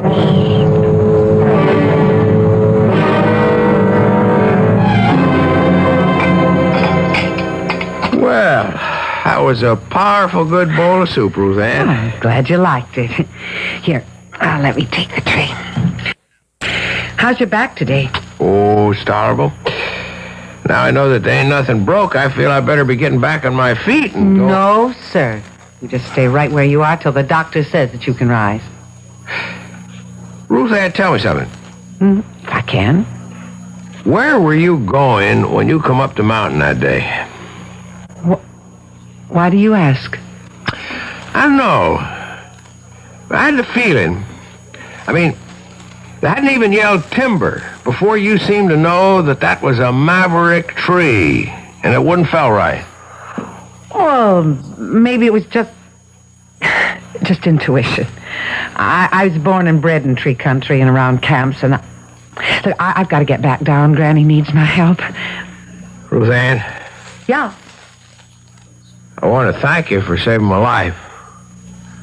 Well, if I had anything to do with it, I'm glad. Maybe someday I can find a way to make up for it.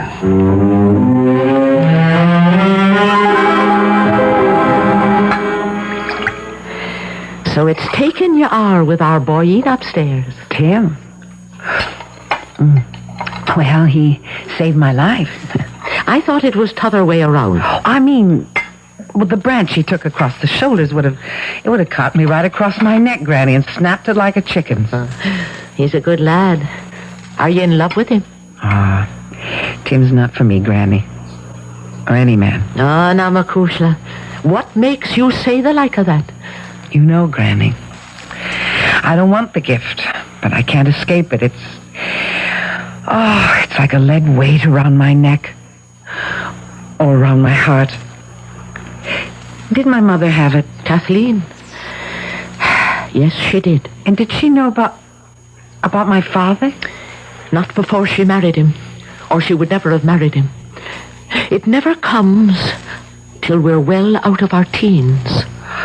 But, Granny, did she know that he was to die so young? She knew. And about herself? She knew that, too. And knowing that I would kill her in childbirth, she still went ahead and had me? Now, there's always the chance the good Lord will change his mind. Look at you and Tim. Only he hasn't. What?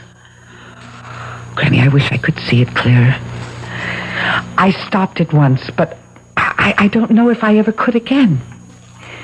Tim wears the shadow of violent death like a collar. And somehow I'm the one who's hanging it there. Oh, Granny. Granny, I don't know what to do.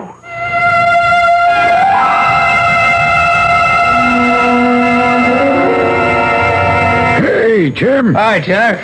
How's it going? Well, I reckon I'm about ready to come back and pull my weight. I'm getting tired of just chopping firewood. Yeah, it's putting you back in shape, though. I hope. You sure are one lucky tree, Jack. When that big old tree kicked around and started to fall out of line, you was dead at its tracks. And then we seen Ruth Ann throw up her hands, and by Dad, if we both couldn't swear on a stack of Bibles, that old tree didn't just veer off to the left, so she just missed you. I guess the wind caught her. It must have been. Though I don't rightly remember any wind that day. Chuck, I want to ask you if you remember something else about that day. Well, sure, ask away. You and Frenchie were making the saw cut. But Big Red cut the notch, and he was setting the wedges. Right? Oh, yeah?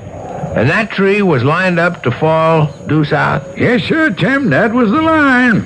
And you know I was working away on the east, 45 degrees pretty near out of the fall line. Oh, yes, you were for sure, Tim. Then how come she turned so out of line? Well, now, sometimes you'll get a tree that has a real tough core or twister on you. You or Frenchie ever had that happen to you before? Well, no, not as you'd say, but I've heard tell. How about Big Red?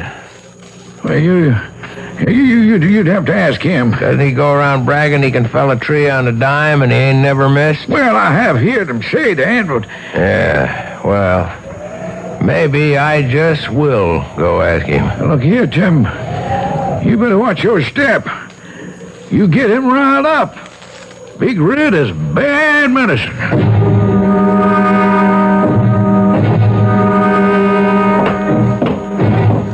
Hold it just a minute before you go inside, Chuck. Oh, Hi, Big Red. What was you and Tim Pharaoh getting your heads so close together over up there by the woodpile? Oh, we was just chatting. I seen he was asking you a powerful lot of questions. I'd like to know them questions and your answers. Oh, Big Red, you're like to break my arm. I might just do that if you don't loosen up. But I don't want to make no trouble. Any trouble I'll handle. You talk. Don't leave nothing out. I want every word.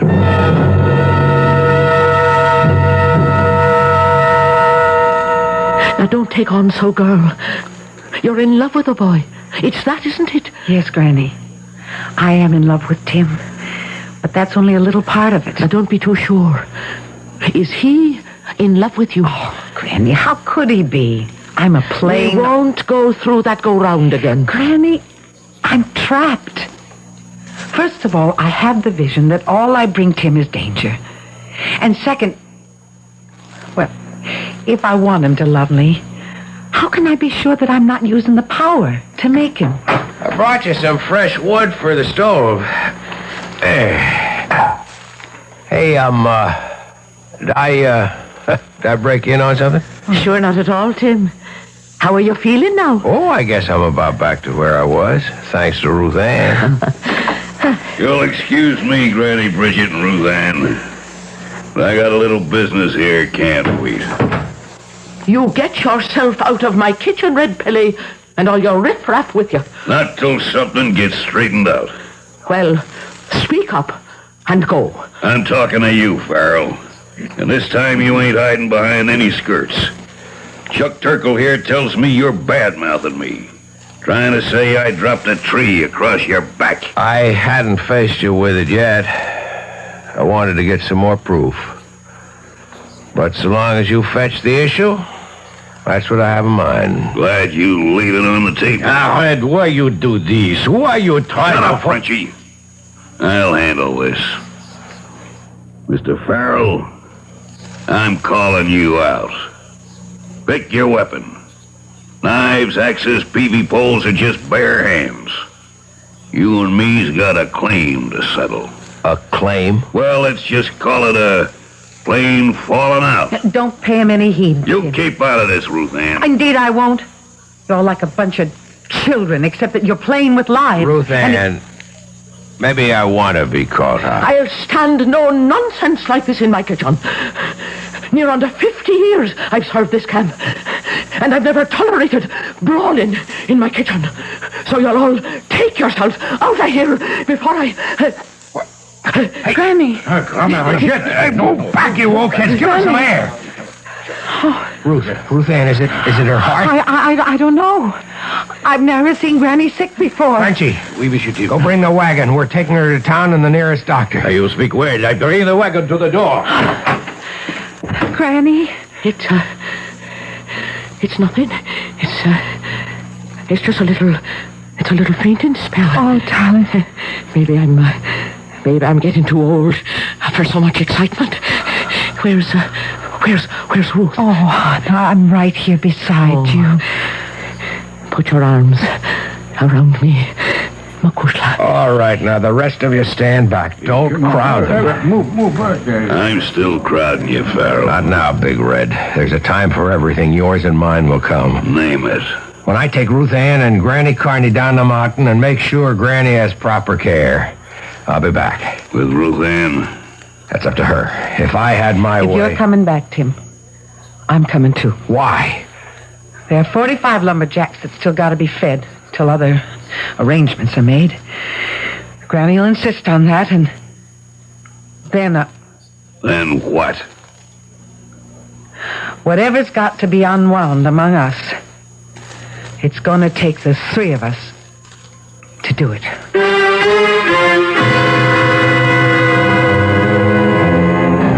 How much does Ruth's second sight now see of the future? How much can she affect it? And how? Is the shadow of what's to come going to engulf her, or can it be dispersed and blown away? Is the unearthly gift something that can prevail against unearthly circumstance? We'll return shortly with Act 3. This is WBBM Chicago News Radio 78.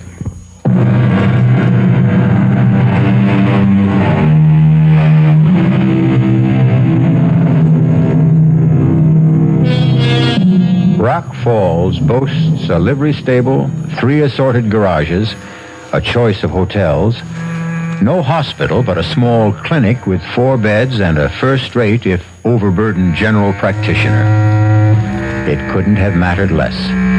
The most efficient and highly staffed hospital would not have saved Bridget's tired heart. Like a stout old watch, the bearings were worn, the mainspring slackened. Are you there, Ruth Ann? I'm here, Granny. I'm going away, you know. Oh, no. Yes, I can see it in your eyes, Mavourneen. You know. Promise me something. What? You won't go back to that camp. Granny, who's to cook for all the men? Then find another. There ought to be something better in life for you. I don't know what it should be. You're telling me that you and Tim... Granny, me and Tim are a dream of yours. Because you want only the best for me. But even if it could be, you know what lies between us. The gift. Or by another name. Curse. Where is he now? He's gone back to camp. And you let him go? How could I stop him? And I was needed here. No longer. Now go and follow him. And leave you here. My time is used up. Come close. Granny, I'm never very far away from you. Soon you will be. Let me say this while I can. Some of us are the lucky ones. I was. How? I had the gift as well. Little I wanted it. It was clearer than yours. So I knew just exactly what to expect. I knew your grandfather, like your mother's poor husband, would have gone from me early. Granny. Forgive me, child. I was just looking down the long corridor of time that I've left behind. Where was I? It doesn't matter, Granny. Oh, yes. Yes, 'twas this. About the gift. It came to me late and left me early. I can wish you only the same. The earlier, the better. You mean suddenly the second sight stopped? It wasn't there? This is what I mean. If I still had it, wouldn't I be able to read better for what you're to do? But how can you know if it's gone? It's like love. When love comes, you can't mistake it if it's for real. And when the gift goes, you'll know it. Just as sure. I love you, Ruth Ann. My love shall make you free. Granny. Granny? Oh, Granny. What will I ever do without you?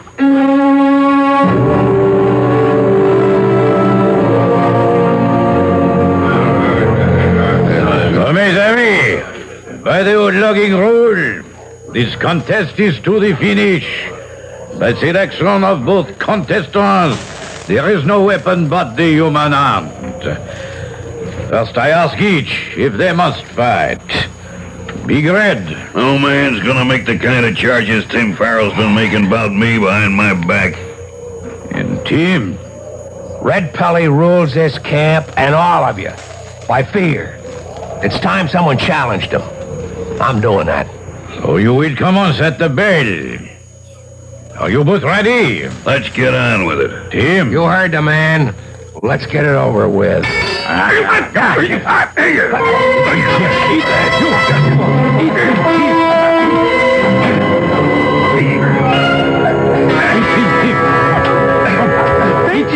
What's going on? Miss Rose, where you come from? The doctor drove me back. Stop it! Stop it! No, it's old log camp custom. You mean no one can stop it till one man is out cold. He's too big and strong for Tim. What I try to say, Miss Ruth, but your Tim feel he must fight. Well, if you won't stop it, I will. Ow. Because I will it. Like this. Okay, Tenderfoot. Now I'm gonna stomp the living hell out of you. I'm not asking no mercy. Come on. Just try to stop me. Just what? Here's one last go for luck.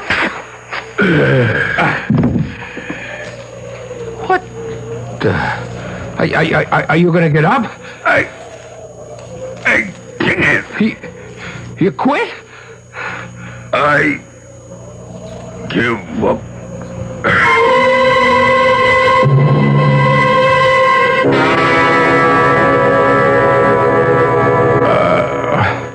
Just take it easy. You're all right. Ruth? Yes? Boy, it seems like I've been here before. Now that Granny's gone and you're okay, I'm going away. Well, if that's what you want, you got your own life to live. My own life. I ain't got the right to say it, but I was sort of hoping that we'd be sharing it. But I got nothing to offer a woman yet. We're just not for each other, Tim. Don't you know? I'm a shadow over you. That it's through me that you're risking your life. Appears to me it's through you it keeps getting saved. Twice. The legend is the third time round fate has to take its course. There's another cook here now, and I'm not needed. Forget me, Tim. Please, just forget me. Look. Sorry, Excuse me, Miss Frenchy. Rose. Hey, how you feel, champ? Huh? I feel like I got run over by a bulldozer. Man. Something else won't, eh? In the inside. Why did you make Miss Ruth cry? It's kind of the other way around, Frenchy. I guess I took a wrong notion. I wanted to marry that girl. But she does not want to marry you? That's right.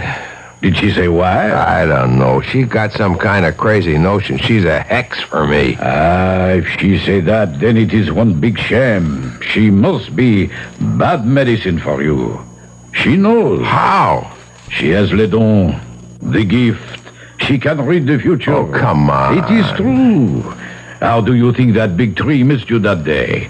And now you make Big Red cry, Uncle. The heck with superstition. That's no real problem. What is a problem is that a man needs money to marry. And what do I have to offer? What? Big Red. I was just dragging what was left of me in here to say you whipped me fair and square and the best man won. You say you're leaving? I'll be on my way by tonight. Frenchy, what was that I heard him saying about he wanted to get hold of some money? The poor devil. He wanted to get married, but he has no stake yet. So he wants money real bad, huh?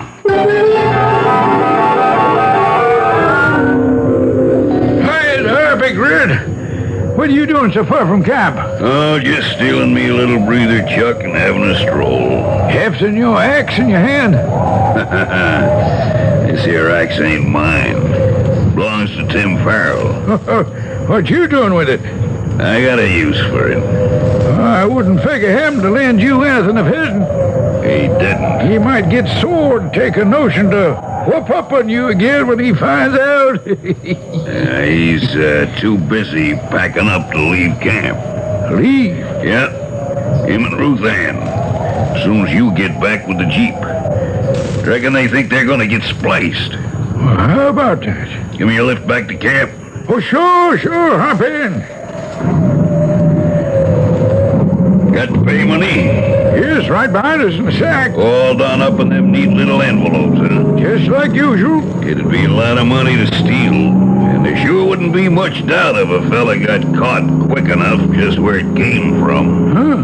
What you talking about? Just keep on driving, Chuck. Only you take the road to the flume at the fork. I got some plans for you.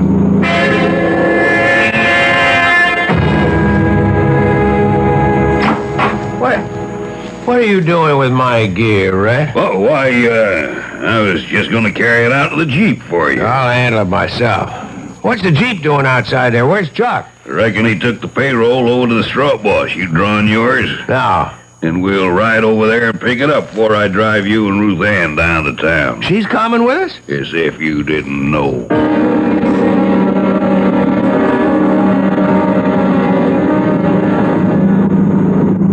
There's something funny going on. This isn't the way that the straw boss is on. Look out in back of you. What? It sure ain't, Mr. Loverboy. The road you're going this time, I'm sure you ain't coming back. I wonder why Chuck's so late getting back. I'd like to get down the mountain before dark. He should have been here at least 1 hour ago. I suppose Tim is going to leave with us. Oh, we have not much transport, Miss Ruth. Why don't you take a chance and stay with him? You don't understand, Frenchy. I do, but sometimes le bon Dieu is kind. And I think that Grand-Mère Brigitte would have wanted... Wait a minute, Frenchy. What is it? Oh, I see it now. I see it. Red. He has the payroll in Tim's duffel. He has Tim knocked out and tied up by the fork on the way down the mountain. And Chuck is trussed up just below the big flume where it spills into the catch basin. He'll drive Tim unconscious into the ravine and send Chuck to die, ground up in the logs in the catch basin. It'll look as if Tim killed him for the payroll. Sacre bleu, he must hurry. Frenchy, go get the rest of the jacks and save Tim, Frenchy. I'll go get Chuck free.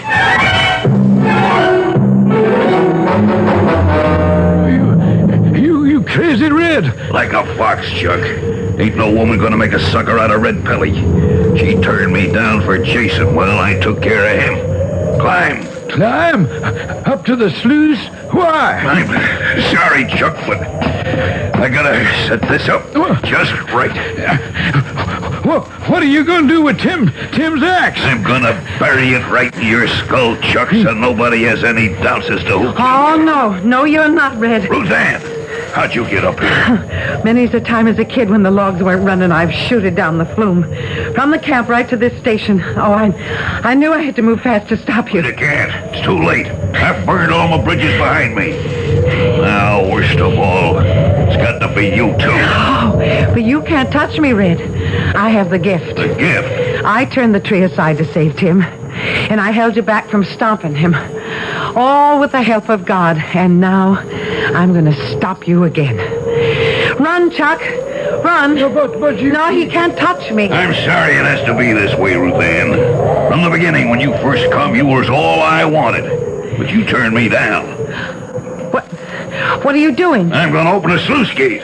There's 600,000 board feet of logs already on the way down. And we're going with the first that comes. If I can't have you, no one else can. Hey! You hear me? I hear you. You touch Ruth Ann, I'll kill you. Ain't none of the three of us gonna stay alive. Come on up. You put down that axe, Red. Until I take your flat coal, Ruth Ann. Give me room, Frenchy. I've got his crease. Damn your hide, I'll split your skull. Watch him. He has your axe. Hang on, Ruth. I've got a peavy pole. All right, Red. You want to give up? Oh, bon Dieu, we cried. We have too many. Stay over the platform, Frenchy. We need room. Hey, that's it.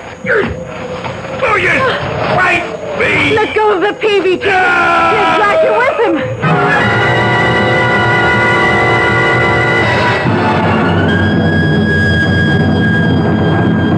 The logs carried him right down the flume and over and into the catch basin. He was ground to pieces. I'm sure glad you're safe, Annie.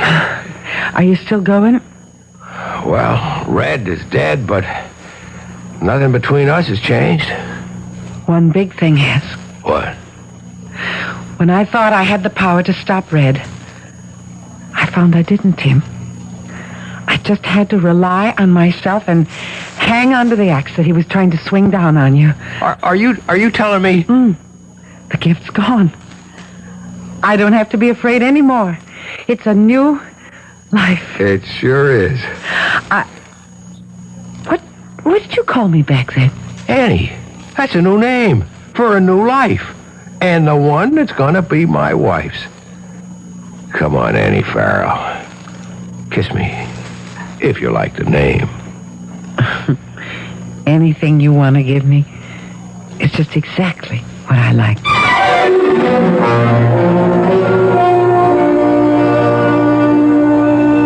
Think of all the gifts you personally may have lost in your time, and how much you mourned them. Then think of the dread, oppressive gift that Ruth Ann lost, and celebrate it with her. Sometimes I do have stories to tell you that end with that fond, childish phrase, and so they lived happily ever after. I'll be back shortly.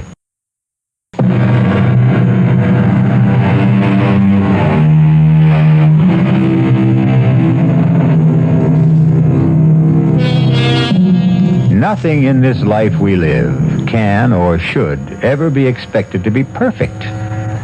We can only wish and hope that as a sizable clutch of feral offspring arrive and grow, that not too many of the girl children will be afflicted or blessed with the gift. It all depends, doesn't it, on how bright and dark our separate futures may be. For myself, either way, I'd rather not know. Who needs to live for more than today? Our cast included Betsy Palmer, Carmen Matthews, Mason Adams, Jackson Beck, and Ian Martin. The entire production was under the direction of Hyman Brown. And now, a preview of our next tale. He must have been going 60 miles an hour on that road. The speed limit there was only about 30. They haven't arrested him, have they? No. But the police were called, weren't they? Yes. They know Mark, of course. He's lived here all his life. Didn't they give Mark a sobriety test? No, nobody even suggested it. I mean, Mark didn't seem to be drunk at all. And of course, he didn't say he'd been drinking. Didn't mention the speed he was traveling at. Well, they asked him. Mark said he was going 35, and the woman just stepped out in front of him. I see. He had to say it, Daddy. I mean, otherwise it would have been a crime, wouldn't it? I think it's called vehicular homicide. Well, he could go to prison for that, couldn't he? Perhaps.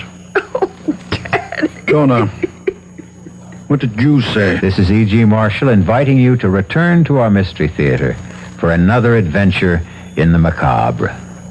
Until next time, pleasant dreams.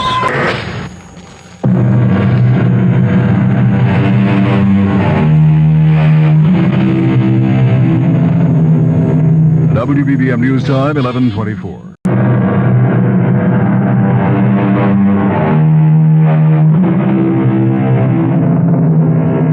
Come in. Welcome. I'm E.G. Marshall. I don't know if you've ever stopped to think about it, but of all the creatures in the animal kingdom, only man, and man alone, will murder his mate simply because she no longer pleases him. True, certain of our friends in fur, fin, or feather will indulge in desertion or even divorce, but murder? For that, you must have the highest degree of culture and civilization. For that, you have to be human. I must know what I can do, Doctor, to keep myself from killing my wife. Why do you want to kill her? I don't want to kill her. Well, then, what makes you think you're going to? I've been told I'm going to do it. By whom? I've been told unmistakably and in no uncertain terms. And that's what scares me. But who told you? Pluto. Who's Pluto? A cat. A cat told you? Yes. My wife's cat.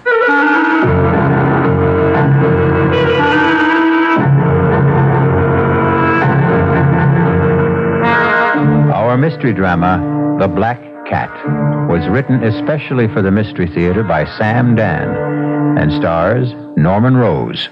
I'll be back shortly with Act One.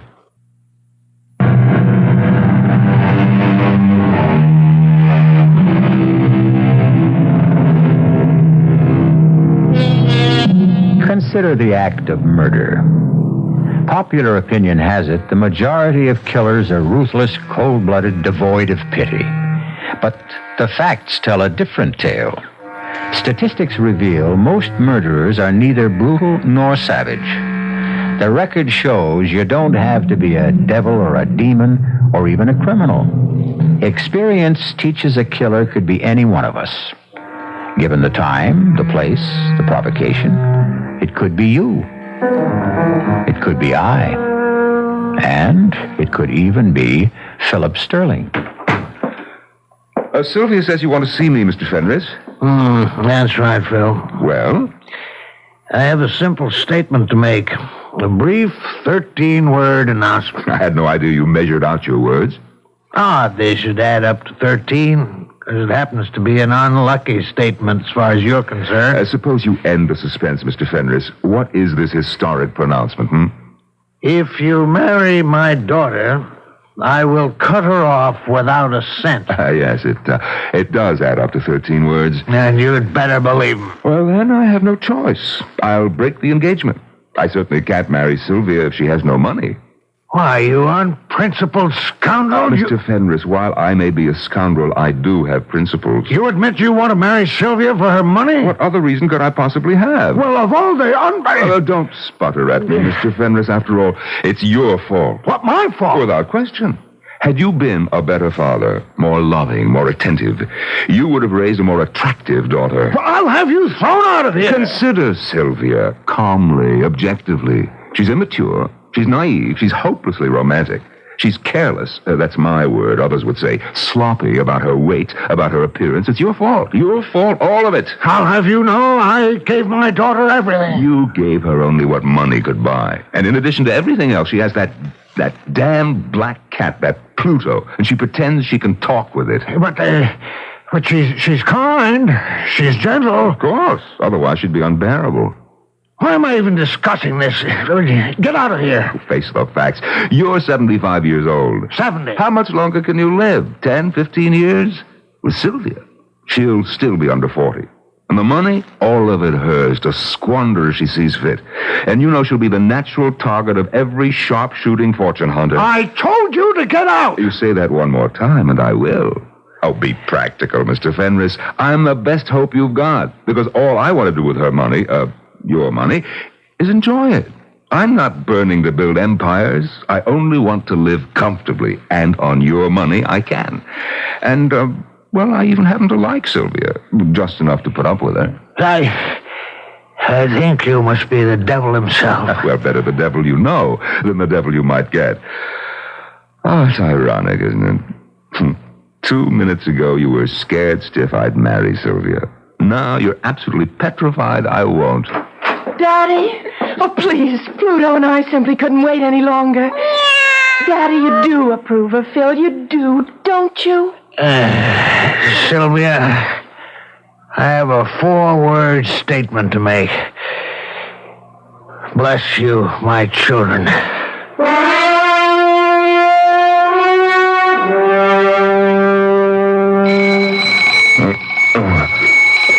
Oh, hey. Who set that thing? Good morning, Phil, darling. I did. You did? What for? We have to be up and about. Oh, at 5:45 in the morning? Oh, I intend to make your breakfast. I never eat breakfast. Oh, well, you should. You should. Gets the day off to a glorious start. Well, it's not as if I'll be swinging a pick and shovel. Well, maybe you should. Oh, Pluto's up. Would you get out of bed, Phil, darling, and let him in? Yes, dear.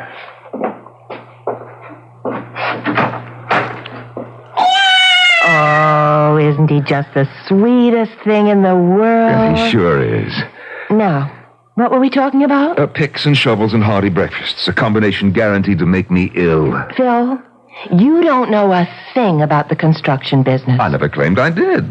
I was honest with your father. But then why did you accept a job with a plush office and a secretary? Because I honestly intend to learn the business. Then that's why you should walk into Daddy's office and say, Sir, the only way to learn this business is from the ground up. Well, Well, you know I'm right. And besides, Pluto thinks it's a splendid idea. Pluto Oh, of thinks? course he does, don't you, Pluto? Matter of fact, Pluto and I discussed it last night. Sylvia. Why can't you believe Pluto and I talk together? Because to talk means to exchange words, and Pluto cannot. No, dear. To talk together means to exchange thoughts. And that's what we do, Pluto and I. How? Well, you look Pluto in the eye, and then you beam your thoughts at him, and he just beams his thoughts back at you. That's talking, that's communicating, isn't it? Well... I looked into Pluto's eyes, and he looked into mine, and he just beamed that idea about the way you could learn Dad's business right into my head. So, don't you see? You have Pluto to thank for it. Yeah. Thanks, Pluto.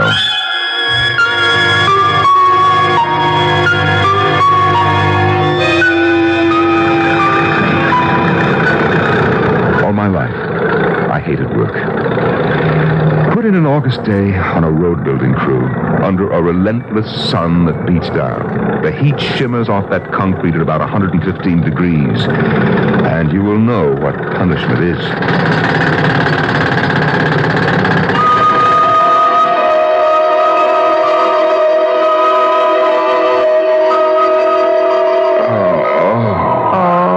Phil, darling, where does it hurt?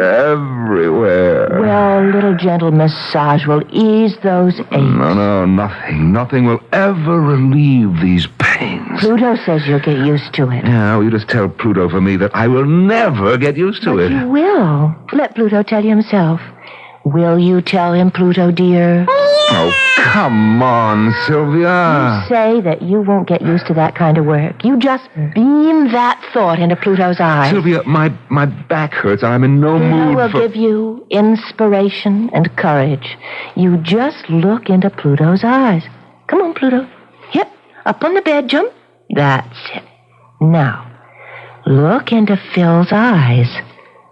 Don't you feel Pluto's thoughts coming into your mind?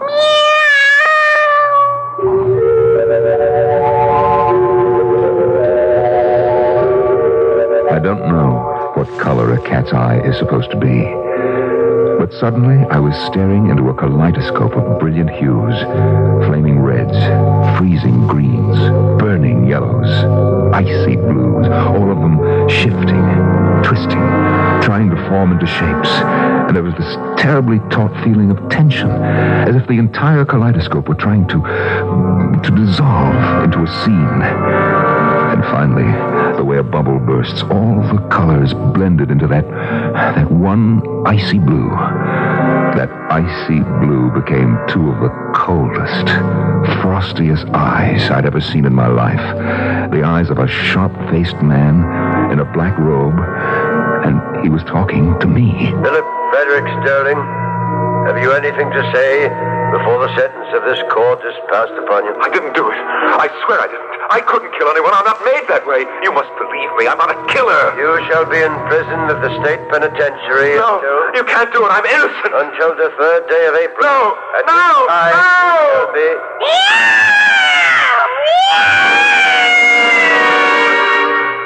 What did you do?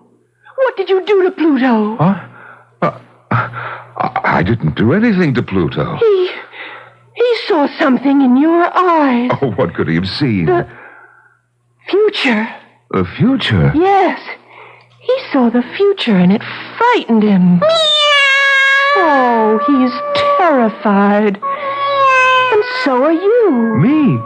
What are you talking about? I'm not... Why are you shaking all over? Who's... You are. Phil. What did you see in Pluto's eyes? Nothing. But Phil... I said I saw nothing.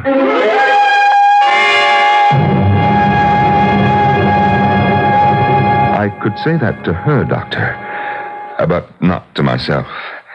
Because I had seen something. A courtroom, a judge, a jury, a defendant. And, of course, that defendant was me. Go on, Mr. Sterling. I wasn't imagining this, Doctor. I looked into the eyes of that cat, and I saw... Yes, you saw that you were being convicted of murder and sentenced by a judge. You don't think I'm crazy? Crazy has many connotations. Whether or not you're crazy, as you put it, is irrelevant here. But why should I see such a scene? I think you know why. No, I don't. I say you do. Please, Doctor, tell me why. It's because you want to kill your wife. That's ridiculous. No, it's true. Well, why would I want to kill my wife? Why did you marry her? For her money. So far, you haven't been able to spend 1 cent of her money. Well, I'm willing to wait. And work on a road gang? What do you suggest? If I were you, I would leave her. Why? You made a bad bargain. You thought you'd fall in soft. It isn't happening. You're beginning to resent her. Already the thought of murder is rattling around in your subconscious. Now look, the old man is worth millions. She gets all of it. Oh, no, I can't walk out on that. Well, then reconcile yourself to the road gang. I have to, I will.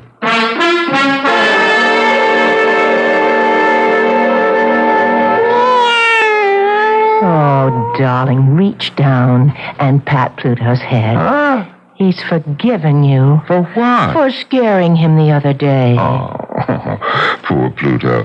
Come here, boy. Now you see how he likes you? Well, I like him, too. We're pals, aren't we, Pluto? Well, do you think you could talk to each other again? Oh, sure. How are things, Pluto, baby? No, I mean really talk. Look into his eyes. Oh, that. Look into them, Phil. Maybe Pluto has something to tell you. Well, okay. Talk to Phil, Pluto. Talk to him.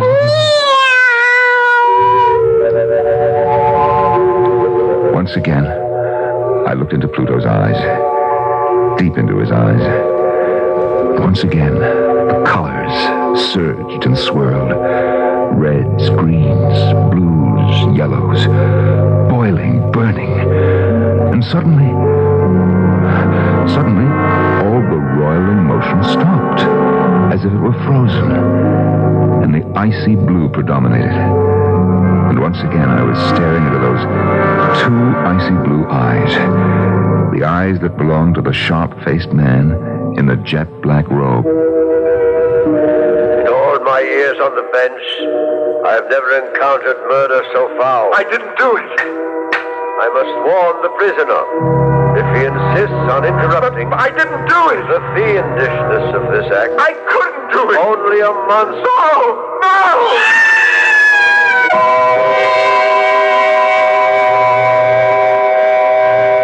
As the poet said, I am the master of my fate. I am the captain of my soul. He might have added, I am the ruler of my mind. It's an interesting project Phil Sterling has set up for himself. Talk out the bad, talk in the good. Drive murder out of his brain and coax love into his heart.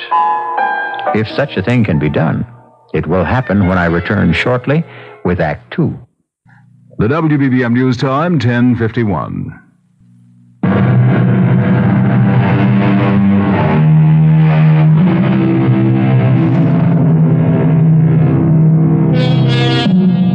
If, as they say, you can see the entire universe in a single drop of water, why is it unreasonable to suppose that Philip Sterling can see the future in the eyes of a cat? Phil is not only convinced he can see his future, he is also certain he can change it. For the better, naturally. Sylvia, call Pluto in here. Oh, darling, he's very frightened. Call him in. Well, I'm not sure that I should. I need him. You what? Sylvia, you're the one who insisted on having the word obey in the marriage ceremony. Call Pluto in here. Pluto.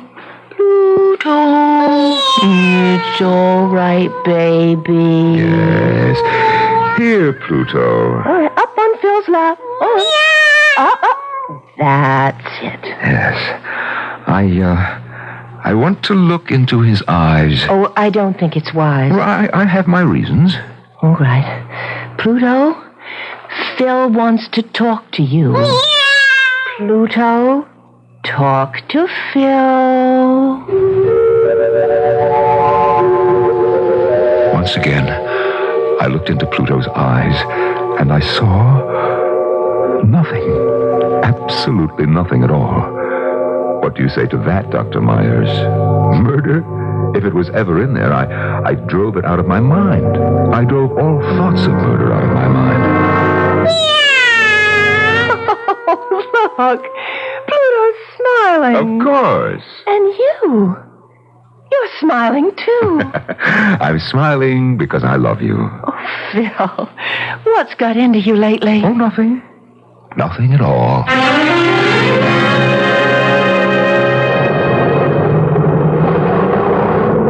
Keep to your left. Keep to your left.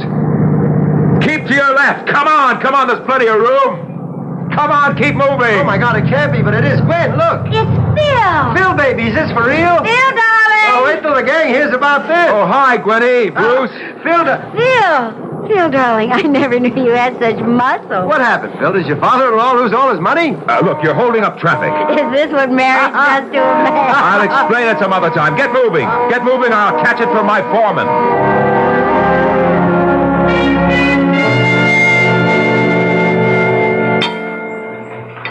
Everything go all right today? Oh, sure. You haven't said a word all during dinner. Well, I'm just tired. Well, I know you're not used to hard work, but you'll see. You'll find it so rewarding. Oh, sure. I have a surprise for you. Why don't you ask me what it is? Okay. It's Dad's wedding gift. You know what he wants to give us? A house. A house? A house of our very own. He wants to give us the house on Rogers Cove. The big one? Yep, the big one with the boat landing, the tennis court. Well, that is a gift. I turned it down. You what? I turned it down. But Sylvia, why? Because we can't afford it. We can't afford it. Not on your salary. You don't know how hard I had to work to restrain my father. From doing what? Well, he wants to give us everything right away. Now, think of that, what it would do to you.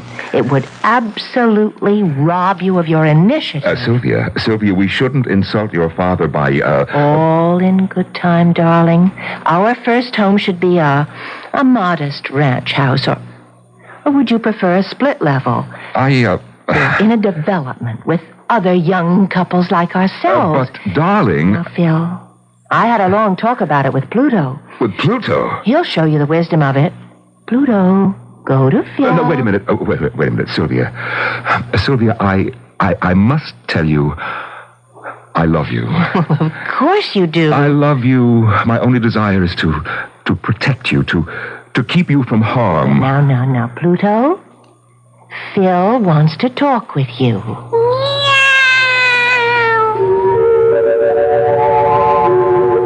Once again, I looked into those eyes. Once again, the whirl of almost blinding colors. But this time, something was different. In the struggle among the blues, the yellows, the greens, and the reds, the bright crimson reds, they were winning out. Everything was red. Flowing red. Blood red. Red blood on a pale white face. Blood on Sylvia's face. Phil, please. Don't hit me. Oh, Phil, please. I told you. I warned you. Phil, no. You ruined my life. All my friends laugh at me. I love you, Phil.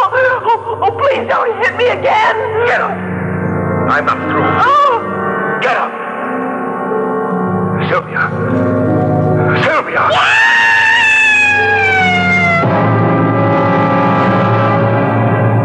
Phil, honestly, you have the most violent conversations with Pluto. Oh, no, Pluto. Everything's all right. Phil, what were you and Pluto talking about? Nothing. Nothing at all. Where are you going? Out. Oh, I'll come with you. No. Oh. Sylvia, can't you understand? Sometimes a man just wants to be by himself, that's all. Of course, darling, I understand. We understand, don't we, Pluto?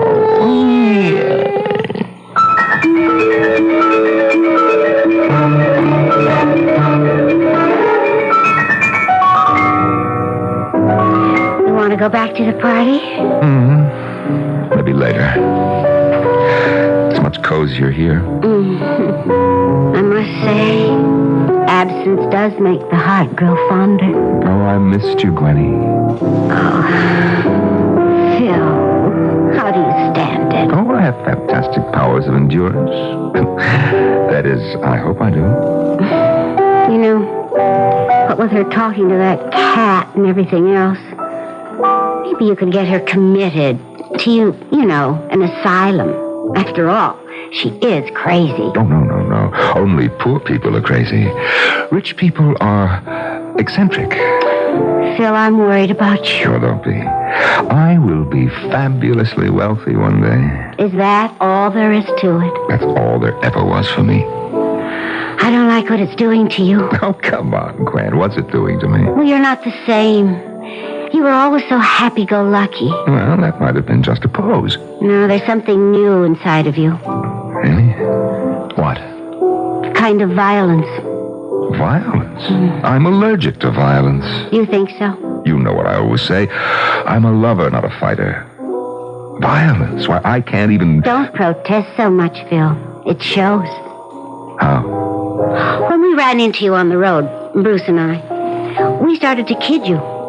You turned livid. I don't remember. You were trembling with rage. That's your imagination. You tried to hide it. Well, maybe you're right.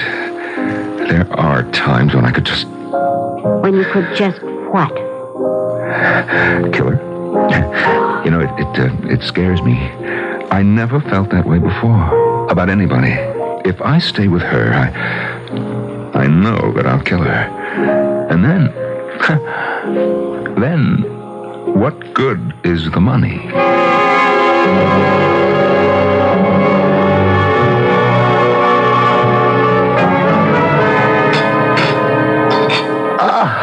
Oh, that's delicious. Have another helping, Dad. You know, Phil, she used to break the heart of every chef I'd hire. These fellas all had international reputations, but she'd just walk into the kitchen and whip up a little dish and put them all to shame. Daddy, the preparation of food is a personal, intimate thing. We shouldn't hire strangers to do it. Don't you agree, Phil? I've never seen Phil so quiet. That's right. Darling, both you and Pluto haven't said a word all evening. Well, I don't know about Pluto, but I am preparing a statement. Oh, that sounds serious. It's a very important statement. Now, that's a coincidence. I, too, have a statement. May I? Of course. Phil, you've absolutely exceeded all my expectations. You've been an excellent husband to Sylvia. You've been conscientious on the job. And so, therefore, I have a 7-word statement. Odd that it should add up to 7 because it's a lucky statement, and, well, here it is. I have included you in my will. Oh, Daddy. Oh, that's wonderful. Isn't it wonderful, Pluto? I know now, Phil, that you'll succeed in the business. One day, they'll all be yours. Oh, Phil, did you hear that? Oh, yes. Yes, I heard it. Well, now that Daddy has made his statement, what was yours? What was mine? I was ready to say 4 simple words. I want a divorce. However, at that moment, it seemed like a stupid thing to do. I happened to glance at Pluto. He was looking up at me. His eyes were wide, and I could see the colors swirling again. But this time, the yellows, the bright flaming yellows, overwhelmed the others. And then, the yellow turned softer and began to gleam like gold, solid gold. Oh, what a fool I would be to throw away a chance to own one of the largest construction companies in America. I looked at Sylvia. I would simply have to love her. That's all.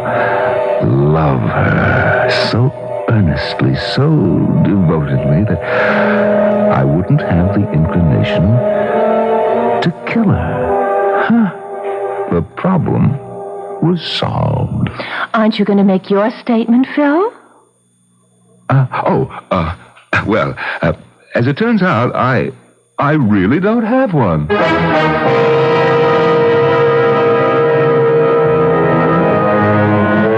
You're playing a dangerous game. All your instincts tell you to get out.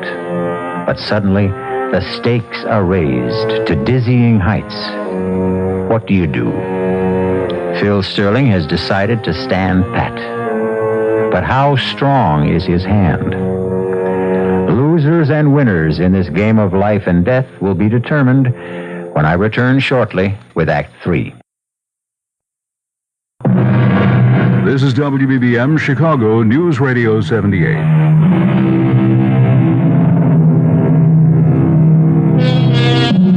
Why should love be a random, subjective thing, completely beyond our conscious control? Why can't we say, she is the logical person for me to love? Phil Sterling is determined to love his wife, because if he can't, he knows he will have to kill her. Oh, darling, let's quit for the night. Well, I can mix a batch of cement and start on the wall if you want me to. You work hard all day. Then you come home at night and I make you work in the basement. Oh, well, I don't mind. Come on upstairs, wash up. No, I'd just as soon keep working and finish this.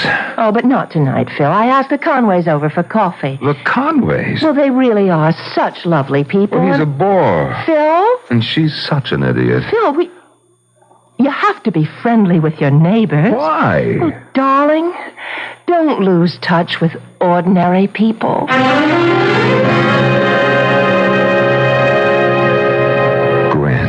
Gwen, I don't know what I'd do without you. Well, that's what friends are for. I just have nobody else to talk to. On the job, at home, the neighbors. I think I'm about ready to flip. Well, Phil, you could always leave. I can't.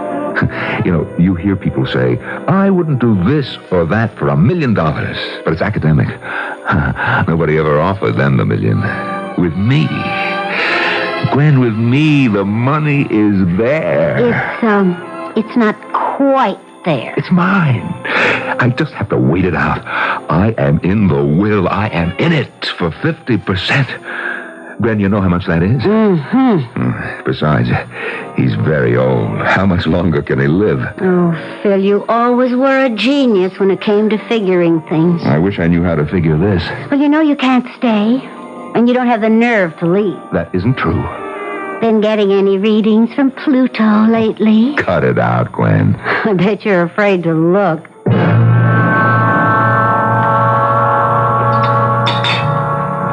Phil, you haven't eaten a thing. I'm not hungry. Oh, darling, something's troubling you. Talk to Pluto. You'll feel better. I don't want to talk to Pluto. Oh, he's such a comfort. Talk to Phil, Pluto. Yes. Sylvia, I love you. Well, I love you, and Pluto loves you, too. Tell him you love him, Pluto. Well, I know something will cheer you up.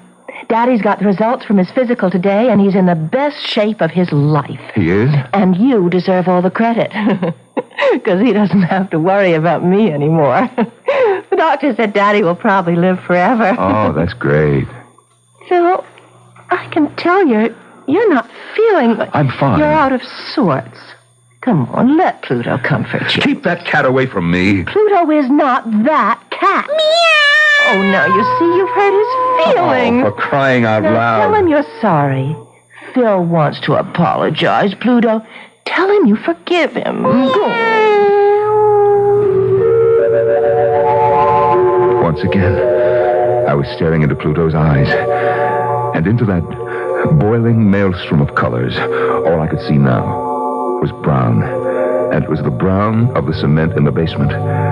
And on this brown cement was a sharp and pointed mason's trowel. And suddenly, the trowel was in my hand. Phil, you'll kill Pluto! That's right. You're mad! Get out of my way! Oh, no! He's driving me crazy. I have to kill him.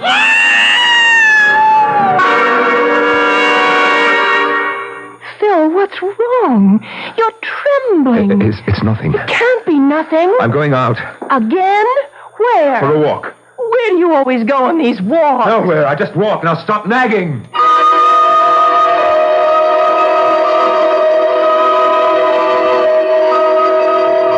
I don't know what I would do without you, Gwen. Good old Gwen. Comfy as a pair of old shoes. Ready as a candlestick. Reliable, dependable. There when you need me. Well, it's true. Well, congratulate me. I'm getting married. Married? Why? Why? Has it occurred to you I might want a life of my own? Bruce asked me to marry him. Oh, Bruce. He may not be much, but he's all mine. And at least he asked me. Gwen, listen. In just a couple of years, I'll really be rich. And I hope you'll be very happy. I'll make it up to you.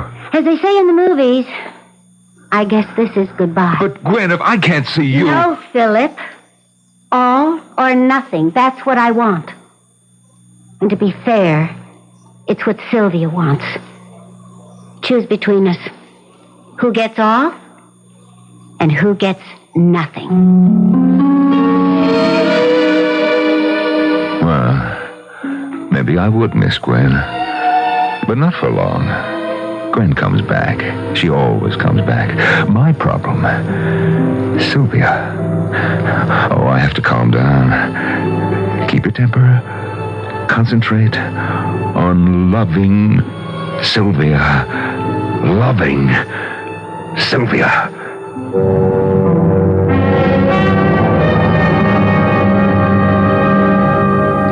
Phil? Yes, dear. Pluto and I have a question to ask you. Oh, what is it? Who is Gwen? What did you say? I think you heard me. He heard me, didn't he, Pluto? Meow. Who is Gwen? Well, Gwen is a girl I used to know. When did you last see her? Now, look, what is I'd this? like an answer. Sylvia, who told you about Gwen? Who do you think? Pluto. What does Pluto know? Everything. You're in love with her, aren't you? No. Don't lie to me. I am telling you the truth. You can lie to me, but you can't lie to Pluto. Sylvia, now listen to me. I am telling you the truth. I love you. Oh, tell that to Pluto. I dare you to tell that to Pluto. Pluto, that mangy cat. Hey, where are you going? Home. You're home now. No, I'm going home to my father. I never want to see you again. That damn cat, I'll kill him. No, Phil. Please, don't. Run, Pluto. Run. Oh, that stupid cat. Look, he ran down to the basement, Sylvia. He can't get away now. I've got you cornered, you stupid cat. Dodge him. Pluto, dodge him. You can't get away. You won't get away. Phil, you're mad. Put down that trowel. Stand still. Stand still, you stupid beast. You've got nowhere to go. Here, Pluto. Here, come to me. Come, I'll protect you. Sylvia, let go of that cat. You give me Pluto. No! I won't have any peace. I won't have any sanity until I kill him. No, Phil, no! Let go of him. No!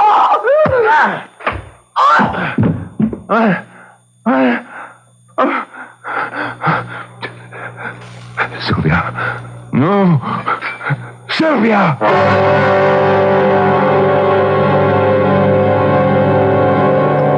They were both dead. I had killed them both. My temper had gotten the best of me. I had to think fast. Think. Oh,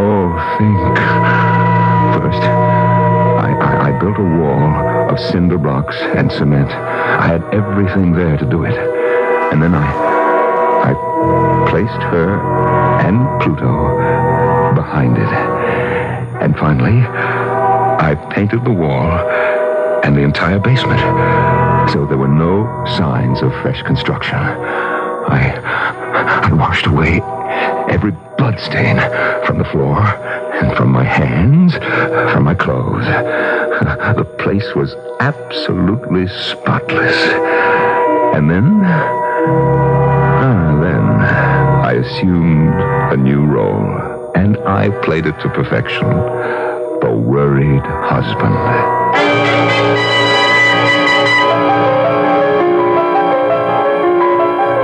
What could have happened to her, Phil? I don't know. Oh, I'm scared. How could she just disappear? You two weren't quarreling, were you? What, Sylvia and I? No, I know. The lovebirds. Well, I'll tell you what I'm scared of. She has all kinds of, weird ideas. And, what with that cat? Who knows? Maybe she just wandered off. Well, we'll find her. You have to be brave, son. Oh, I just couldn't get along without her, Dad.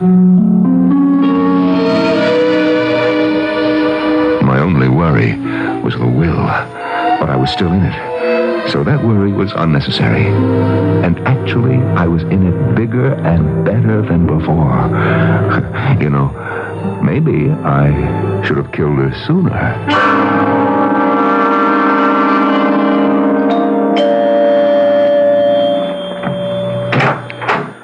Yes? Mr. Sterling? I'm Mr. Sterling. We're police officers. Oh? May we come in? I'm Lieutenant Haley. Sergeant Miller. Yes. Detective Krause.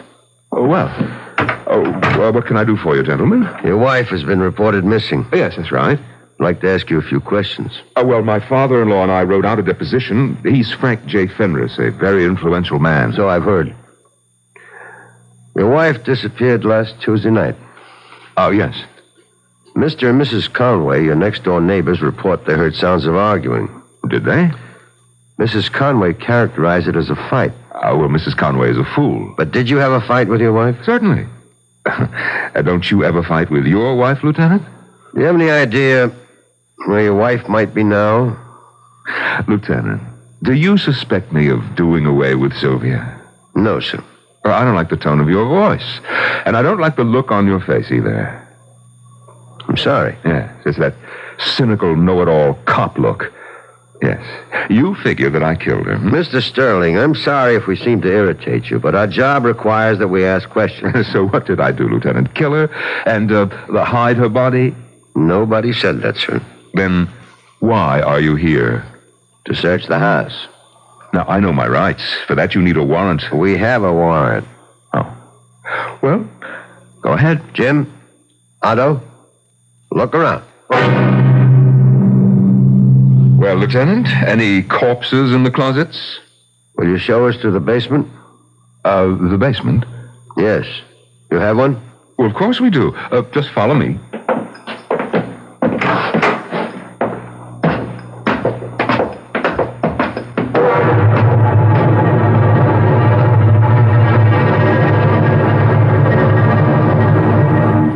Jim? Anything? Otto? Mr. Sterling, I'm sorry we put you to so much trouble. Something the matter, Mr. Sterling? Mr. Sterling? Huh? No, I'm all right. Are you ill? You look so pale. I know this must be a difficult time for you, Mr. Sterling. Yes, it is. Well, we're through here. Are you sure you're all right? Oh, yes. I'm just fine. Well, goodbye, sir. Goodbye. You know, it's funny. I hear a cat. He must be right in this room, but I don't see him. A cat? A cat? What cat? You mean you don't hear that cat? Why, he's behind that wall. He has to be behind that wall. Pluto. Oh, no. It can't be Pluto. He's dead. dead. He's dead. Otto, Jim, get some tools. We're going to break down that wall. He's dead. I killed him. Why isn't he dead?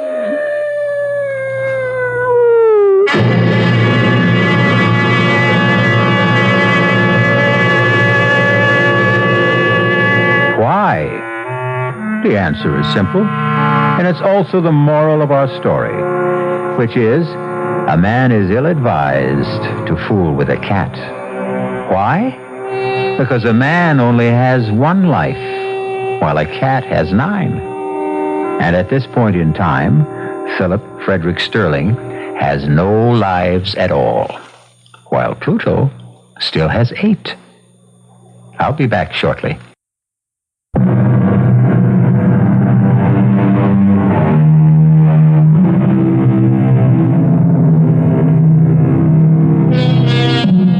What we're doing on this show is bringing back some of the best of the good old days. And a good old expression used to be, the cat's meow. Mom and Dad use it all the time, even though they didn't exactly know what it meant. Well, after this tale, we know. Our cast included Norman Rose, Marion Seldes, Robert Dryden, Joe DeSantis, and Evie Juster. The entire production was under the direction of Hyman Brown. And now, a preview of our next tale. 3 times on different expeditions we have excavated with no success. This time we have managed to isolate the mastaba itself, in spite of every kind of miserable luck. Cave-ins, men injured, crews deserting. But at last, within the next few days, I'm convinced the entrance will be found. Oh, how exciting, how wonderful for you. And Hasiba, I hope she isn't a disappointment. Was she really so beautiful, do you think? Incredibly. Her face shamed the shining sun, and the day was lit up by the light of her countenance. You know, you sound as though you'd actually seen her. I have. You have? Oh, yes, my dear. For every description fits you. This is E.G. Marshall inviting you to return to our Mystery Theater for another adventure in the macabre. Until next time, pleasant dreams.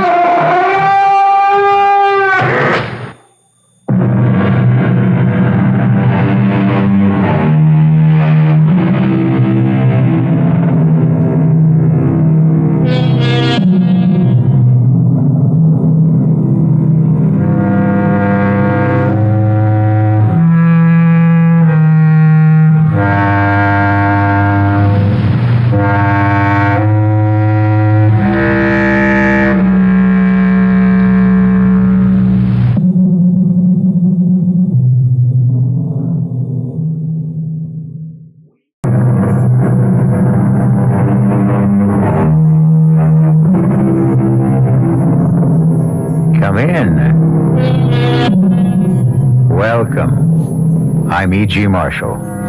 Welcome to the world of terrifying imagination, to the fear you can hear.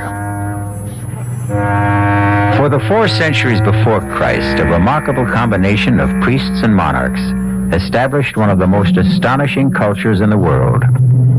The rulers were the pharaohs of Egypt, and they left an enduring series of monuments behind them. The Sphinx, the pyramids, the temples of Karnak and Luxor, and, most strange of all, their mummified remains, embalmed by a process lost to modern science. This is the story of one such mummy, and the eternal curse she left to be visited on any violator of her tomb. What happened, John? The door to the tomb swung shut. Well, can we open it? No. The counterweights locked it somehow. Hold up the torch. Why? There's an inscription inside the door. What does it say? Well, it would take time to decipher it. Don't worry. I can guess. Who breaks this seal forever seals his doom. He will walk no more among the living, or find his way among the dead.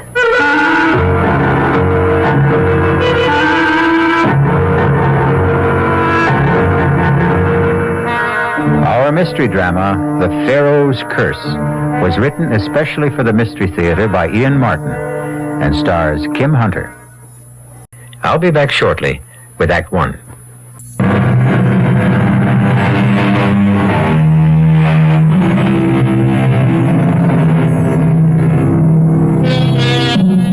"1924, 50 years ago, belongs to another world. Certainly in the Middle East, almost midway through the period of the great archaeological excavations that make Egypt a mecca for tourists from all over the world. And in that era, no singer and entertainer reigned more supreme than Diane Elliott, the toast of 2 continents already, and now in the process of conquering a third, with an engagement at Shepherd's, world-famous hotel in Cairo.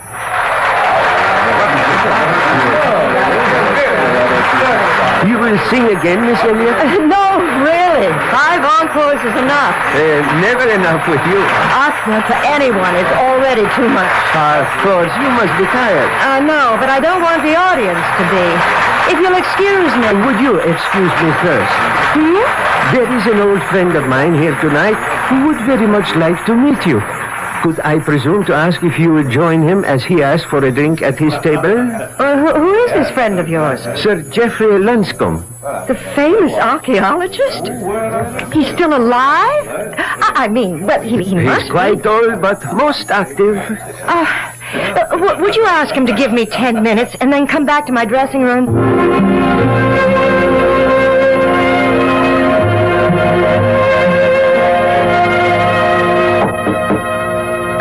Just a moment. Come in. Miss Elliott. Sir Geoffrey? Guilty as charged. Oh, dear. Did I sound forbidding or something? No, not at all. It's just that I feel I'm intruding. Oh, not at all. I hope you'll excuse me, though. I've started changing because tonight's the end of my engagement here, and I have to start packing. Well, then you'll be leaving Cairo. Well, no, not for a few days. I hope at least a week. I've wangled a little gap between engagements because I want to do some sightseeing. Good, excellent. That makes it so much easier for me to ask what I want to ask. It's amazing. What? You, my dear. With your robe pulled tightly around you and your hair swept back so severely from your face. Yes. Absolutely amazing. Well, Let me tell you why I'm here. Have you ever heard of the Princess Hasiba? No. Well, it's not too surprising. She was, you understand, a little before your time. Approximately 4,000 years. Hasiba, the gazelle-footed trailer of perfumed musk. Hasiba, the doe-eyed, radiant perfection of the 3 worlds. I thought you were an archaeologist, not a poet. Well, not I, my dear. That's Thutmose V, her husband, the Pharaoh. And he was right. She was, until then at least, the most exquisite woman who ever lived. And when she died, at 19, the Pharaoh was so crazed with grief that he stripped himself of all his wealth and turned it into jewels with which he filled her burial casket to the brim. She was buried with all the honors of a pharaoh, and the door to her mastaba sealed forever with an undying curse. The mastaba? The burial chamber. And the curse? This chamber holds the jewels of my kingdom. Jewels beyond number and one beyond all price. Who breaks this seal forever seals his doom.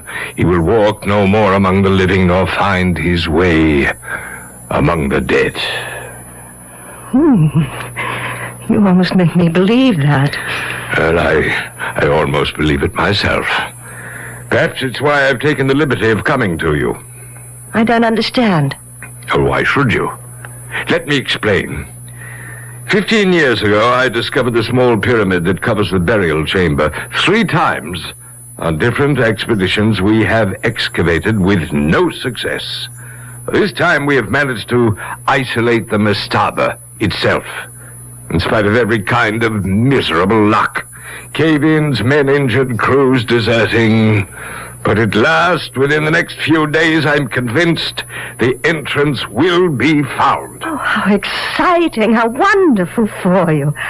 And Hasiba, I hope she isn't a disappointment. Was she really so beautiful, do you think? Incredibly. Her face shamed the shining sun, and the day was lit up by the light of her countenance. You know, you sound as though you'd actually seen her. I have. You have? Oh, yes, my dear. For every description fits you. Well, Sir Geoffrey, I'll have to admit that's about the prettiest compliment I've ever been paid. And the truth? Now, look. What is it? An ivory miniature of Hasiba, hand-carved. How beautiful. Exquisite. Isn't it? So perhaps now you can see, Miss Elliot, why I can easily believe in reincarnation. It's why I asked to meet you. I've devoted the best part of my life to unearthing this tomb. And I've come to be afraid of a curse, and to believe profoundly in the power of good omens and luck. I need that luck, but I think I found it. I know you are my luck. Well, how can I help you? Come as my guest to the diggings for a few days. Open the chamber for me. I think your touch will ensure success. Out of so many, that's the greatest compliment of all. How can I refuse?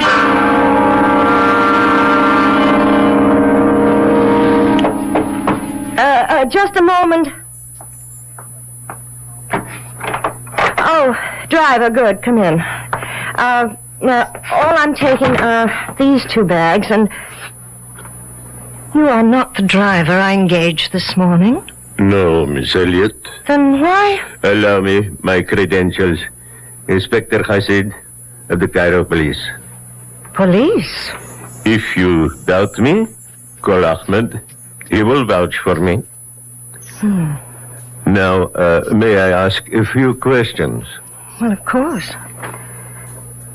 You had never met Sir Geoffrey Lonscombe before, the night before last. That's correct. But you are planning to visit the diggings? Yes. Why? Well, because he invited me to. Just as a guest? Of course. For a few days, correct? Well, now let's not make anything out of that, Inspector. He is about to open the tomb of some ancient Egyptian queen, and I am intrigued. I've never had the opportunity to meet a 4,000-year-old princess who's supposed to look like me. Now, what's wrong with that, and why should it interest the police? This thing is difficult. First of all, let me warn you that there may be possible danger in your visit to the diggings. What danger? I do not know exactly. But if you are to go, will you let me go with you as your driver, incognito? Why? Partially to protect you. And partially what else? That is what I want to find out. Do you have any knowledge of firearms, Miss Elliot? Well, as a matter of fact, I do. I used to do a lot of hunting with my father. And small arms? We had a pistol range. I'm a pretty good shot. Well, could you handle this if you had to? For protection only, I mean. Webley, isn't it? 6-clip? It would fit a woman's handbag. Okay, but I'm not interested in running around playing with guns. Last night, at the diggings, there was a fatal accident. Not Sir Geoffrey. No. One of the new digging crew. Now, for everyone's safety, I need an opportunity to investigate that accident quietly, without publicity. You could offer me that chance. And put my own neck on the line? No. There's little risk for you. But of course, I cannot tell you there is absolutely none.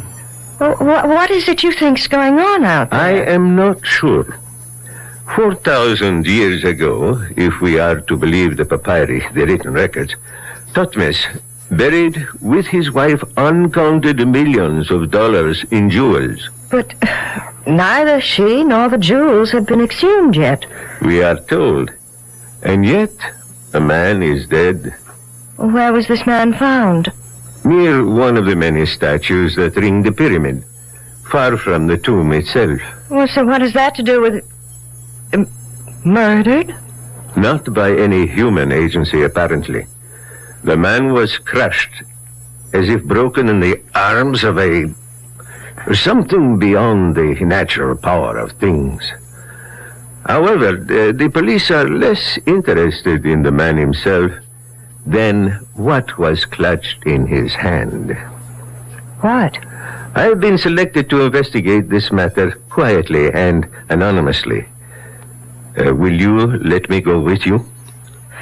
You're kind of daring me, aren't you? Pardon? You don't want me to refuse. I don't think you are in any real danger, Miss Elliot. And I need a cover. Okay. Let's go adventure. Just tell me one thing first. What is there for the police to investigate? What was it the man had clutched in his hand? A diamond of great beauty and great price. What kind of diamond? Now, there's just the whole point, Miss Elliot. A very special kind. For no diamond has been cut like this in the last 4,000 years. A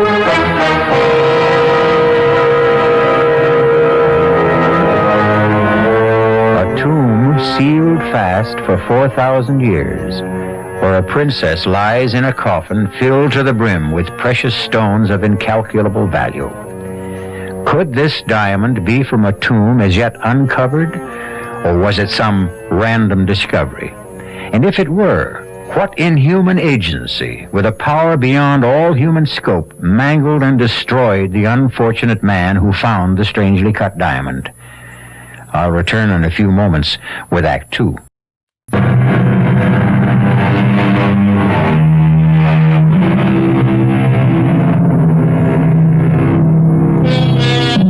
Southwest from Cairo, riding across the hot white desert sands in the jeep driven by Inspector Hasid, a tulle scarf bound across her mouth and nose against the stinging sand, Diana Elliott wonders what whim drove her to this strange adventure. And then, to herself, honestly, she admits what it is. She is tired of the never-relaxing discipline of her life, the touring, the center of applause, the sense of being trapped. Suddenly, she is a free soul, off on an uncharted adventure, ready for anything that comes her way, as long as it is new and different. Miss Elliot. You know me? Yes, and you more than live up to what I've heard. Can I give you a hand down? Oh, thank you. That's more than a hand. Both. Brother, the old boy was right. About what? You. And our 4,000-year-old lady. Perhaps. But I'm not 4,000 years old yet. And I can stand by myself, Mr. Irving, John Irving. I'm Sir Jeff's assistant. He asked me to look out for you. Oh, great. Could we start by having you let go of my waist so I can breathe? I'm sorry. Where's Sir Geoffrey? He had to go into Cairo with the English mail and in connection with an accident we had here. Oh, yes, I know about that. You do? Yes, I read about it in the Cairo newspaper. Oh, well, let's get your bags and get you settled. Do not worry, Sahib. I will take care of them. Oh, fine, driver. Miss Elliott's go into the big tent with the canopy. You can bunk down with the crew over there. Any one of the 3 tents near the diggings. Very good, Sahib. You want to go freshen up, Miss Elliott? Oh, no. Everything is too new and strange and exciting. I want to explore. Okay. You want to walk over and have a closer look at the pyramid? I love it. If I'm not keeping you... No, you're not. I've been designated as the official reception committee for the afternoon. Tell me, have you found the tomb yet? Not quite, but we're close. We started to uncover what appears to be the entrance to the outer chamber this morning. The diggers are working on clearing that now. It's hard to believe. What? That we're almost there. 15 years ago, this entire pyramid was buried in sand. Sir Jeff uncovered it on the 2 former expeditions. What a tremendous job. What are these statues that stand along the bottom row of stones? Those are various Egyptian gods. Now, let's see, starting at that end. Thoth, the recorder. Horus, god of truth. Mot, goddess of justice. And Osiris, the king father himself. 2, 3, 4, 5. Hey, you missed one. This one in the middle. Oh, I'm sorry, so I did. I can't blame you. He's so ugly. That brutal, snarling face. What does he represent? That's Anubis, the jackal-faced god. Officially supposed, coincidentally enough, to be the greeter of the dead. I don't think I'd care to be greeted by that, dead or alive. What do you mean, coincidentally? Well, this is where an accident happened. You mean where the man was killed? You heard about that? Who told you, Sir Jeff? No, it was, my driver. Oh. Bad news travels fast in this country. In any country. Ooh, what a cruel, bestial face he has. What does greeter of the dead mean? He weighed the hearts of the dead before welcoming them to the great halls of Osiris, the judge and the sentencer. Oh, he's not quite as bad as he looks. Do tell. I think I'll have that hand down now. Oh, here you are. Watch it! Quick! Behind the statue. Let me shield him.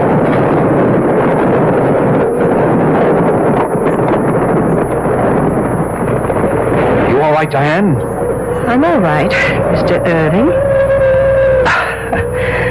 Couldn't we make it John? I called you Diane. So you did. It just slipped out. Did it scare you? If you mean the explosion, of course it did. Dynamite. What was the dynamite for, John? That's just what Sir Jeff's going to want to know. He's going to be hopping mad when he gets back. Damn that Sargon. Who is Sargon? Our esteemed Egyptian colleague and so-called archaeologist who's been gumming up this expedition ever since it started. Gumming it up? Yeah, he resents all outsiders who come here on what he considers his territory. Well, you can't blame him, I suppose. It's his country. But just the same, the guy's pretty hard to take. For some reason, he wants that tomb to remain sealed. With that dynamite he set off, maybe he's just gotten his wish. Now, come on. I'll see you back to your tent so I can go find out just what damage has been done.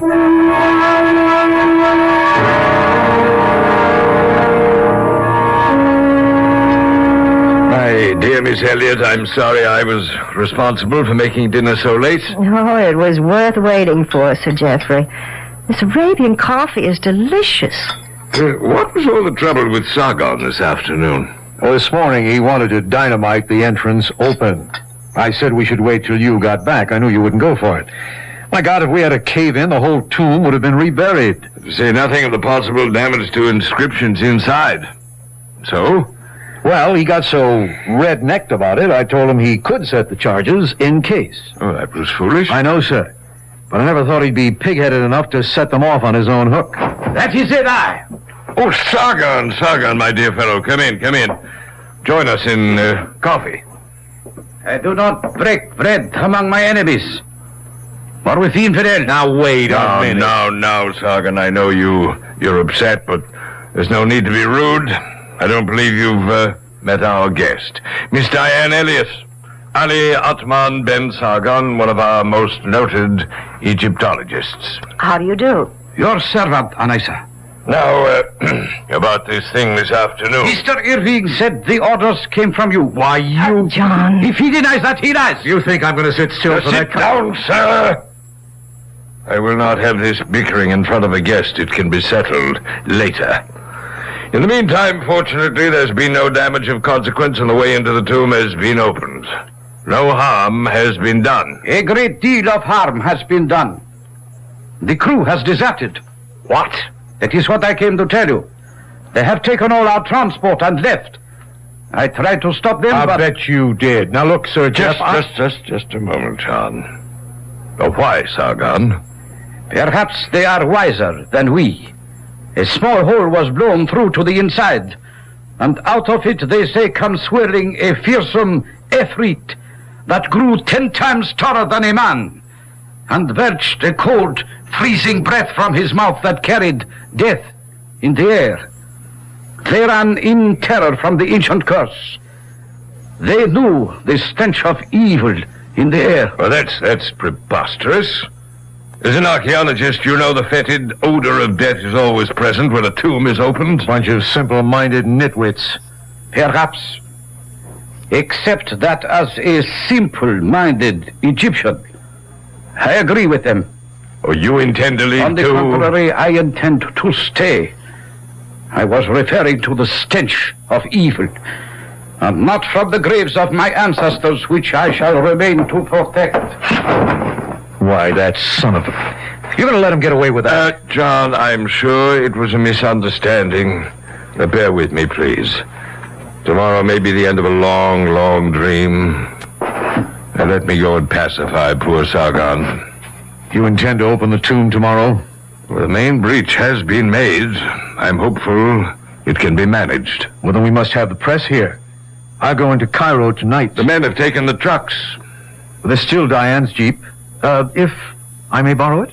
Well, it's not really mine. It's my driver's. Well, whatever you decide tomorrow will be an exciting day. I shall hope, Miss Elliot, to introduce you at last to your long-dead image. This must come to pass, for I still believe in you as my good luck. John, you'll see Miss Elliot to her tent? Of course, sir. Till tomorrow, then. Good night, sir.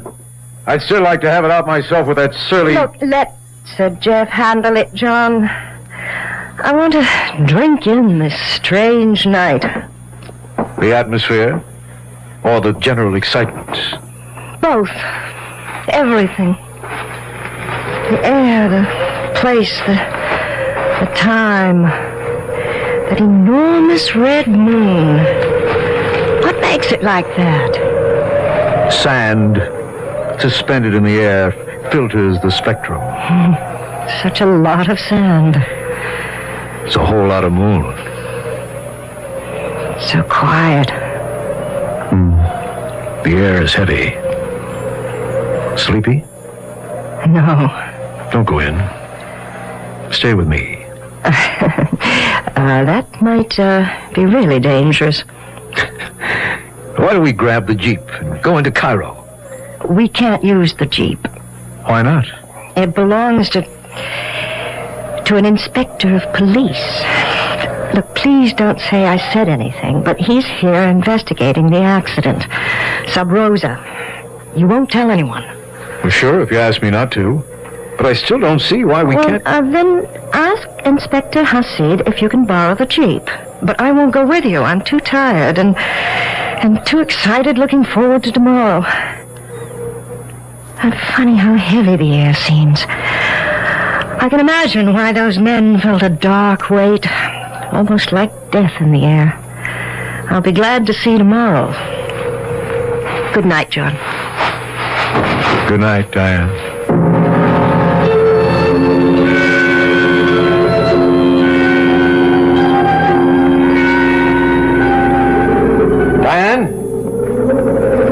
Diane? What is it? Are you dressed? Can I come into your tent? Yes. I was just starting to go to bed. What is it? Look, I don't want to alarm you, but the men were right. There is death in the air tonight. Well, what now? Oh, it's nothing to do with the legend. Totally atmospheric. A simoom is on its way. We must race it back to Cairo. But the tomb... The tomb can wait, as it has waited for centuries. Oh, but there won't be room in the Jeep for all of us. Only you and I are going. And the others? Sir Jeff and Sargon won't leave the tomb. Inspector Hasid won't leave Sargon and remains to protect Sir Jeff. What does that mean? Sargon is not to be trusted. Sir Jeff and the inspector know that. But if we have to run for safety, what about them? Well, they'll be safe in the excavation. It's like a tornado cellar. That's just what this blow will be like anyways. So why can't we hole up with them? We could, if you think you can spare the time. What's that mean? A simoon. It could blow itself out in 6 or 7 hours, or 6 or 7 days. Now, can you spare the time? Oh, of course not. I'm due in Paris in 3 days. Give me 5 minutes, and I'll get my suitcases ready, and we'll be on our way.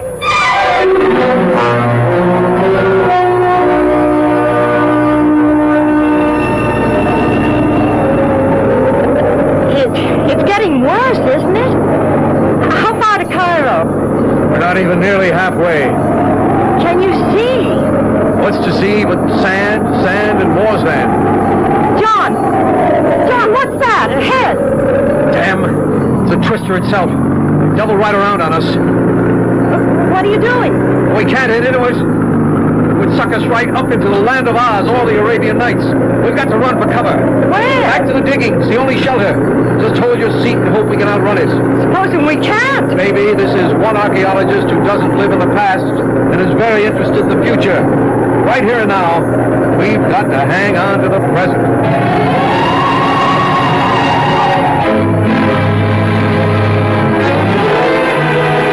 Whatever the effectiveness of the ancient curse, it seems the fates conspire to bring Diane Elliott and John Irving back within its range. And if the 4,000-year sleep of the delectable Hasiba is to be disturbed at last, on whom will the curse fall for disturbing it? On the men who planned and made it possible? Or on another woman who dared to challenge her beauty? I'll return shortly with Act 3.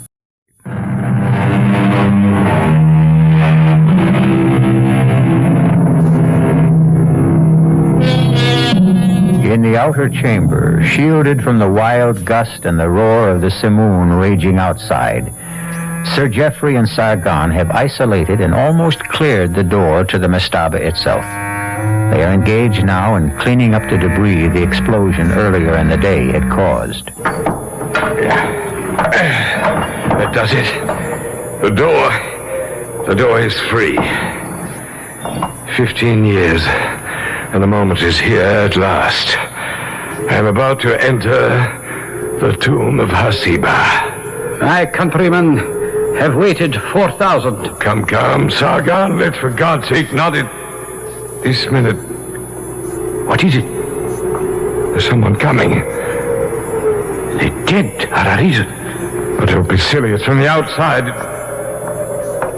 Oh, it's Miss Elliott.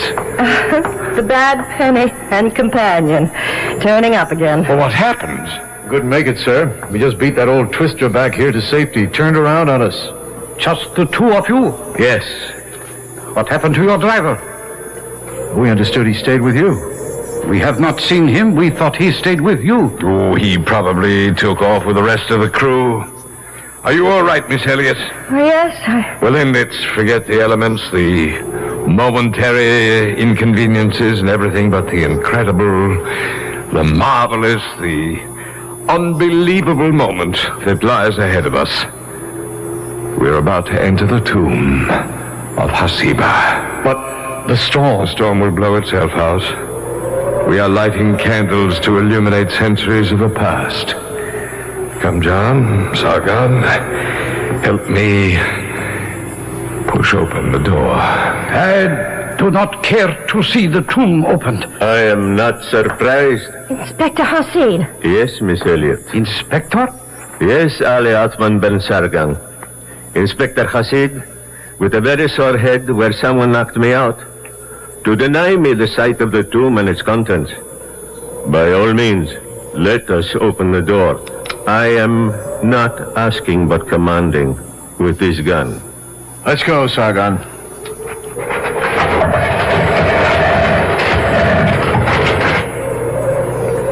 There it is. Beyond that black aperture lies Hasiba, wrapped in her blanket of jewels. Who shall be first to enter? The right is mine. The right is Sir Geoffrey's. Don't make me use my gun. This is a moment I dread as much as I desire. Who knows what lies in that dark cave? The tomb may have been rifled centuries ago. Its artifacts destroyed the very catafalque itself. vandalized. The curse was never idle. And then suddenly I am too old and afraid to enter.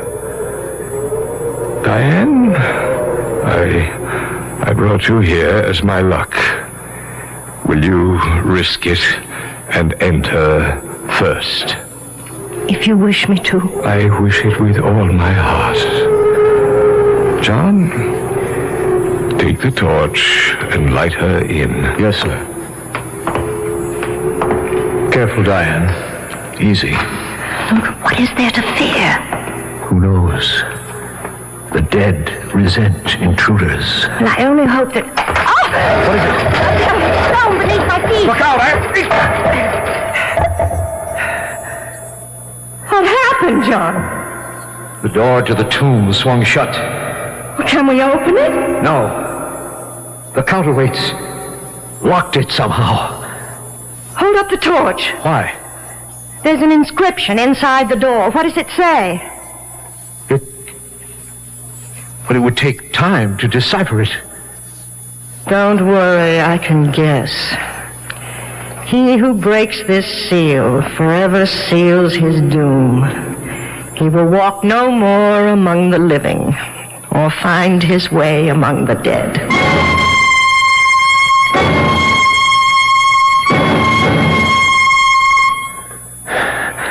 It's just what I was afraid of.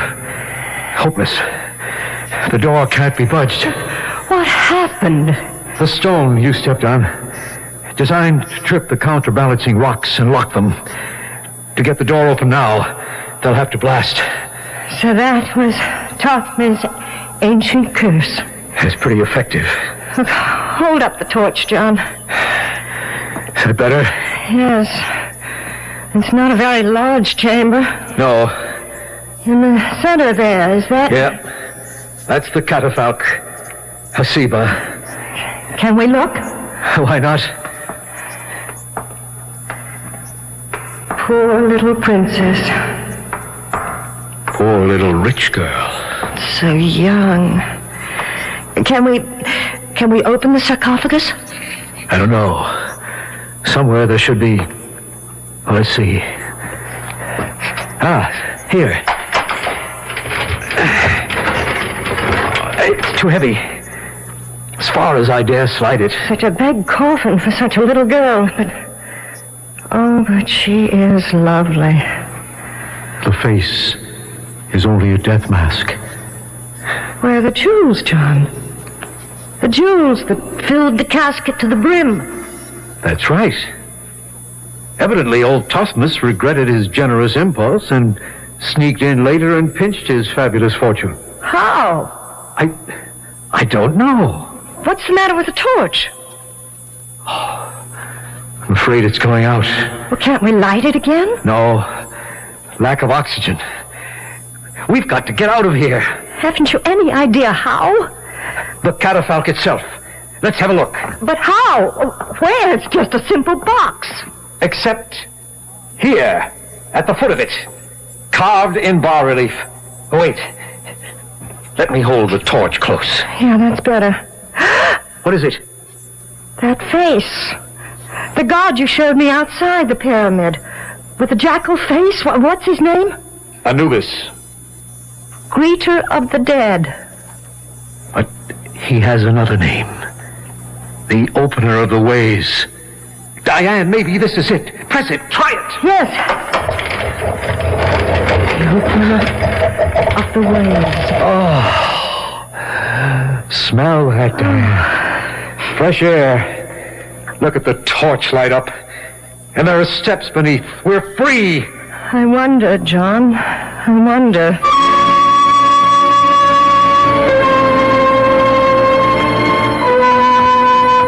I can see it clearly now, Diane. Sargon, he's been plundering the tomb. That was the reason for all the delays he caused. He had to have time to get rid of the jewels. And now, unless we escape somehow, he's safe. Inspector Hasid won't let him go. We might as well have all the cards on the table. When I stumbled into you entering the chamber, it was because Sargon pushed the inspector against me and grabbed the gun. You can be sure Sir Geoffrey and Hasid are both dead by now. And Sargon is on his way to freedom with the jewels. Well, then it's up to us to stop him. How? What's the matter? A blank wall. This looks like the end of the road. It does, at that. How do we get out of this? That's all up to you, John. What does that mean? It's not very difficult to figure out. You know just where to put your hand to move this rock. Don't you, John? I? Why should I? Because you've been here so often before. You know? I think so. And what I don't know, I can guess. You found this secret entrance some time ago. And you stole the jewels, didn't you? You've been the one that's been delaying things while you tried to figure out some way to get away with them. My Jeep with me as cover was the perfect way out, if it hadn't been for the sandstorm. All right. I admit it. Which leaves you with two choices. Which are? Stay here, or come with me. Diane, I am more than a little in love with you, and I promise you there's a fortune packed in your Jeep that could make us able to live like Thutmose and his queen Hasiba. In your luggage, it could easily be smuggled out of the country. Half of it, all of it's yours, if you share it with me. And if I don't? I'll have to take my chances alone, which includes, unfortunately, leaving you shut in here where you can't blow the whistle on me. Two choices, What else? This. What? A gun? Where did you get that? From the inspector. And don't think I don't know how to use it. Are you ready to open the door now? Suppose I just refused. The torch is beginning to burn low again. That means we're running out of oxygen, doesn't it? Okay. You win. Here, catch it!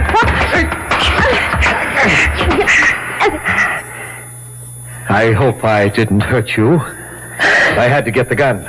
What are you going to do? Oh, nothing violent. That really isn't my nature.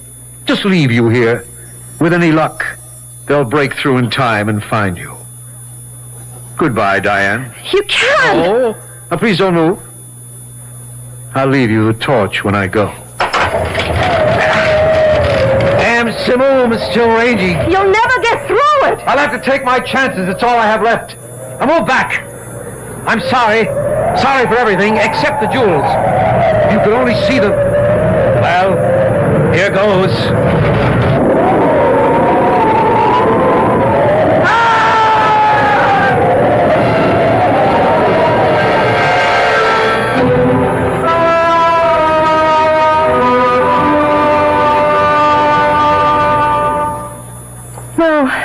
No, I'm all right. You must rest, my dear. There's time later. No, I want to finish telling you. He was leaving, and he had started the door or the statue base that closed the secret entrance, and then suddenly the wind was too strong, and he fell back and got caught in all those tons of stone, just like the other man. I would spare little pity on him, Miss Elliot. The other man was my brother. Sahib Irving thought he had killed me just as successfully. But I don't understand. Why did he start to come back? His return was involuntary. What do you mean, Mr. Sargon? He underestimated the enduring power of an ancient curse. He was returned to his fate. So the curse was a real one, after all. He will walk no more among the living, nor find his way among the dead. But, thanks to you, Miss Elliot, the ancient gods are satisfied, and the lady of whom you are a reincarnation will also be reborn.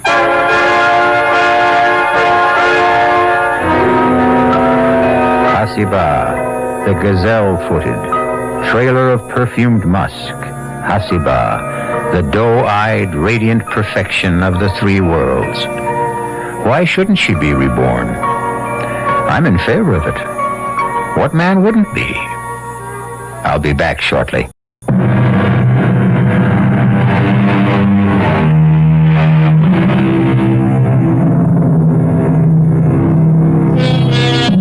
It was Nathaniel Hawthorne, one of our American greats, who said it. A grave, wherever found, preaches a short and pithy sermon to the soul. Let my comment on this tale be as brief. Let the dead past bury its past, nor pause too much to think on today. The future is what leads us on. If we march to any banners, let it be to those. Our cast included Kim Hunter, George Petrie, Arnold Moss, Dan Ocko, and Ian Martin. The entire production was under the direction of Hyman Brown. And now, a preview of our next tale. Johnny, be careful. Ah, come off it, Lisa. Now look, Scarlett, if you're the devil and you want my camera, you'd have no problem in getting it. You wouldn't be here asking for a swap, practically begging me to give it to you. Ordinarily, you'd be right. But there are unalterable rules which govern my organization, and one of them is that when a mortal makes a legitimate purchase from us, we're bound to a bargain. We can only ask that he return his purchase of his own free will. Now that I've revealed this much to you, I suggest that you take the... No deal, Nick, or whatever your name is. You made a bargain, and you're stuck. May I make one correction? It is not I, Johnny, who is stuck, but you, who are doomed. This is E.G. Marshall inviting you to return to our Mystery Theater for another adventure in the macabre. Until next time, pleasant dreams.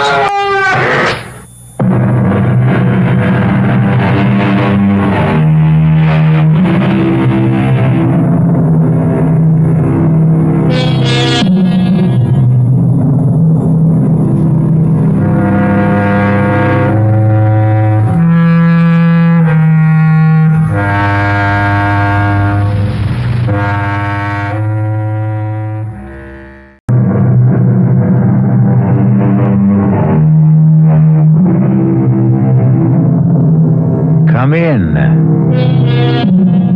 Welcome. This is E.G. Marshall, and you're welcome in my world where things are even stranger than they seem, and reality falls before truth. We've all heard that one picture is worth 1,000 words. But is this really true? A quick example.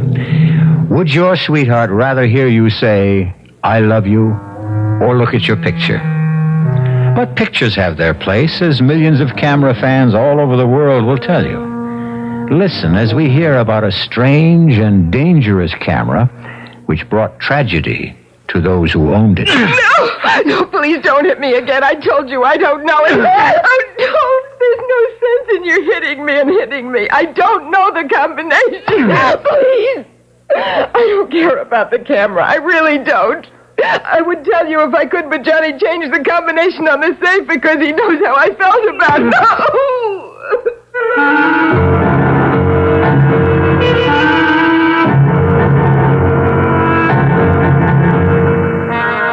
Our mystery drama, Die, You're on Magic Camera, was written especially for the Mystery Theater by Murray Burnett and stars Nick Pryor and Terry Keane. I'll be back shortly with Act One.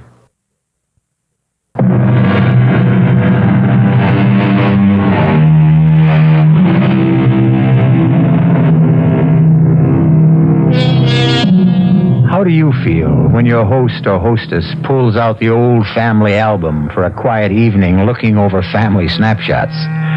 Some people find this enjoyable. Johnny Carlin loved picture taking. At the time our story opens, Johnny had attained a cherished ambition. He was the proud owner of a brand new Volecta S60, a magnificent camera, and the very last word in self-developing photography. To add to his happiness, he was taking the very first picture on the Volecta of his beautiful and bubbly girl, Lisa Kane. Move to your left, Lisa. If you can sort of lean against the pillar of the bank there.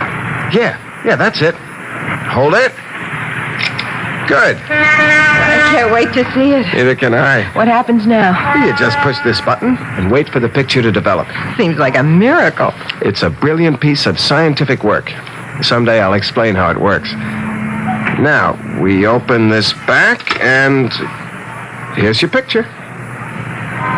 But, well, how strange. Is that the picture you took? It sure isn't. Wait a minute. I can't figure out what happened. Look how clear the inside of the bank is. Is that a holdup going on? Well, yeah, it looks like it. But there hasn't been a holdup. Look, everything's normal. Yeah, I can see it is, but the camera doesn't lie. There are 3 guys with guns and people lying on the floor. This is crazy.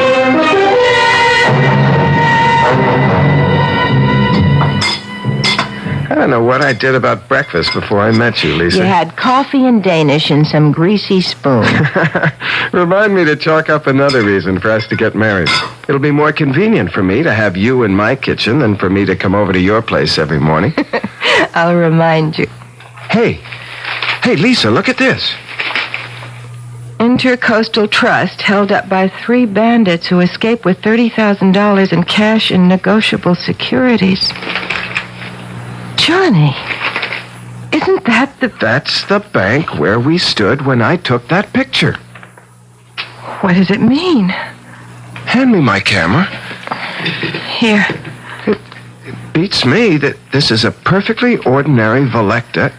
Well, could it have been just a freak thing? Some kind of a crazy mix-up? You tell me how this camera could take a picture of a holdup in a bank that hadn't happened yet. Can you explain that? No. Why don't we just forget about it? Because there's a reward for information leading to the capture of the robbers. You think the picture we have shows the actual robbers? Well, it's worth a try.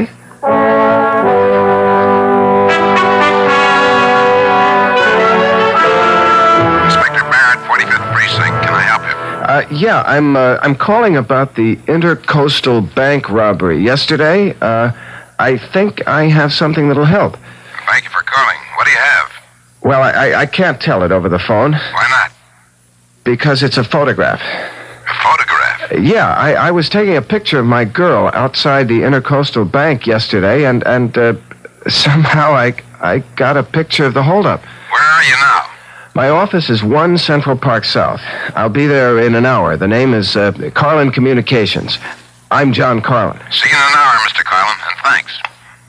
But you didn't say anything about the reward. There's time for that when I get him in the office. You expect anyone? No. You'll forgive me, but the door was open. What, that's impossible. I always double lock that door. We're all forgetful at times. You're John Carlin. Who are you? My card. Volecta Camera Corporation, Nicholas Scarlett, sales representative. Yes, Mr. Scarlett? I'll come straight to the point, Mr. Carlin.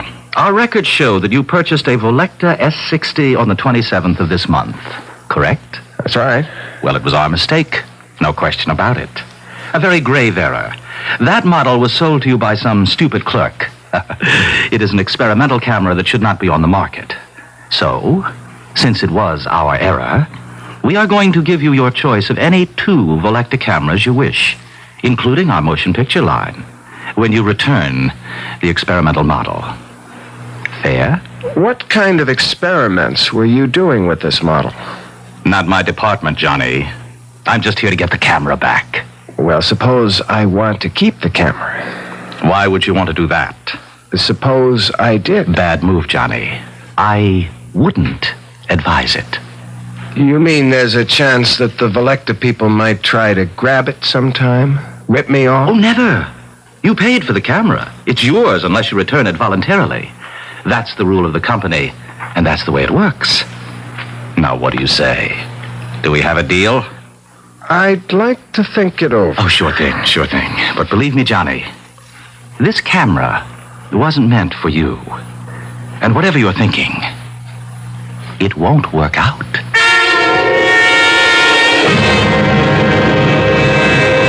When did you take this shot, Mr. Carlin? Well, I don't remember the exact time, Inspector, but it must have been during the robbery. When else could it have been? I don't know.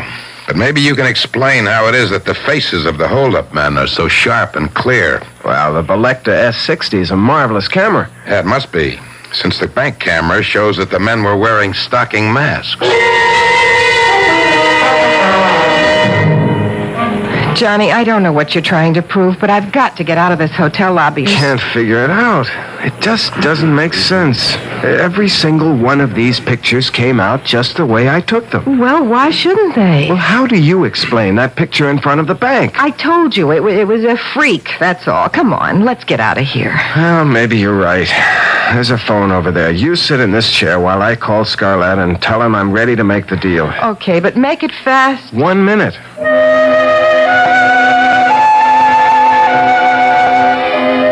Good afternoon. Mr. Scarlett, please. Who? Mr. Nicholas Scarlett, sales representative. I'm sorry, we have no Mr. Scarlett here. No, you must have. I have his card right here. It says Nicholas Scarlett. I'm sorry, sir. There's no Mr. Scarlett working for us. Is it all set? Can we go now? Velecta never heard of Nicholas Scarlett. He doesn't work for them. What? Well, that's impossible. He offered you... He's a phony. He just wants the camera. I've got to figure this thing out from every angle. Johnny, I'm tired and I'm hungry. I just want to get out of this hotel. Okay. On our way out, I just want to take one more shot. Johnny, that's an empty passenger elevator. I can see that. Okay, there. Now let's go. We'll look at what comes out in the restaurant.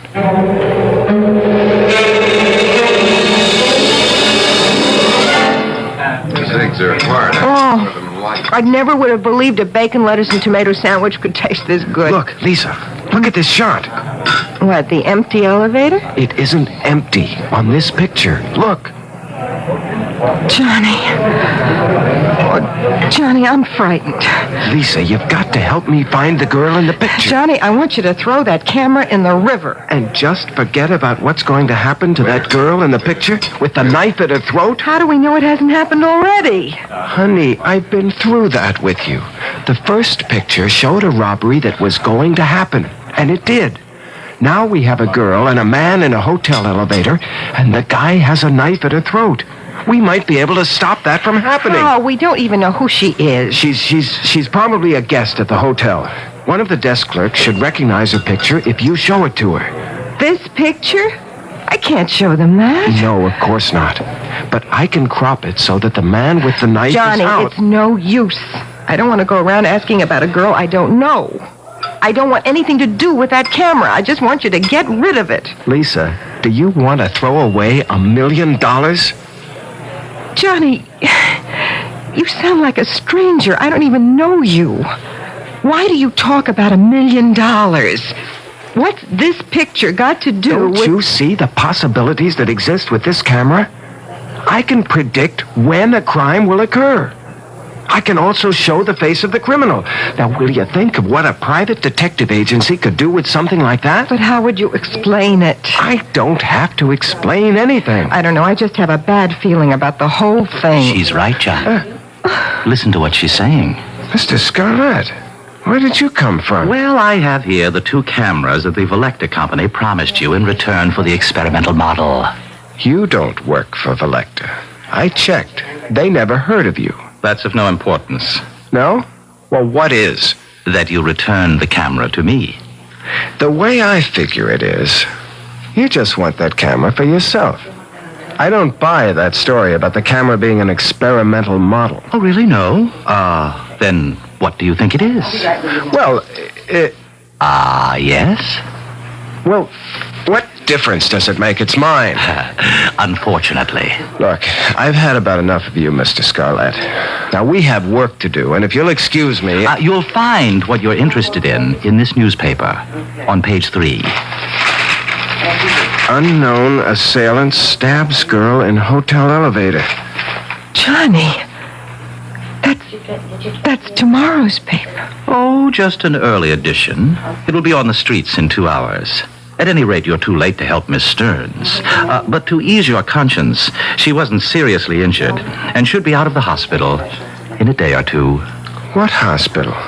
It doesn't say here. And how do you know so much? Oh, you know, it's always embarrassing when we're forced into this position, especially in this atomic computer age, but I see there's no help for it. Now, through an error, a piece of equipment used by my organization has come into your possession. I don't think it's necessary to explain that this shouldn't be in the hands of any mortal. Hold it. Hold it right there. You said mortal. Are you trying to tell me that you're not a human being? Johnny, be careful. Come off it, Lisa. Now look, Scarlett, if you're the devil and you want my camera, you'd have no problem in getting it. You wouldn't be here asking for a swap, practically begging me to give it to you. Ordinarily, you'd be right. But there are unalterable rules which govern my organization, and one of them is that when a mortal makes a legitimate purchase from us, we're bound to a bargain. We can only ask that he return his purchase of his own free will. Now that I've revealed this much to you, I suggest that you take the... No deal, Nick. Or whatever your name is. You made a bargain, and you're stuck. May I make one correction? It is not I, Johnny, who is stuck, but you, who are doomed.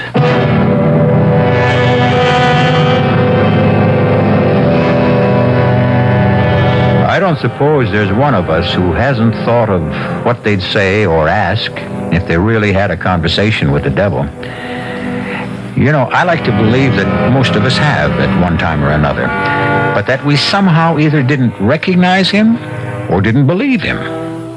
I'll be back shortly with Act 2.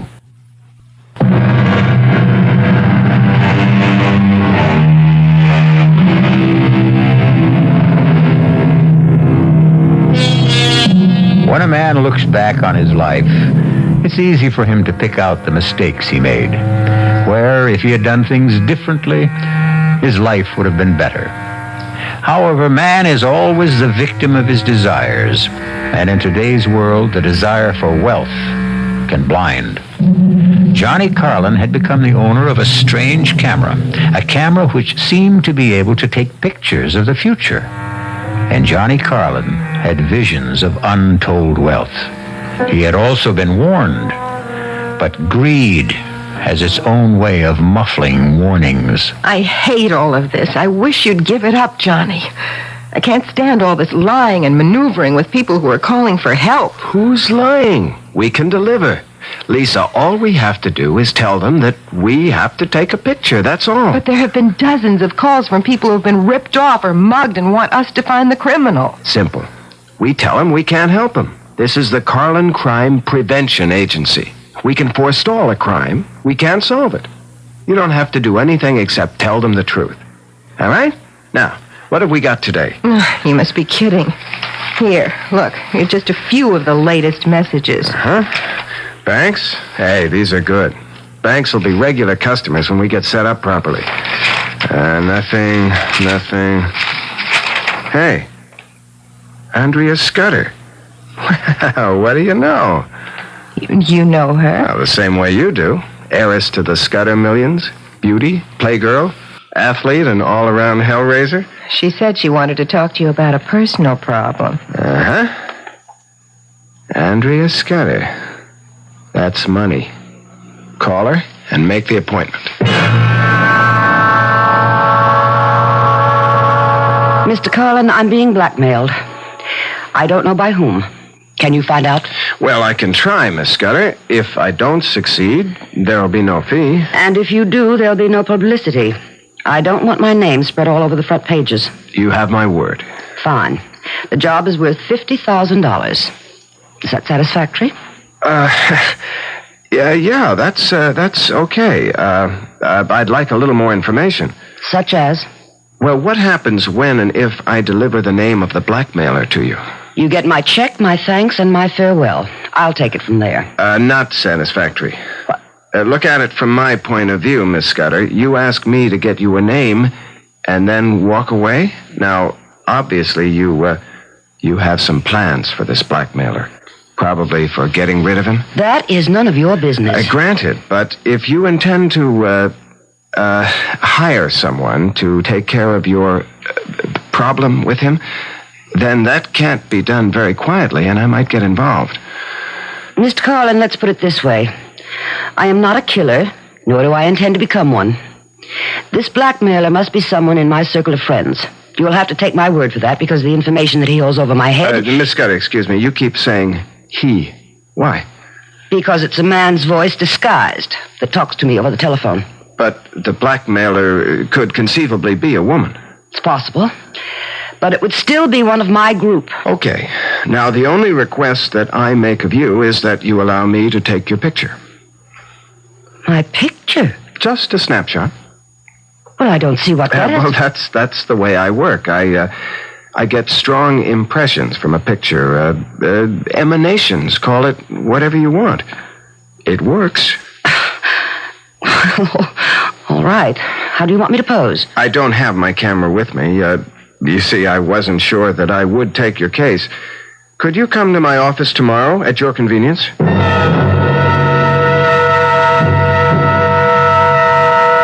Full face, if you please. Whatever you say. Thank you. That's it? That's it. Thank you for coming to the office. Well, what happens now? Well, I'll study the picture and hopefully get some vibrations which will enable me to name the blackmailer. How long do you think it will take? Not long. I may be in touch with you this afternoon. All my instinct tells me that this was a waste of time. But if it doesn't work, it'll cost me nothing. Exactly, Miss Scudder. See you later. I hope. You will, Miss Scudder. You certainly will. Lisa? Yes? She's gone. Come on. Let's see what the picture looks like. Well, I don't know what you expect to come out of this. What is it? She said she wouldn't. She said she wasn't a killer. Who's the man? I've never seen him before. But from the looks of this picture, she's pumping a few bullets into the blackmailer.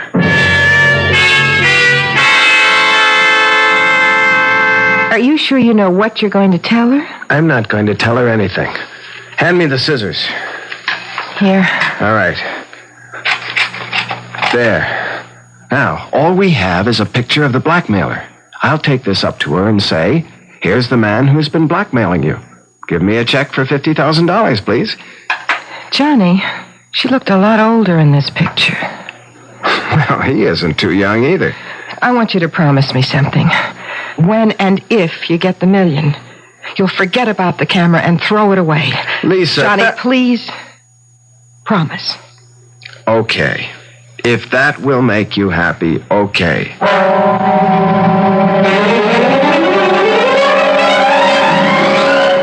Come in, Mr. Carlin. I must say you work fast. The picture did the trick. Yes? And you have the name? No. But I have his picture. His picture? Here it is. You can probably put a name to it.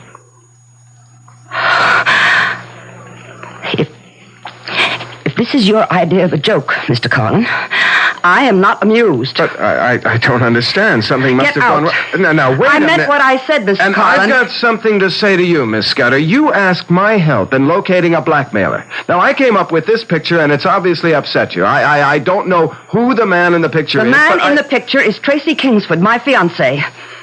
Your fiancé? Exactly. And I know he isn't the blackmailer because he could and will have half of everything I have when we marry next month. But... Now, I don't know what your purpose was in showing me this picture, or even how you got it, but this picture of Tracy, he isn't this old. Where did you get this? Well, maybe it isn't your fiancé. Don't be ridiculous. Where did you get it? Well, I'm afraid that's confidential. I want to know why you thought Tracy was the blackmailer. Miss Scudder, I told you, I made a I will mistake. pay for the information. What is your price?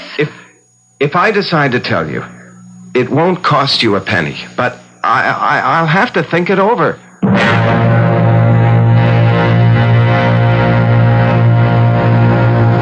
What are you going to do, Johnny? I honestly don't know. I've learned one thing, though, about this camera. Yes, so have I. It's best to use it with places or institutions like banks or jewelry stores rather than with people. It's wrong for you to have it and even worse for you to try to use it. Now, Lisa, it can't do me any harm. If I learn to use it properly, I won't get into anything like the Scudder situation. You still haven't decided what to do about that. Yeah, I have. I'm just going to forget it. Forget it? How do you forget something like that? A very good question, Miss Kane. You're after the camera again, aren't you, Scarlett? Of course. I should think by this time you'd be convinced that it isn't for mortals. Ah, right. You have to say that, huh? Well, that doesn't make it a lie. But it makes it suspect. I can take whatever you say with a grain of salt. Well, let's get back to Miss Scudder. You know that she's going to kill her husband, and you're going to let her. Can you live with that knowledge? Well, can I stop her? You can try. Okay. Tell me how. You can tell her the truth. Ah, that would be interesting. Tell me, Miss Kane.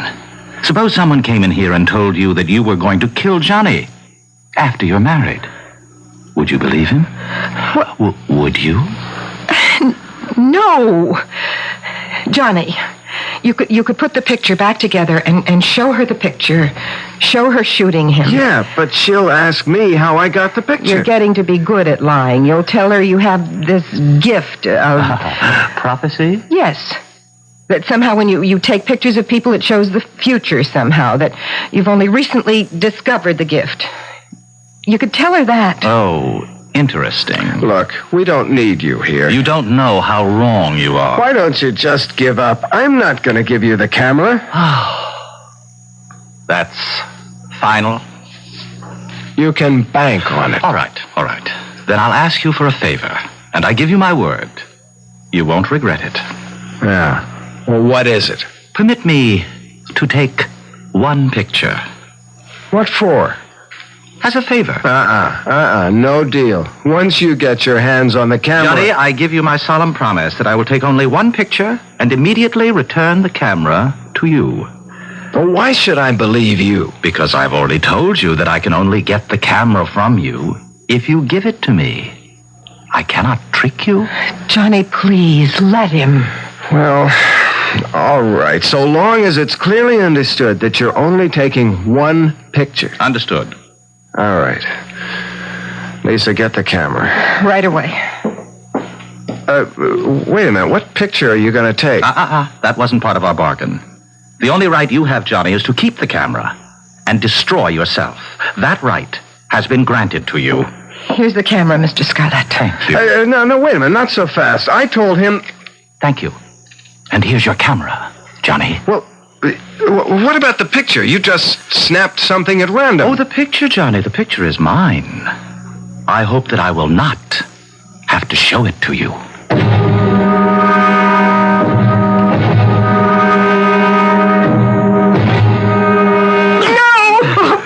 Please, I told you, I don't know. Oh, please, there's no sense in you hitting me. I don't know the combination. I don't care about the camera. I don't. I would tell you if I could, but he changed the combination to the safe because he knows how I feel.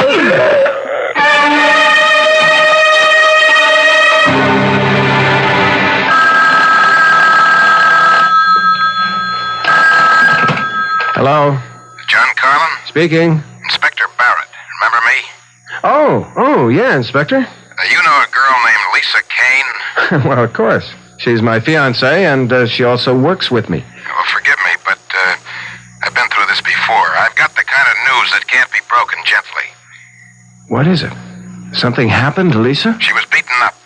Badly. She's in the emergency clinic at City Hospital, and she's asking for you.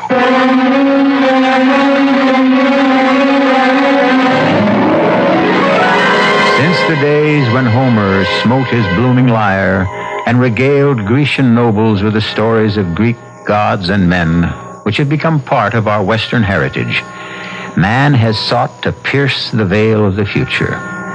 And ever since those days, from Cassandra on, man has consistently ignored the words of prophecy, no matter from where they came. Now, Johnny Carlin has been given more than a warning. Whether he heeds it or not, we'll find out when we return shortly with Act 3.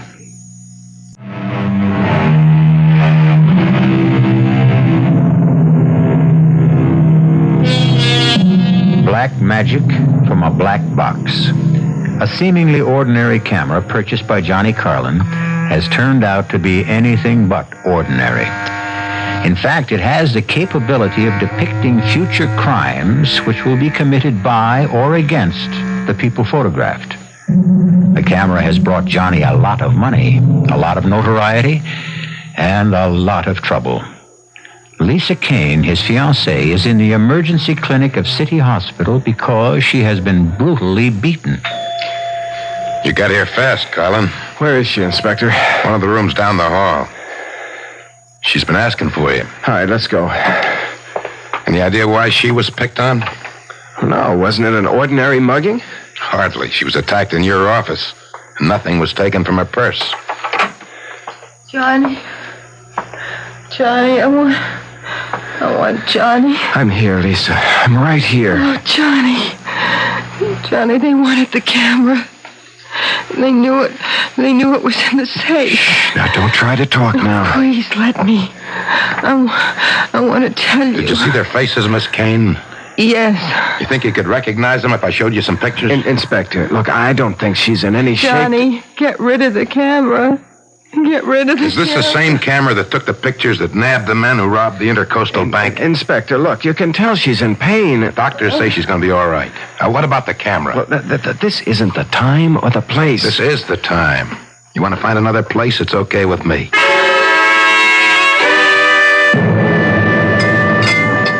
That's good coffee. Another cup, Inspector? Forget the coffee. Give me some facts. Look, I've told you everything I could. The camera. Now, what's with the camera? It's one of the new Volectas. You've seen them. Sure, they all take pictures of masked stick-up guys and show their faces, right? Look, Inspector, I can't explain how that happened. I'm going to level with you, Carlin, and then you better level with me. Look, Inspector, are you threatening me? I didn't press you about it before because you did me a favor. I got a lot of brownie points for bringing in those bank robbers. But now the heat's on me again. New commissioner is throwing his weight around, and I'm looking for something that'll help me score with him. Well, I'm afraid you're looking in the wrong direction, Well, Inspector. let me see the camera. I've told you. I know what you told me, and I know you haven't leveled with me. Two guys don't beat up a girl looking for a combination to a safe that holds nothing but a camera. Unless they want that particular camera awfully bad. Inspector, that's pure speculation. Now, they may have thought there was a lot of cash in the safe. The girl says all they wanted was the camera. Inspector, she's like you. She's got a thing about it. Well, I sure have. Take a guy named Johnny Carlin in the communications business. He buys a camera, and all of a sudden he's in the crime prevention business, and doing very well. How come, Carlin? I discovered I had a special talent. Yeah, I checked with some of your satisfied clients. They tell me you use ESP. Yeah, that's right. And a camera. Yeah, that's right again. Well, I don't buy it. Well, I'm not trying to sell it to you. Yes, you are, Carlin. You're trying to sell me a phony story. Now, I want that camera you use for your ESP bit. It seems to me that you're a lot more interested in the camera than you are in getting the guys who beat up Lisa. I haven't heard you screaming at me to find them. If I thought that would do any good, you'd hear me on the moon. Meaning? Meaning that I think we'll get those guys one way or another. You think you have a way? Maybe. Something to do with a camera. You have your methods, I have mine. If I come across anything, and I expect to, I'll let you know, Inspector.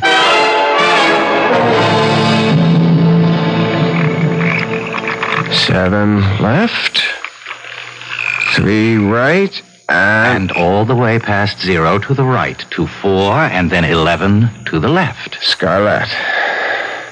You stole it. Oh, Johnny, when are you going to start believing me? I told you, it's against the rules. What are you doing here? I came to help. Well, I don't want your help. You're not interested in finding the man who beat up Lisa? Well, I don't need you. Of course.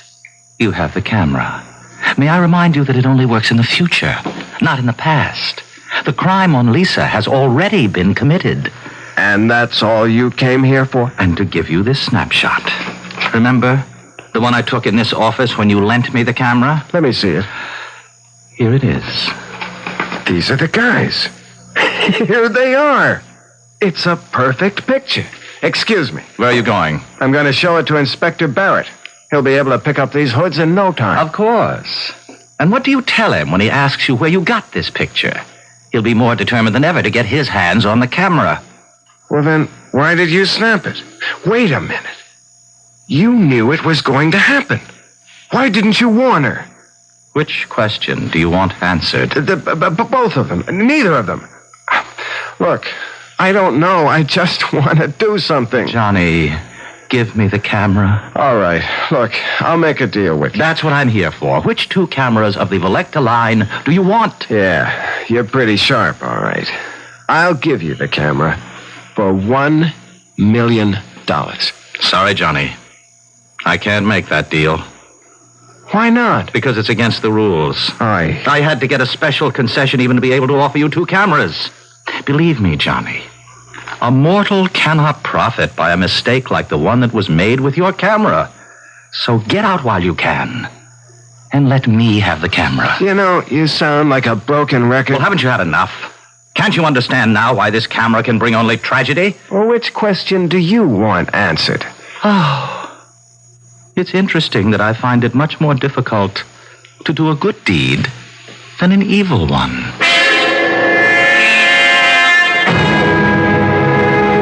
I'd like to know what makes you think you can pick out these mugs, Carlin. You've never even seen them. Yeah? Well, what have you got to lose, Inspector? Time. I could be showing these mugshots to your girl. She's the one who saw them. You looking for someone you know? I'm just looking for a couple of I think... Wait a minute. Yep. Here you are. Here are your men. Joe Horn and Spence Vogel. Are you sure? I'm positive. How do you know? What happened since I saw you at the hospital? Will you stop asking questions and pick these guys up? What if you're wrong? I look like some kind of... I'm not wrong.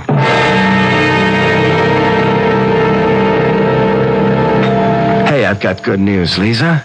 The doctor says you'll be able to go home in a couple of days. That's nice. Well, honey, you don't seem very happy. Johnny, what have you done about the camera? Isn't it great? They've caught the 2 guys who hurt you. So you've still got the camera. Look, Lisa... Hello. It's for you, Inspector Barrett. Barrett? How did he know I was here? Thank you. Hello?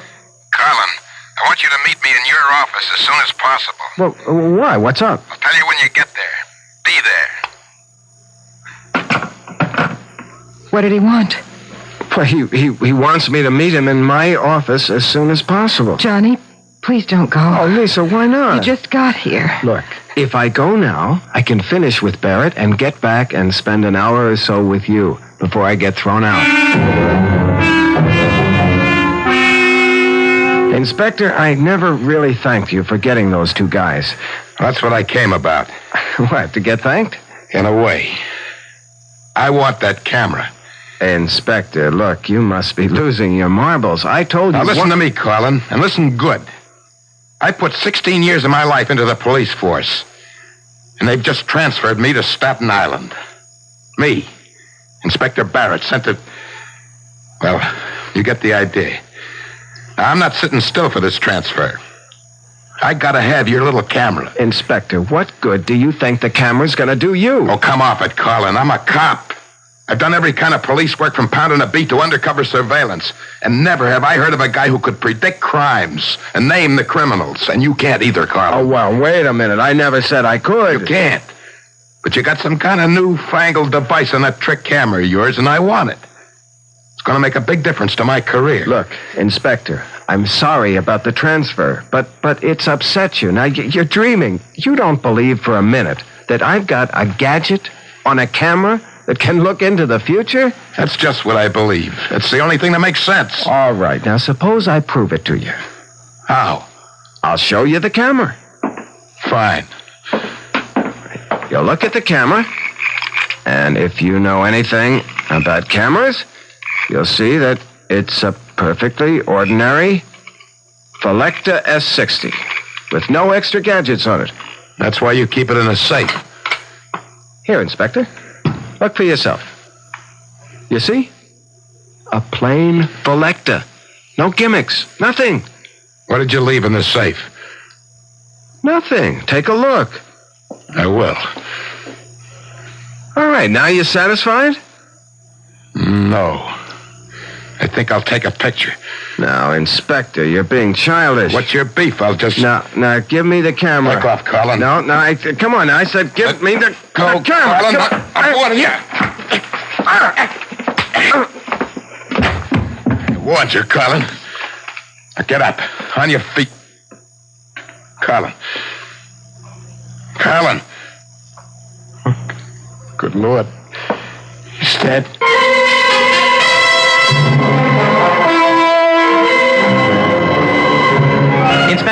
Inspector Barrett, hold up a second. Who are you? Nick Scarlett.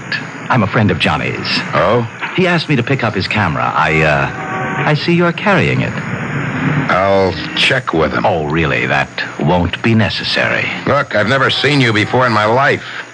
I know that this camera means a lot to Johnny.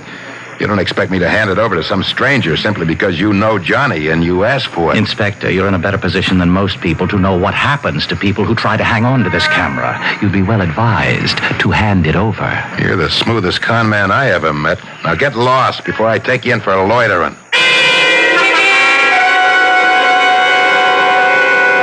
Now, come in. Sit down. Make it fast, Barrett. What do you got?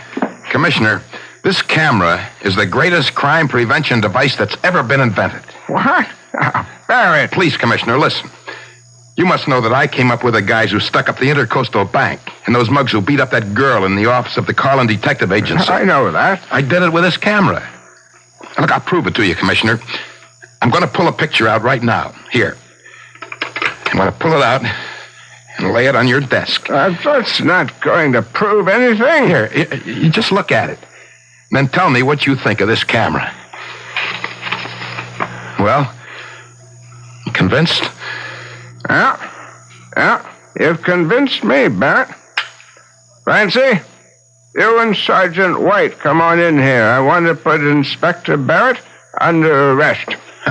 Arrest? What's the charge? Murder 1. According to this picture, you've killed this man in his office. What? Well, take a look. Picture's clear as a bell. That's you standing over what looks like a very dead man. I don't know how you got past my secretary. My card, Commissioner. Nick Scarlett. Interpol? Yes, that's right. You see, Commissioner, we've been after that camera that Barrett handed you for the past 2 months. Oh, look, Mr. Scarlett, you're not going to tell me that Interpol... The camera was used to smuggle heroin. Oh, yes. Very clever arrangement behind the shutters. Very clever. I'll give you a receipt and take it along if you don't mind. No, not at all. Just as long as you leave me the picture that Barrett took when he was killing Johnny Carlin. Oh, Commissioner, that will be my pleasure.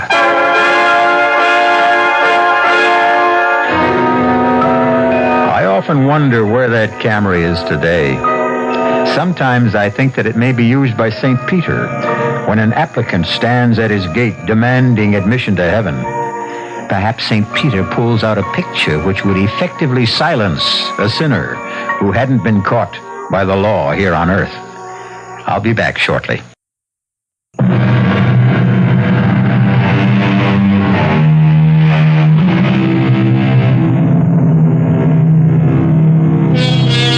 How about it? Would you love to know the future? To be able to see exactly what's going to happen to you tomorrow, next week, next year? I hear a chorus of no's. It would be unbearable to know the exact date you're going to die or be mugged or be involved in a fatal accident. I agree. But I leave you with this. Why do so many people consult fortune tellers? Our cast included Nick Pryor, Terry Keane, Joan Lovejoy, Joseph Julian, and William Redfield. The entire production was under the direction of Hyman Brown. And now, a preview of our next tale.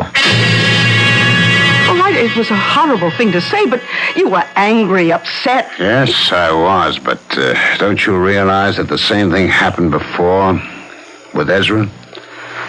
I said I hoped something terrible would happen to him, and it did. Yes, it did, but we often say things we don't really mean. But I did mean it. I meant it both times. That's what makes it so frightening. Why frightening? Look, you don't think that just saying it had anything to do with their deaths, do you? Yes, I do. John! Well, I do. Do you remember what I told you about the glass ball? That there was something in it? Yes. What if there was? And what if, when I released it, it began doing things for me in return? John, that's ridiculous. This is E.G. Marshall inviting you to return to our Mystery Theater for another adventure in the macabre. Until next time, pleasant dreams.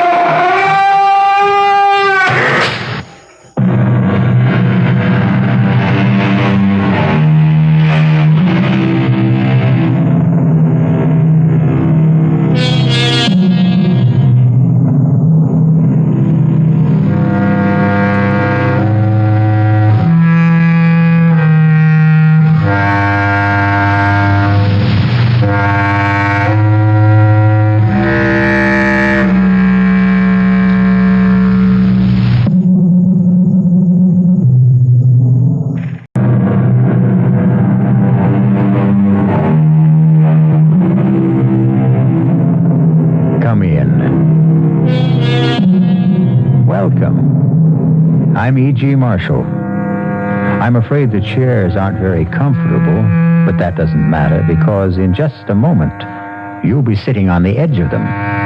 For we'll be bringing you the tale of the thing inside. A strange and potent force sealed up and held in check that cried to be released.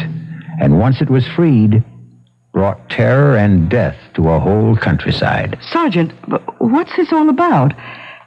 Has there been any trouble over at Ezra's place? I guess you could call it trouble, Mrs. Farrar. He was killed last night. He was what? Killed. Murdered. His nephew went over there early this morning and found him. Oh, but that's awful. I thought he was a dreadful man, but... Well, have you any idea who did it? Not yet. That's why I stopped by here to find out if you'd seen or heard anything. Oh, I'm sorry. I wish we could help you, but... Well, how was he killed? It was pretty bad. Whoever did it must have really hated him or else been out of his mind. Because it was done with an axe.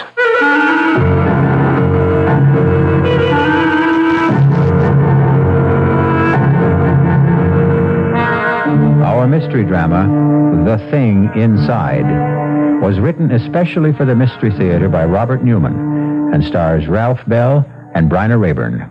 I'll be back shortly with Act One.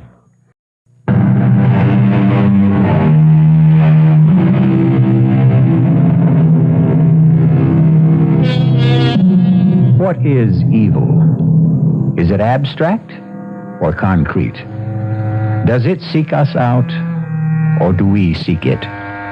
Either way, there is something in all of us that senses its presence. And when we do, most of us draw back from it in fear. But occasionally, for reasons we do not always understand, we are attracted to it and come under its spell, thus freeing it to work its destruction on an unsuspecting world. Our story begins as John and Sarah Farrar get out of their car and walk towards a rather shabby and run-down antique shop in a small New England village. not much of a place. No. Still, you never know. Paul's picked up some pretty nice things in places like this. That tavern sign, for instance. That's true. Good afternoon. Oh, good afternoon. Do you mind if we look around? Nope, not at all. You looking for anything in particular? Oh, no, not really. Possibly some dishes. Do you have any white ironstone? Nope, I'm afraid not. It doesn't matter. Oh, that's a rather nice painting there. A schooner? Yes, it is. Oh, well, do you know anything about it? Nope, except that it's American. Early 19th century. John, look at this. What? Oh, yes. Did you say early 19th century? Yeah. I don't think so. I'd say it wasn't more than 20 years old. A copy of something earlier. Why do you say that? Because of the condition of the canvas and the varnish. You a dealer? No, I'm a painter. Oh, well, you may be right. I'm sure I am. Oh, hello. Oh, have you found something? Yes. Can you tell us anything about this? Oh, a glass paperweight? Oh, is that what it is? Yeah. At least I think so. What do you think of it, Sarah? No, it's interesting. Yes, it is. Especially when you hold it up to the light. When you turn the ball, it moves. I've never seen anything quite like it. Neither have I. Paul would probably know what it is. He might. How much do you want for it? $5. What do you say, Sarah? Shall we buy it? Oh, I don't know, John. It just looks like a glass ball to me. Well, I like it. I like looking at it. Yes, but $5 for something that may be nothing at all. Well, why do you say it's nothing when I say I like it? Well, because $5 is a lot of money. For us, anyway. You don't have to rub it in. Oh, I'm sorry, darling. I just meant... I know what you meant. If you really want it, you can have it for $3. I do want it. I'll take it. John. I said I'll take it.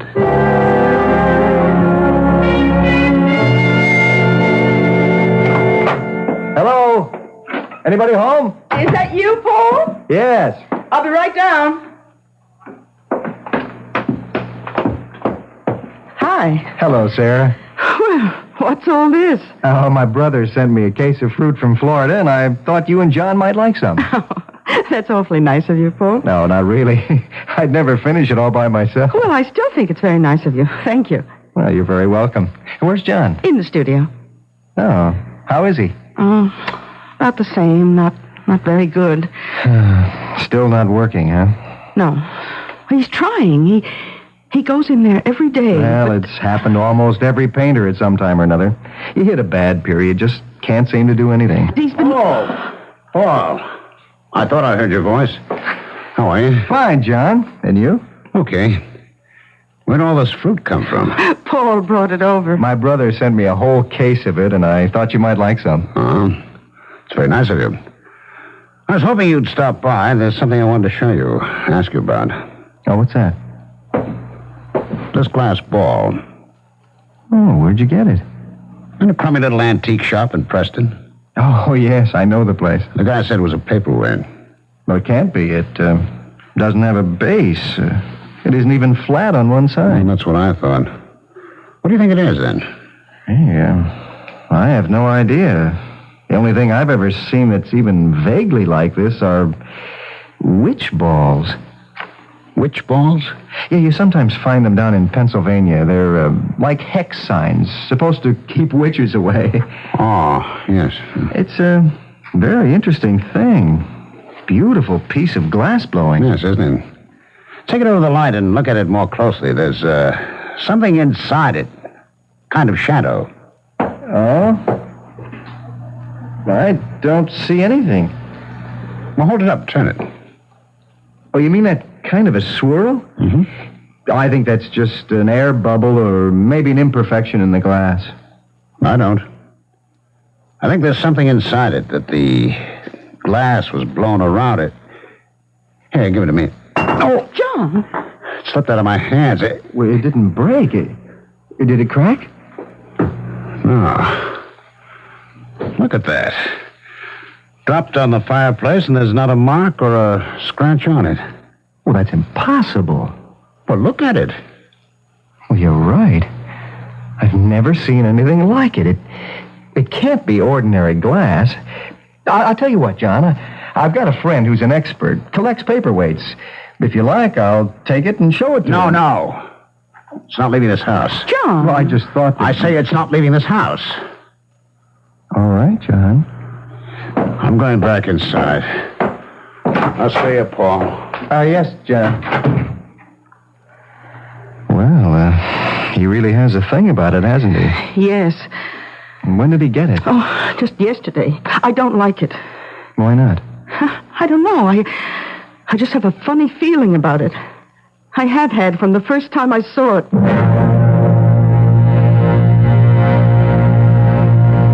John, can you hear me? What? You can hear me. I know you can. I knew it the first time you picked me up. Because you were the only one who could see me. Yes. You've got to help me. Save me. How? Break the ball and free me. Break? Yes, if you do, you won't be sorry. I'll do things for you. Wonderful things. But how can I break it? I dropped it, and it didn't even crack. Fire and water, John. Fire and water. I don't understand. You will. I know you will. I know you'll help me.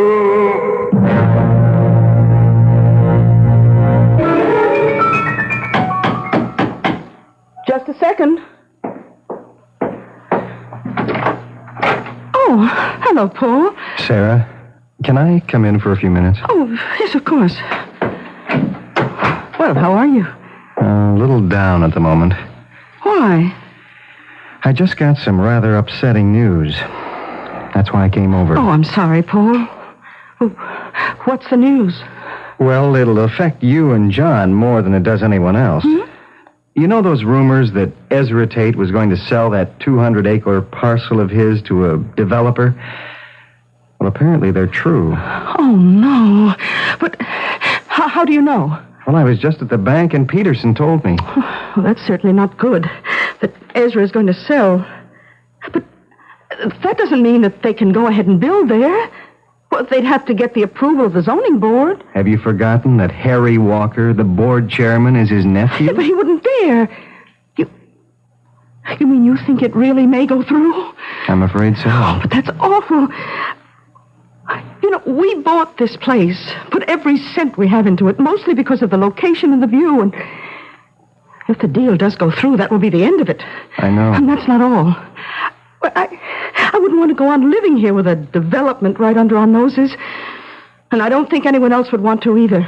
Well, I'm afraid you'd take a bad licking if you tried to sell the place. Well, don't say anything about it to John until we really do know what's going to happen. He hates Ezra Tate as it is, and when he hears about this... That's right. He has had a bit of trouble with him, hasn't he? Oh, from the day we moved in here. First about the boundary line, and then about... Sarah, these... Oh. Oh. Hello. I didn't know you were here. I was just passing by, and I thought I'd drop in. Well, I'm glad you did. As a matter of fact, I was going to call you. Oh, about what? You know that glass ball I showed you yesterday? Yes, of course. If you wanted to break it, really break it, how'd you go about it? Well, why on earth would you want to break it? It's a beautiful thing. Oh, yes, it is. But suppose I did want to break it. I really don't know, John. Can you think of any way it can be done with fire and water? Fire and water? Yes. Well, I suppose if you put it in a fire and got it very hot, or close to its melting point, and then dropped it into cold water, that might do it. Of course. Thanks, Paul. John, wait. You mean you're really going to... Yes. Why? Because I've got to. I got a feeling that if I do break it, can break it. What? Never mind. I'll see you, Paul. Don't look that way, Sarah. I know it doesn't make sense, but after all, there's no harm in it. I'm not so sure about that. Why do you say that? I told you, I had a funny feeling about the thing from the first time I saw it. Well, if he does break it, destroy it, that will be the end of it. I wonder.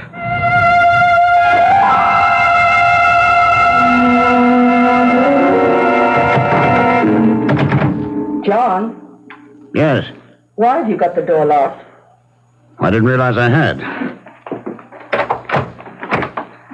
Hi. May I come in? Of course. Oh, it's awfully hot in here.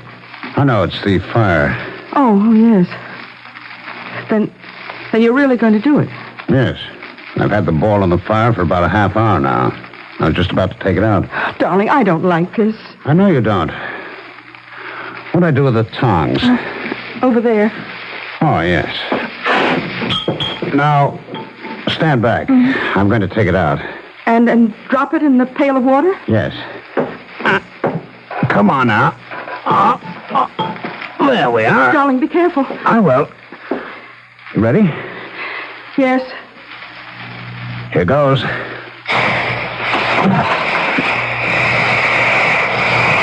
Wow. I really think I did it. What happened to the ball? Well, see for yourself. It practically exploded into 100 pieces. Oh, yes. Well, are you satisfied now? Yes. Now, wait a minute. Look at this. This is what was inside it. Its center. Another ball. A small black one. Yes, but it wasn't black before. Oh, the heat must have turned it black. Oh, what are you going to do with it? Keep it. Why? Just so. Now, stop looking so upset, Sarah. Things are going to be different now. What do you mean? Well, you'll see. Everything's going to be fine. Better than they've ever been before.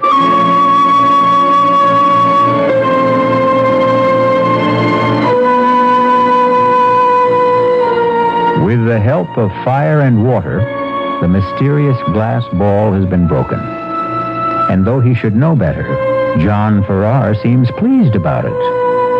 For there are some things that it is best to leave alone. Was he right in thinking there was something sealed in the ball? Will it give him the things he wants? And if so, at what cost? We'll find out shortly when I return with Act 2.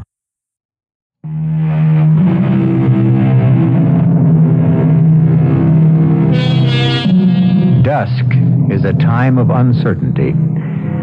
And though she could not have said why, Sarah Farrar was not just uncertain, but anxious as she stood beside her husband and saw the glass ball shatter.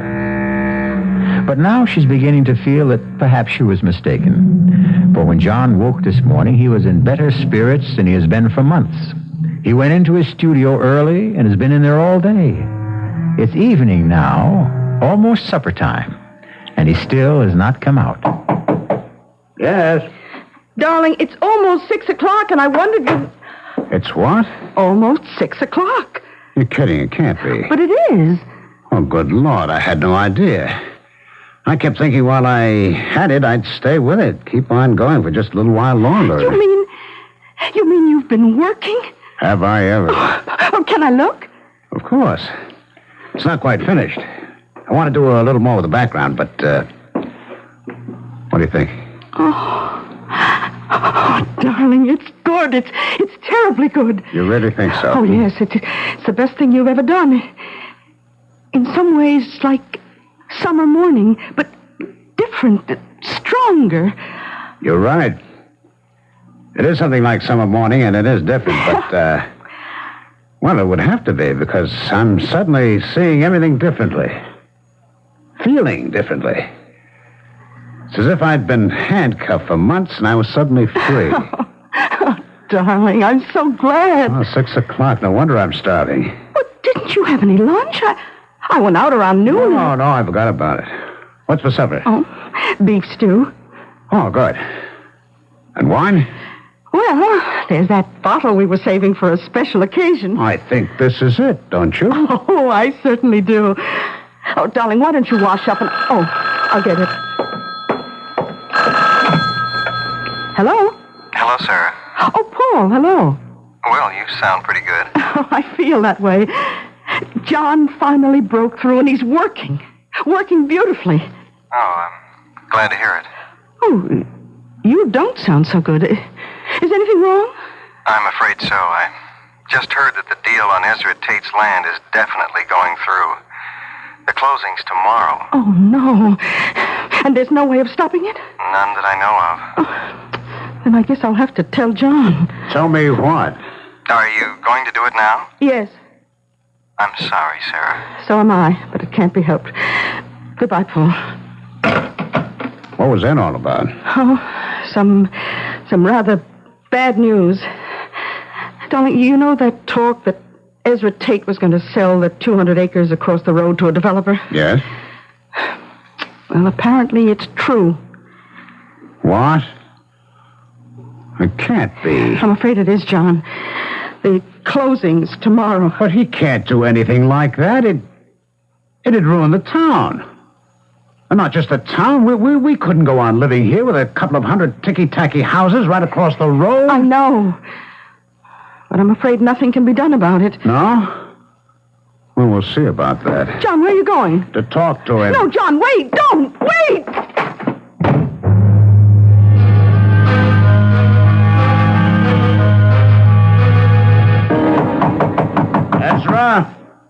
Ezra Tate. Who's that? Who's there? John Pharaoh. What do you want? I want to talk to you. Well, you can't right now. I'm eating supper. Oh, damn it all, Ezra. It's important. Okay, just a second. Now, what is all this? Is what I heard true? That you're selling the land across the road from us to a developer? It sure is. But you can't do that. Says who? It's my land. I can sell it to anyone I want. Haven't you any feeling at all for anyone else? Don't you realize what it'll do, not just to me, my place, but the whole town? It can't take another couple of hundred people. The deal's set, and that's that. But can't you see? Okay, how much are they offering you for it? Why do you want to know? Because I'll buy it from you. I'll give you a couple of thousand over their price. What? That's really funny. What's funny about it? Yeah, it just is. You haven't got a dime. You owe everyone in town money, and you want to buy... Never mind about that. I'll get it somewhere. Yeah? Where? From your friend Paul Chandler? What's the deal where I get it? I'd like to know, that's all. Just because he's got a thing about your wife, comes around with fruit and groceries for you, I imagine... You keep away from me, Pharaoh! You think I'd let you in here without precautions? This gun's loaded. Come any closer and I'll let you have a load of birdshot. For 2 cents? 2 cents is just about what you can afford. Now you get out of here. Okay. But this isn't the end of it, Ezra.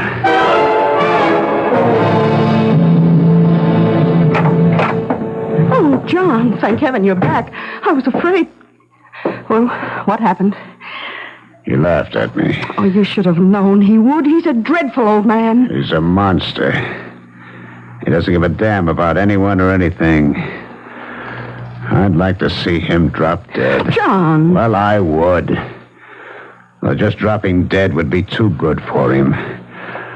I'd like to have something really terrible happen to him.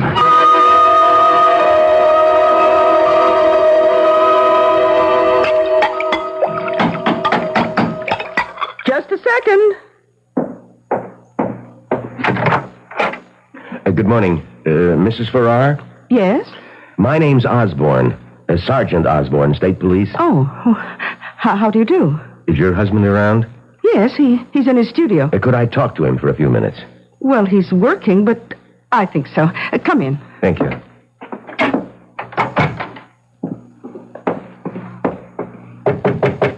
Yes? John, could you come out here for a minute? Okay.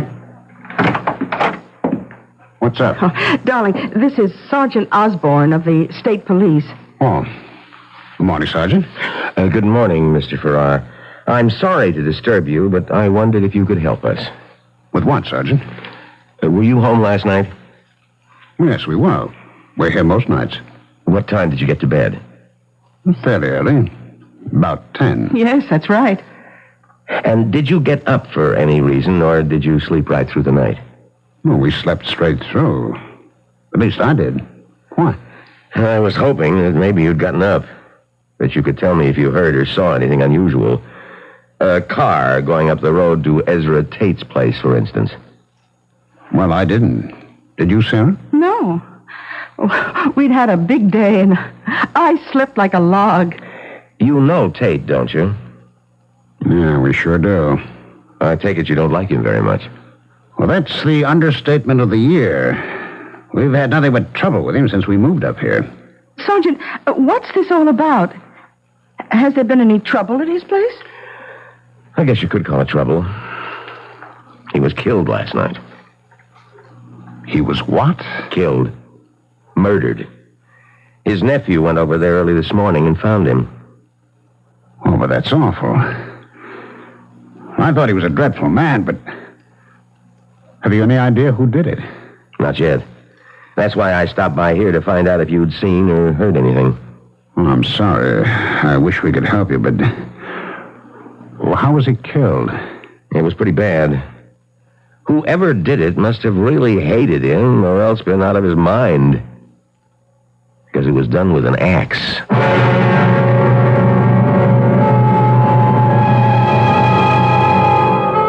No, that's not a nice way to kill someone, not at all. And whoever or whatever did it didn't waste very much time. For it was only last night that John Farrar said, "I'd like to see something really terrible happen to him." And what did happen was horrible enough to shock even him. The question is, was it a coincidence, or is there more to it than that? Could it have something to do with the shattering of the glass ball? We'll find out shortly when I return with Act 3.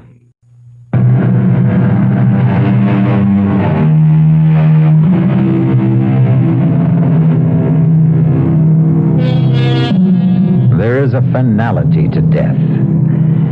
Even the death of the unloved and unmourned, that we all find sobering, for it reminds us of our own mortality. It's late afternoon now, and Sarah Farrar is in the kitchen of the old farmhouse when a car drives up, stops outside. She goes to the door, opens it. Oh. Hello, Paul. Hello, Sarah. How are you? Well, I've been better. I gather you heard the news then. About Ezra? Yes. Who'd you hear it from? The state police. One of them stopped by this morning. He wanted to know whether John or I had heard or seen anything last night. And had you? No. We were both pretty tired. John had been working like a maniac all day, and we slept right through. I see. How's John? Well, of course he's upset. It's a scary thing when something like that happens so close by, and you don't know who did it or why. But he'll get over it. I hope so. I've been worried about him. Why? Well, he certainly wasn't in very good shape the other day. That whole involvement of his with that glass ball. Oh, that. I was pretty worried about that myself, but... Well, once he broke it and snapped his painting block, it started working. Well, he really feels there was some connection there. Apparently. Well, as long as he's working. I take it he still is. Oh, yes. Yes, he finished one painting. He's already started on another. Oh, good. The reason I stopped by was because I wanted to find out if the two of you were free Friday night. Oh, yes, we are. Then would you come over for dinner? Benson of the Benson Gallery is coming up from New York. And if John is working again, I thought he ought to meet him. Oh, Paul. You really are a very good friend. Oh, come on, Sarah. You know how I feel about you. Both of you. You've had a pretty rough time since you moved up here, and if I've done anything to help... Oh, Paul. Hello. Hi. I didn't hear your car. You been here long? No, just a few minutes. Oh, Paul stopped by to invite us over for dinner Friday night. Benson of the Benson Gallery is going to be there. Oh, that's nice. What do you think of our big local news? Ezra Tate's death? That's pretty shocking. Yes, it is. On the other hand, it did take care of a pretty serious problem for us. Oh, what do you mean? Well, now that he's gone, that's the end of that housing development. I'm afraid it isn't, John. Well, why not? His nephew is his only living relative. He'll inherit everything Ezra had, including his land, and he's already telling people he intends to go through with the deal. What? Well, he can't do that. He's head of the town zoning board. Yes, he is, but he was willing to push the thing through when it meant money in his uncle's pocket. Don't you think he'll be even more anxious to do it when it means money in his own? But that's even worse. Well, a little more direct and obvious, but no worse. And nothing can be done about it? I'm afraid not. The zoning board is his baby. Does just what he says. Wow. It would serve him right if the same thing happened to him that happened to Ezra. John, that's a terrible thing to say. Is it? I don't like violence any more than you do, Sarah, but when a man is willing to destroy a whole community out of sheer greed, I say the world's better off without him.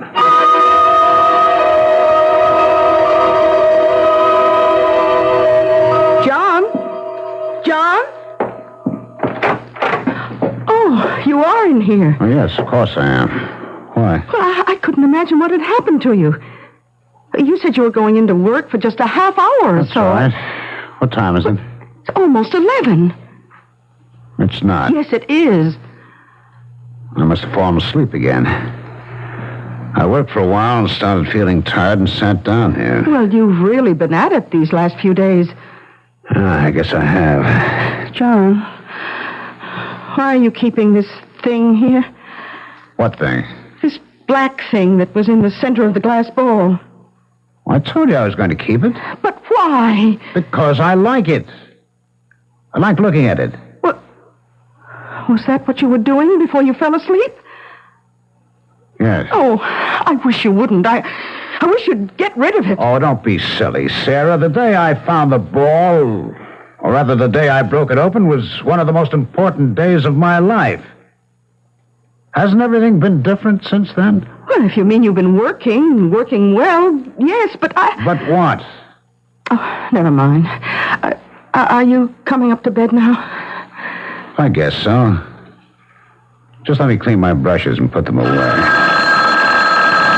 Oh, who on earth is that? I have no idea. I'll get it. Hello? Hello, Sarah.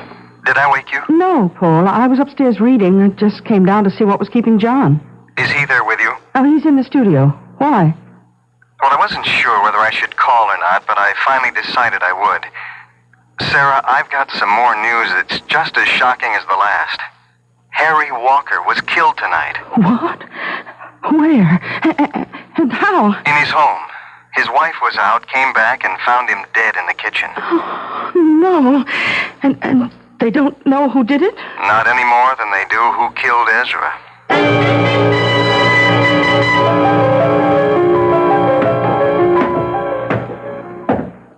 Hi. Oh, good morning, darling. I couldn't decide whether to wake you or let you sleep. Oh, I haven't been asleep for some time. I'm just lying there thinking. I know, but I thought you might doze off. You didn't sleep much last night. No. Well, how about some breakfast? I don't want any. John, you should eat something. I can't. I feel awful. Because of what you said when Paul was here about how Harry Walker deserved to die too? Partly. Well, you shouldn't.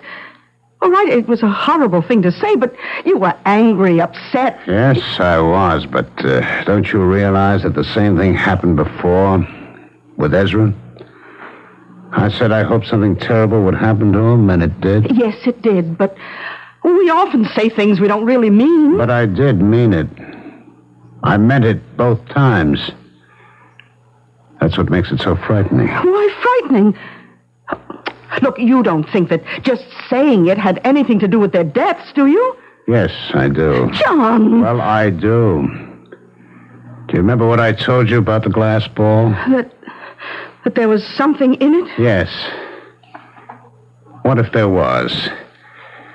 And what if, when I released it, it began doing things for me in return? John, that's ridiculous. It was just a glass ball. Was it? I told you that I had to break it, that it was very important. And it was right after I did that I started working again. But that could have happened anyway. Maybe. But then twice after that, when I said I hoped something would happen to someone, it did. That was just a coincidence. When the same thing happens twice in the same way, it's not a coincidence. But that's not the worst of it. What if the same thing happens still again? Oh, John. And that's insane. Things don't happen just because we want them to. There's no connection between what happened to either Ezra or Harry Walker. And even if there were, how could the same thing happen again? You don't feel the same way about anyone else. Don't I? Who? You've no idea? No. We don't know that many people up here. You don't mean Paul? Yes. Good old Paul, who's always doing things for us. Only it hasn't been for us. It's been for you.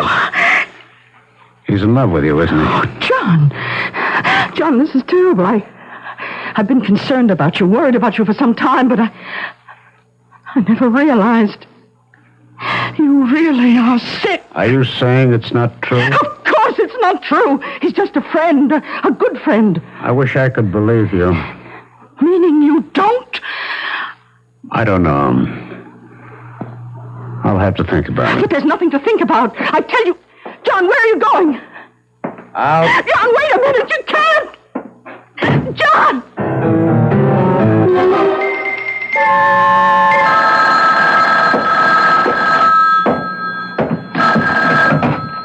Hello? Oh, Paul, it's me again. Any sign of him? No, Sarah. But it's been over 2 hours. Well, you said he didn't take the car. If he walked, it would take him some time to get over here. Not this long, Paul. I'm scared. I told you what he said. I know, but I don't think there's anything to be concerned about. The longer he has to think about, the more chance there is that he'll realize it's ridiculous. But suppose it's just the opposite. Suppose... Now, don't do that, Sarah. I'm not worried. I hope he does come here. I told you there's something I want to tell him. What? I don't want to go into it now, but I think it may make a difference. Help him. All right, but if he does come to your place, will you call me? Let me know. Of course, Sarah. Thank you, Paul.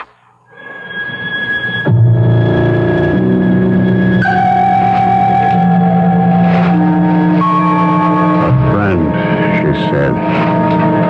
Just a good friend. Can I believe her? He's been there all the time, whenever we needed him.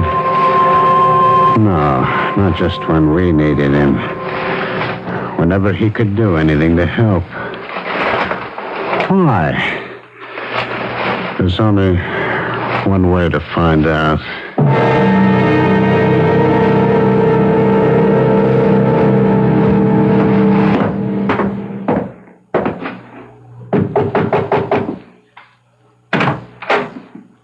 Hello, John. I've been expecting you. Have you? Yes, Sarah called. Twice, as a matter of fact, and said you might be coming over here. Come on in. Thanks. Can I get you something? Some coffee or a drink? No. Well, sit down. There's something I want to tell you. About you and Sarah? What? What could I tell you about that? How you feel about it? I feel the same way about her that I do about you. I like you both very much. What I wanted to talk to you about was that glass ball. What about it? Well, I'm afraid I was the one who got you started on it, saying it was something like a Pennsylvania Dutch witch ball. Well, I was wrong. There was nothing strange or mysterious about it. It wasn't even old. It was made 7 or 8 years ago by the New England Glass Company. That's impossible. How do you know that? Because I called a friend of mine, the man I wanted to show it to, and he told me. The company was trying to develop a new kind of glass, practically unbreakable and impervious to heat. They did it by bonding 2 kinds of glass together, and the ball was one of their samples. That's not true. It's a lie. You don't just want to take Sarah away from me. You want to take that away, too. The feeling that breaking it just gave me, the freedom, the sense of power, when you're not going to. John, put down that poker. Now. John, put it down. I'm not finished yet. I'm not denying that something happened to you after you bought it, but I think I can explain that, too. Now, look, when you brought it home, you used to sit and stare into it, didn't you? Yes. Well, don't you see what could have happened? When you stare into something clear or shiny, you can hypnotize yourself. But in your case, the self-hypnosis took a special form. You started identifying with it. And when you finally broke it, you released something. Not in the ball, but in yourself. Released what? Lies? Everything you've been saying has been a lie? It hasn't, John. It's been the truth, John. Keep away from me. No, I came over here to find something out, and I have. You're no friend of mine. You never were. John. Who's that? I don't know. Well, don't open the door. John, now stop that. Whoever it is must know we're here. I've got to. Paul, I'm warning you. Mr. Chandler? Yes? I'm Osborne, State Police. Is Mr. Farrar... Oh, yes, I see he is. Good morning, Mr. Farrar. Your wife said she thought you might be here. My wife? Yes, we stopped by at your place first. Mr. Farrar, would you come with me? Where? To headquarters. We'd like to talk to you. About what? Several things, but mostly about where you were last night about 10 o'clock. 10 o'clock? But that was... That was what? About when Harry Walker was murdered. How do you know that? Because Paul called us shortly after that and told us. You're all against me. Not just my wife and Paul, but everyone. Plotting against me. No one's against you, Mr. Farrar, and we're certainly not plotting against you. We just want to talk to you and... No! Farrar, stop! Come back here, Farrar! Aren't you going after him? Oh, we'll catch up to him. I have another car and 2 more men out on the road there, just around the curve. Why did you want to talk to him? Well, someone saw him leaving Harry Walker's house last night, shortly before Mrs. Walker came home. Oh. We just got a general description. Weren't sure who it was at first, but... Farrar, look out! That truck! John! Oh, good Lord.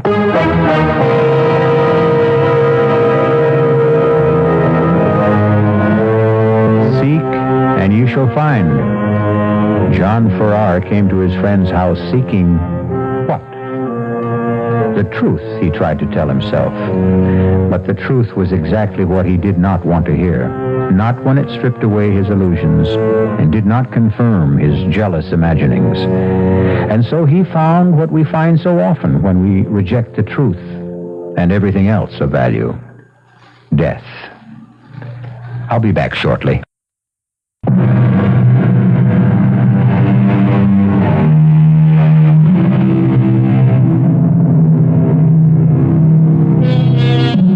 Now we see through a glass darkly, says the Bible. That was what John Farrar was doing, seeing something in the strange glass ball that wasn't there. But he wasn't completely wrong. At least it wasn't all imaginary. For as his friend Paul said, there was a thing inside. Not inside the glass ball, but inside John himself. that never should have been tampered with. Our cast included Ralph Bell, Bryna Rayburn, Bob Caliban, and Leon Janney. The entire production was under the direction of Hyman Brown. And now, a preview of our next tale. Here, Dolly, take a pill. Oh. Thank you, darling. And now go back to sleep. Well, I gotta reset the alarm. You're so good to me, George. There it is. I've set it for 4. Good night, darling. Good night. I turned to look at her. Her eyes were closed. She was only 28, but her face was lined, and she looked old. Old. Where was the pert, vivacious Margaret who only a few months before had been bursting with life? Wasn't she as good or as bad as dead already? Wasn't it a mercy to end her suffering? Suppose I would somehow forget to give her the next pill. What would I be ending? This is E.G. Marshall inviting you to return to our Mystery Theater for another adventure in the macabre. Until next time, pleasant dreams.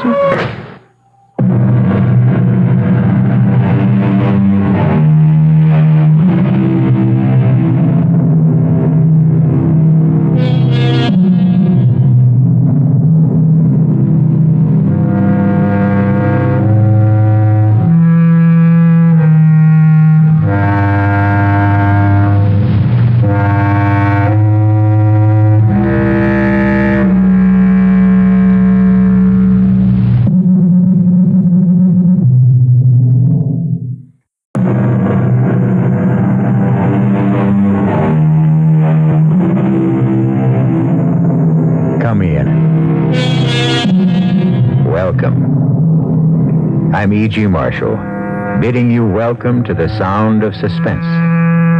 Welcome to the fear you can hear. Welcome to the world of mystery. This is a tale of young love. The love of a charming young man for a charming young girl. It is also the story of a mother's love for her child. As you can see, this story is positively dripping with love. But don't be dismayed, because love, like a door, has 2 sides. And when the other side is hatred, it can drip with venom and gore. You're a liar, Mr. Snowden. Don't you think I know what you are? You're wrong, Mrs. Daniels. I love your daughter. Why? Because I do, that's all. You can't explain something like that. Listen to me, young man. Even her own father couldn't bear to look at Bonnie's face. That's why he left her so much money, because he felt guilty for what he felt for his own poor, homely daughter. Mrs. Daniels, listen to me. You're a liar, and a thief.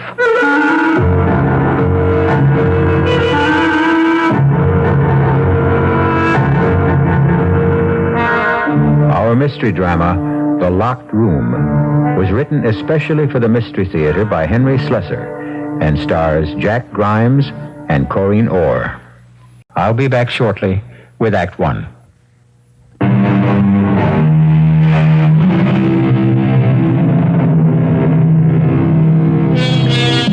We're on a lonely highway that winds its way into the hilly regions upstate. The hour is late, and the sleek white sports car whose hood ornament faces north is the only vehicle for miles around. Even the sound of its purring engine doesn't seem to disturb the quiet of the countryside. But inside the car, the sound level is something very different. Davy, please, turn that down before I go deaf. Oh, what's the matter? Don't you like music? Yeah, that's why I'm trying to save my hearing. Okay. Is that any better? Much. Hey, how much longer is this going to take? You said it was only 30 miles or so to the house, and we must have driven 50. We have not. You're not watching the mileage. Listen, there are so many gadgets on this dashboard, I wouldn't even know where the speedometer is. But you do like the car, don't you? Like it? Hey, Bonnie, do you know what I've been used to driving all my life? Second-hand pickup trucks. That's about all our folks could afford. I hated this car at first when Mother gave it to me. I mean, she must have thought it was what every young girl wanted on her 17th birthday. But the truth is, I was scared stiff of it. Well, why should you be? I don't know. Just was. It always felt like it was running away with me. Ah, but now you're running away with it. And me. Oh, don't put it that way. I don't feel we're running away, Davy. Oh, of course not, kid. It was just a figure of speech. Davy, look! We're almost there! Oh, there's the old red barn I told you about. Hey, great. Do I make a right here? Yeah, a sharp right. And then straight up the hill until you come to the sign. If it's still there. When was the last time you were here, anyway? About 10 years? You're no kidding. Yeah, that's right. I was only 8 when we left. Oh. Davy, there it is. You can see the chimneys. Oh, wow. Yeah, how many chimneys does the house have? It seemed like hundreds. There was a fireplace in every room except the bathroom. Wait till you see it, Davy. Oh, just wait.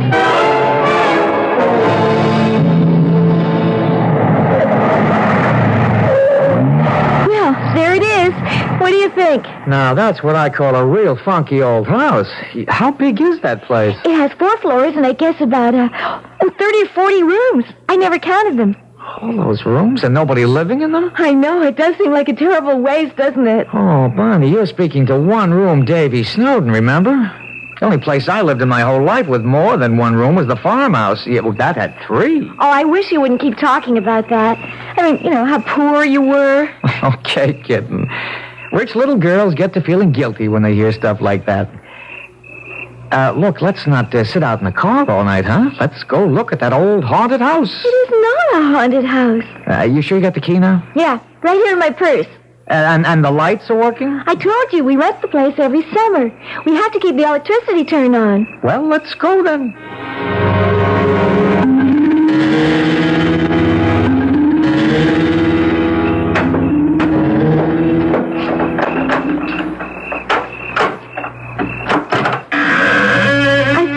A light switch right near the door. Yeah, here it is.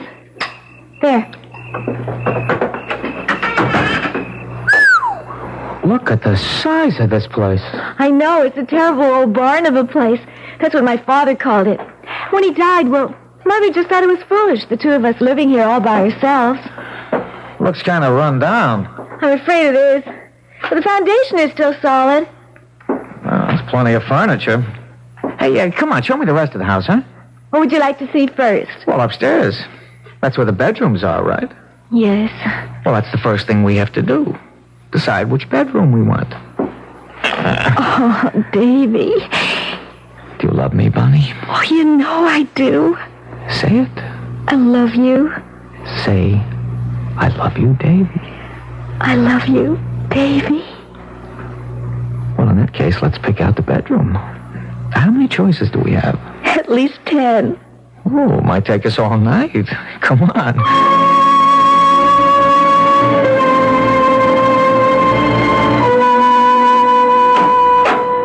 I don't like the look of that one. It's too gloomy. That was my mother's room. You mean your folks had their own room? That's right. Well, maybe that's how they do things when you're rich. But me, I'm just a country boy. Now, let's see about this door. Hey, this one's stuck. No, it's locked. It's always been locked. Well, what for? I don't know. Well, what's behind it? Another bedroom? Honestly, I don't have the faintest idea. It's been locked ever since I can remember. Daddy once told me never to go near this room.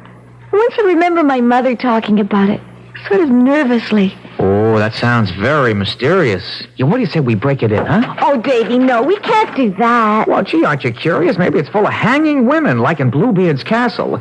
Or maybe that's where the family jewels are hidden. Oh, let's leave it alone, Davy. I was always scared of that door. Yeah, but what's it locked for? Seems to me when a door is locked, that means there's something pretty interesting behind it. Stands to reason, right? Well, I'm sure it's just some old storeroom or something. Bonnie, listen, there could be something valuable in there, something worth money. And since the house is yours, I mean, this is your house, isn't it? Your father left it to you, didn't he? Yes. Well, if there's anything valuable in there, it belongs to you. Oh, Davy, all those promises not to talk about money. I'm not talking about your mother's money. I'm talking about what's yours, rightfully yours. But The house isn't really mine. Not yet. Not until I'm 21, and that's almost 4 years from now. Now, don't be technical. Oh, Davy. Okay, if that's how you feel about it. We got plenty of time anyway. Davy, remember what you said about the fire? It's getting late, Bonnie. Don't you think we should be in bed? Couldn't we have a fire first, please? Sure. Anything you say. We want this night to be perfect, don't we?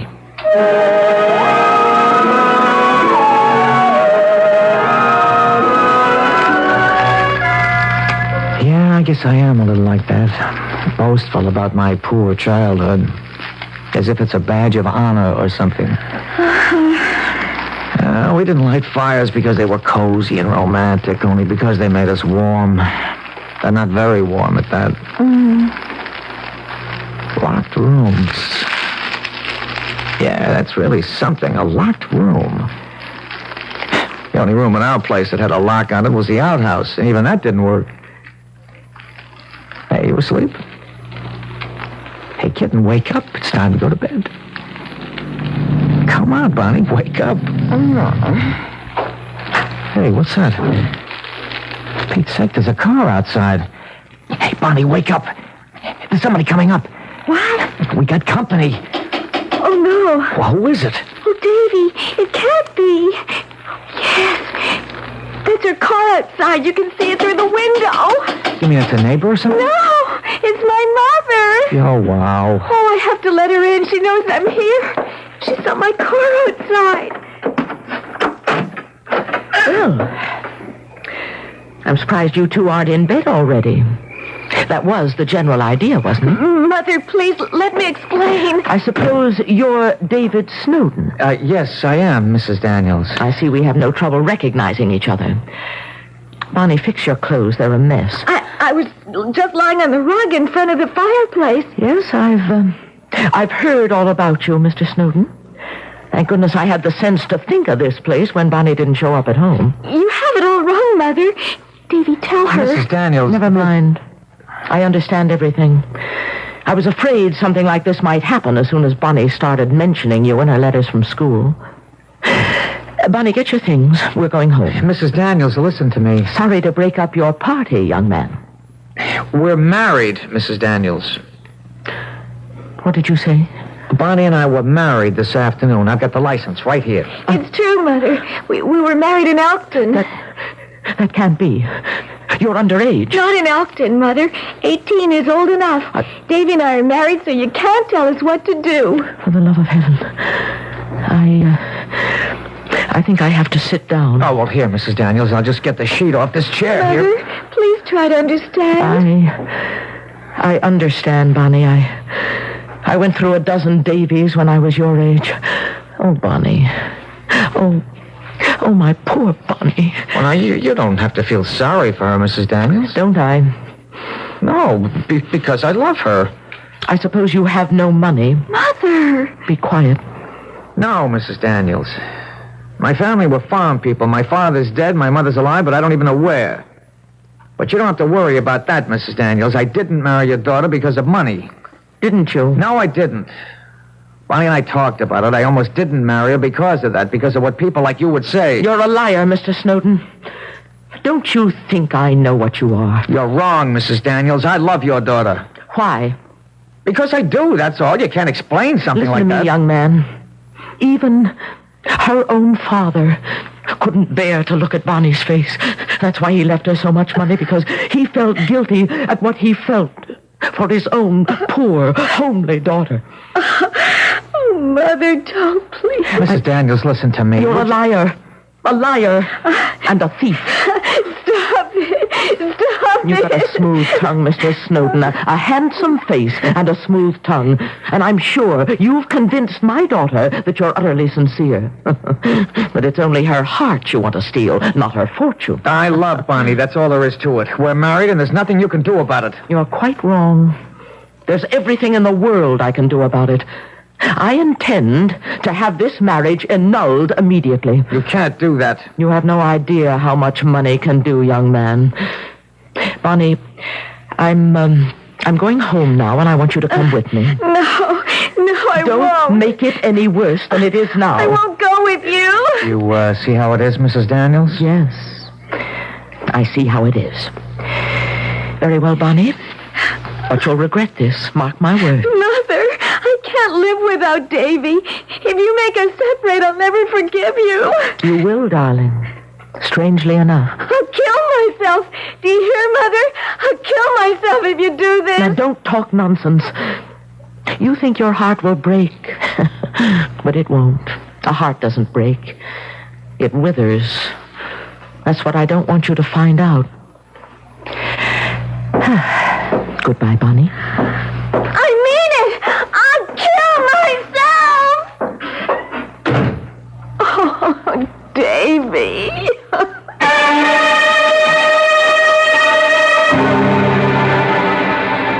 As Shakespeare informed us, the course of true love never did go smooth. And perhaps the same applies to the course of untrue love. But let's not judge the sincerity of young Davy Snowden just yet. Let's wait and see what happens next to the newlyweds when we return shortly with Act 2.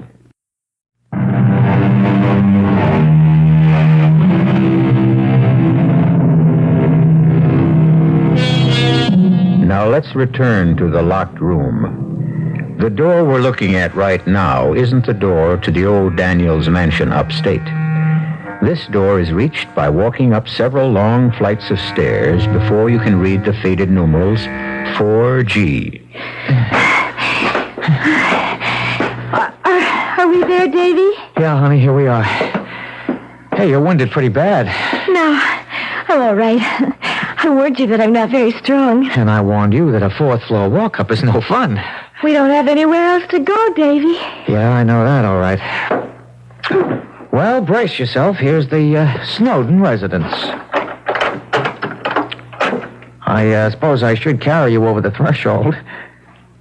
Well, come on in. Don't just stare at it. It's, not at all bad, Davy. Really. No, you don't have to say that. Don't say anything except I love you. That's always nice to hear. You know that I love you, Davy. Then close the door and show me. Oh, Davy. Davy, I'm so worried. Yeah, I knew that my room would affect you that way. I don't care about the room. Anywhere is all right if I'm with you. We'll get along. And then I'll have the money my father left me. Yeah, and 3 years, if you survive that long. I'm sure my mother will change her mind about us. I'm sure of it. As soon as she gets to know you. Oh, Bonnie, couldn't you tell? It was hate at first sight. She took one look at me, and it was hate killed. Davy, do you think she can really do what she said? Get our marriage annulled? I don't know. It was a legal marriage. I mean, you didn't need parental consent in that state. But she's so smart about such things. She's run my father's company since he died. She has all these lawyers on her payroll. Stop worrying about it, Bonnie. But what if she could do it? I couldn't stand that, Davy. Stop worrying, I said. You got one thing going for you, kitten, and that makes all the difference in the world. Your mother loves you. She wouldn't hurt you for anything. Davy, tell me the truth. Do you think I'm homely? I think you're beautiful. Oh, I know that isn't true, but I'm not really repulsive, am I? Are you kidding? Come here. Oh, Davy. It's true about my father. I know that. He was so disappointed that I wasn't pretty. He must have needed glasses. Who's that? Nobody even knows I'm here. Hello? Is this Mr. David Snowden? Yeah, that's right. Who's this? My name is Hedinger, Mr. Snowden. I'm an attorney, Hedinger and Doles. We're on Vanderbilt Street. Yeah, so? One of my clients is Mrs. Harriet Daniels. I'm sure the name is familiar to you. Yes, I've heard of her. I was wondering if we couldn't get together to discuss a certain matter regarding her daughter, Bonnie. You mean my wife, Bonnie? Who is it, Davy? Yes, that's right. I wonder if it would be convenient for you to come to my office sometime this afternoon. Well, I'm sorry, Mr. Hedinger, but Mrs. Snowden and myself are a little busy at the moment. Well, what about tomorrow, then. Would that be possible? Is it my mother's lawyer? Yeah, one of them anyway. I beg your pardon? All right, Mr. Hedinger. I'll come to your office tomorrow. Say about 10 o'clock? That would be just fine. The address is 50 Vanderbilt. We're on the 21st floor. I'll be there. Well, it looks like the fun is starting. Oh, Davy.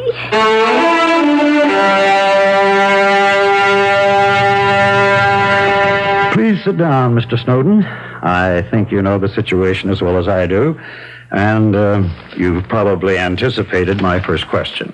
Well, I'm not sure I have, unless it's, why don't I just go away and stop bothering her daughter? It's something like that. But it would be hardly sensible to expect you to do such a thing without incentive. Oh, now, wait a minute. Don't tell me I'm about to get an offer, a money offer. Nobody's talking about a bribe, I assure you. There's a practical reason for such an offer. Annulment proceedings, no matter how certain we are of success, cost money. Mrs. Daniels could actually realize quite a savings if you cooperated for some flat figure, say $5,000. Not unreasonable of her. Do me a favor, huh? You tell Mrs. Daniels that I wouldn't give up my marriage license for $1 million. I notice you specify $1 million. So long, Mr. Hedinger. Please sit down. Huh? That wasn't all I had to tell you. Okay. What else is there? We can sue for annulment on a few other bases. Such as what? Falsification of your marriage certificate, for instance. Falsification? What the heck are you talking about? Your age, for instance. You're not 24, Mr. Snowden. You happen to be 30. Well, what's so important about that, for Pete's sake? You gave your age as 24. Well, so what? Everybody knocks a few years off their age at some time or other. It's just business. Let's see. Your business is freight forwarding, isn't it? You work in a three-man company at a salary of $145 a week. Surely you didn't think it was necessary to dye your hair or anything like that for the sake of executive advancement. Look, Mr. Hedinger, first of all, I'm 29, not 30. I'm a few days premature, I suppose. You'll be 30 next week, won't you? Happy birthday, in case I don't see you. I just didn't want Bonnie to think I was too old for her. Don't make everything so difficult, Mr. Snowden, because you know how it's going to end. Mrs. Daniels is the most determined woman you've ever met in your life. She scares the pants off me, I can tell you. Oh, well, that's your problem. If she has to spend $1 million to get Bonnie out of your clutches, she'll do it. I'll guarantee you $10,000 if you'll sign an agreement. I'm sorry, Mr. Hedinger. No can do. You're a stupid boy. Do you know that? Sorry, I take that back. A stupid man. So long, Mr. Hedinger. Give my best to Bonnie's mother. And tell her we're both very happy.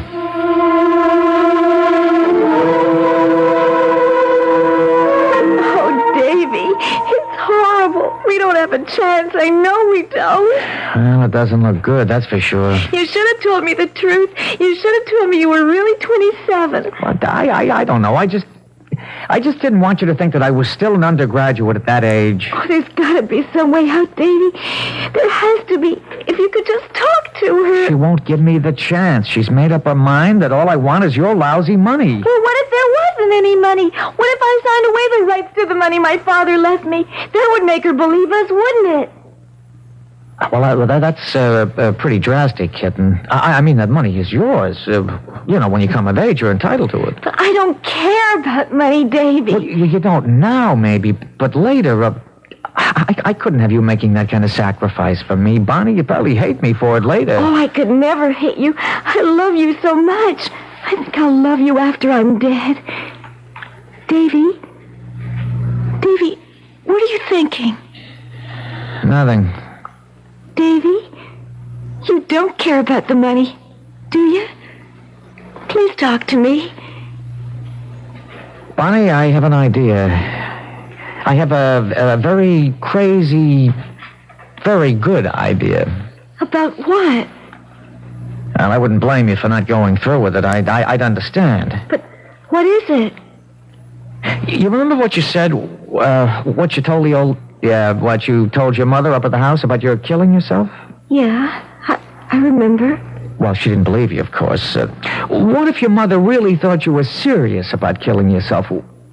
Wouldn't that make her change her mind in a hurry? Well, yeah, I suppose it would, but we could never fool her about such a thing. No. If we were smart, we could. No, she's smarter than both of us put together. I know her, Davy. There's just no fooling her. Wait a minute. Wait.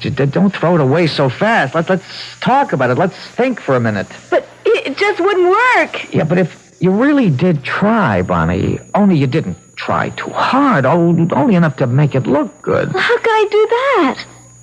There's a couple of ways. Gas, for instance. We could fix up a phony gas suicide. Bonnie, don't look like that. I'm sorry. All right, forget it. Forget I ever said it. No, go on. It could be something like, sleeping pills. You've got sleeping pills, haven't you? Yeah, I have. What, you wouldn't have to take more than 2? Maybe 3. Now, that won't hurt at all, and we'd make her think you took the whole bottle. Now, don't you see how easy that'd be? Yes, I suppose so. Oh, Davy, hold me, please. Oh, kitten, you could write your mother a letter. You could tell her what you were planning to do, but that I don't know about it, see? You could say you were going to swallow the whole bottle of pills, but you'll actually take just a few. Then when your mother shows up here... I'm so scared, Davy. I promise you nothing will happen except that your mother will know that you meant it, Bonnie, about loving me so much. You do love me, don't you? Yes, Davy. I do.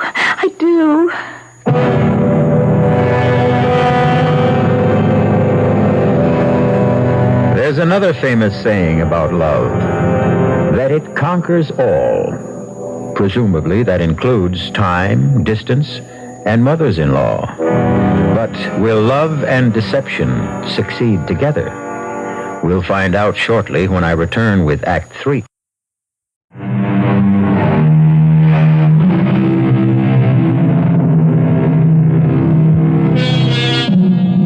Things seem very normal in apartment 4G, the one-room residence of the newlyweds, Bonnie and David Snowden.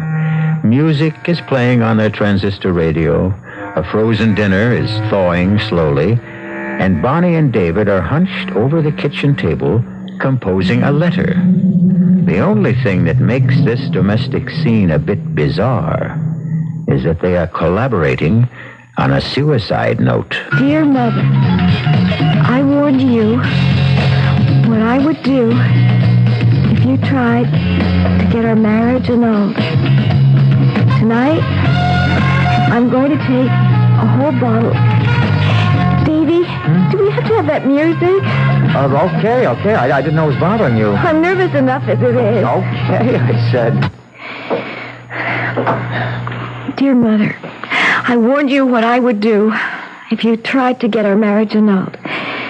Tonight, I'm going to take a whole bottle of sleeping pills. Oh, Davy, it just doesn't sound right. It's not so bad, Bonnie. Look, maybe you better put in something about me not knowing about it. I think that's important, that your mother realizes that I had no idea you were going to try to take your life. Well, maybe you better write it, Davy. I'm just no good at this sort of thing. Yeah, I guess you don't have much experience writing suicide notes. Well, I just can't help feeling it's wrong. Wrong? What? How? Well, you know. No, I don't. The only thing that could be wrong about it is if it didn't work, but... Okay, if you've got cold feet, okay, we'll let your mother go through with it. We'll let that lawyer Hedinger get our marriage annulled. Is that what you want? Well, you know it isn't. And have you got a better idea than this, have you? No. Then tell me what you want to do, Bonnie. You name it. Well, just tell me what to write in the letter. Well, the first line is okay. Only after that, I think you should say, Davy doesn't know I'm doing this. I didn't want anyone to know so that nobody would stop me. Wait a minute. Not so fast. Well, you don't have to put it down exactly the way I said it. Make it sound like yourself, you know. Yeah, I'll try. And, what else? Oh, yeah, say something about, I'm doing this because I love Davy, because I can't live without him. Yes. Oh, that'll make her understand. You see, she'll realize that you might try to kill yourself again if she broke us up. And if she loves you, she won't want that to happen, Bonnie. You see? Yes. Hey, come on. You're getting tears all over the letter. Oh, Davy. Go on, Bonnie. Now sign it. That's right. That's just perfect. Now, you got the envelope? Here. Okay, if I get it into the mail now, she'll have it tomorrow morning. Now, she's sure to phone here as soon as she receives it. Davy, she might even call the police. Well, it doesn't matter who she calls. Police, a doctor, it'll be okay. I mean, you'll really be asleep, Bonnie. You'll take just enough pills to put you into a nice, deep sleep. Understand? Yes, I understand. Now, I'll be right back, sweetheart. I'll just run downstairs and mail this, huh? All right, Davy, but hurry back. I don't want to be alone.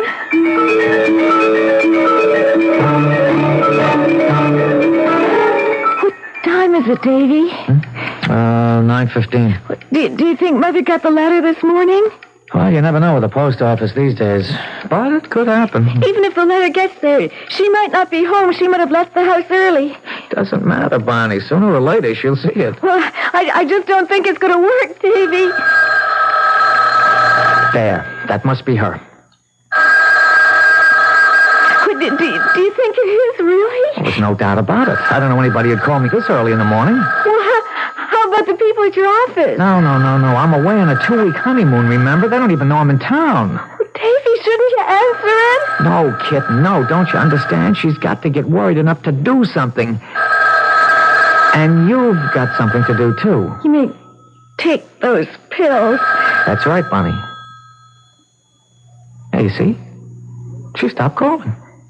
She's probably on her way over here right now. Get the pills, Bonnie. Yes, I have them right here. There are only 3 of them. Okay, yeah, get you a glass of water. All right.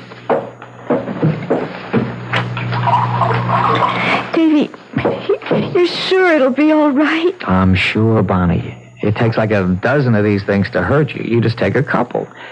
Yeah, no, you better make it all 3, just to make sure you're fast asleep when your mother gets here. She's only about half an hour away. Well, that's time enough if you take them now. Yeah, all right. You can trust me, Bonnie. You know that. I won't let anything happen to you. Yeah, I know that. I know that, Davy. Okay, now come on, take the pills, sweetheart. Yes. There. That wasn't so hard, was it? No. Now all you have to do is go back to bed. Go to bed and to sleep. That won't be so hard either. Even without the pills. I slept so badly last night. Yeah, I know. Davy? Yes, kitten? Please kiss me. Kiss me. Good night.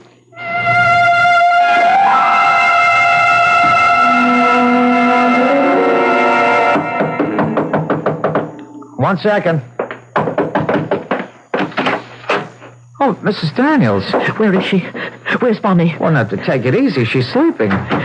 Is she all right? Well, what are you talking about? Of course she's all right. She's just asleep. She likes to sleep a little late in the morning, that's all. Bonnie? Bonnie? Hey, now, what do you think you're doing, Mrs. Daniels? Let her sleep, would you? She's had a bad night. Look at her color. Look at her. Can't you see this isn't normal? Well, she's always a little pale. So what? Bonnie, can you hear me? It's Mother. Oh, dear God. Hey, what's the matter with you? You idiot. Where were you? I phoned here about an hour ago. The phone just rang and rang. I was out. I went out to get the paper. I just got back a couple of minutes ago. Oh, Bonnie, darling. Wake up. Wake up. Oh, why didn't I call somebody? Why didn't I call a doctor? A doctor? What for? Here. Read this. Well, what is it? Where's your telephone? Where is it? Good Lord, this letter is... We need a doctor, you idiot. Bonnie may be... Oh, no. Mrs. Daniels. She's dead. She's dead. Oh, she can't be. She's just sleeping, Mrs. Daniels. She took the pills. All those pills. There weren't that many in that bottle. Maybe she'll be okay. I'll get the doctor. It's too late. Too late. Not dead, I tell you. Bonnie, wake up, kitten. Wake up. It's all right. Everything is all right. Bonnie, for Pete's sake, it's all over now. You've got to wake up. Oh, she's so cold. Bonnie, wake up! Leave her alone. Can't you leave that poor girl alone, even now? Mrs. Daniels, I swear there weren't many pills in that bottle. It wouldn't have taken many. Not with Bonnie's heart. It wouldn't take us. Well, it wouldn't take many. What are you talking about? Bonnie had rheumatic fever when she was 12. Her heart's been weak ever since.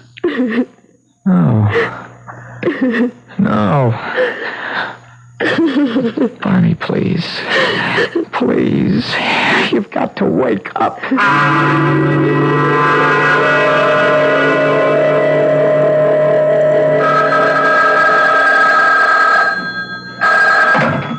Hello? Mr. Snowden? Yes. Walter Hedinger. You, remember me, I trust? Yes, I remember you. Sorry to disturb you. I realize that you're still in, mourning, of course. What do you want? I was wondering if you might be able to attend a meeting at our offices at, 10:30 tomorrow. A meeting? What for? It concerns your wife's estate. Now, what are you talking about? I've got nothing to do with my wife's estate, and you know it. Bonnie wasn't dead 2 weeks, and I got a letter from you telling me so. Well, there is still something that Mrs. Daniels wishes to discuss with you. Something, beyond the, shall I say, legality of the situation. Look, if Mrs. Daniels thinks she can make some kind of trouble for me... No. It's nothing of the kind. Don't try to kid me. She still blames me for Bonnie's death. She'd do anything she could to hurt me. I assure you, Mr. Snowden, it's to your advantage to attend the meeting tomorrow. My advantage? That's correct. Because I can promise you one thing. Mrs. Daniels wants to do the right thing.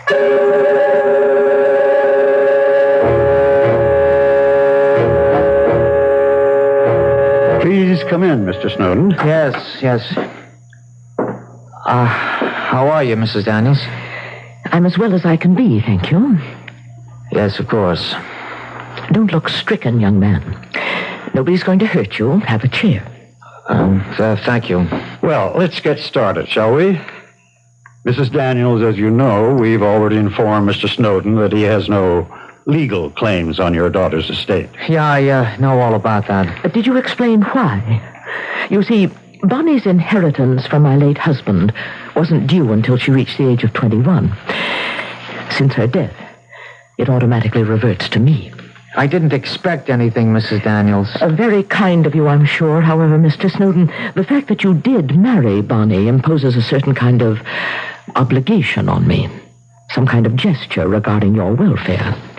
I don't understand. Mr. Snowden, you seemed most impressed by that old house we own upstate. You recall the one I mean? Yes, of course. It was once valued at a great deal of money. And it's yours. What was that? I'm deeding you the property. It would have been Bonnie's in a few more years. I have no further use for it. You may have complete possession of the land, the house, and everything in it. Everything? You really mean everything? Of course. Mr. Hedinger will see to the formalities.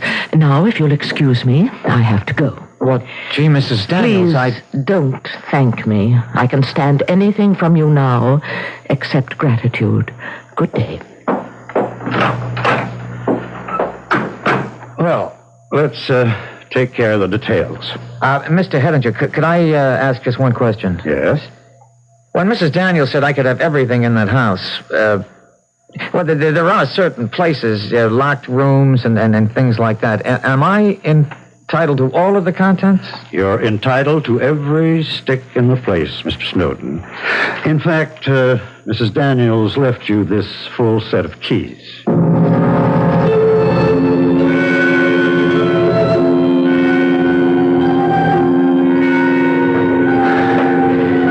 Oh, look at it. Look at it. It's all mine. The whole house. Mine. God knows how much it's worth. Yeah, sure, it's run down, but the furniture alone. Where's that light switch? Yeah, here it is. Yeah, what did Bonnie call it? A terrible old barn. Yeah, but it's all mine, sweetheart. It's Davy's barn now. Maybe it's not $1,000,000, but it's something. Where are the rest of those keys? A dozen keys, but one of them must open that door. Yeah, one of them will do it, so let's just get going, Davy boy. It was really something, her giving me this house. Noblesse oblige, I guess. I gotta give the lady credit. She's got class. Let's see, it wasn't this floor. No, it was the next. There's got to be a very good reason for locking up a room. There's got to be something very valuable inside. Yeah, that's the door. That's the one. Okay, now to find the key. No, not that one. This is... it's obviously too small. How about this one? No, that didn't do it. This one's too big.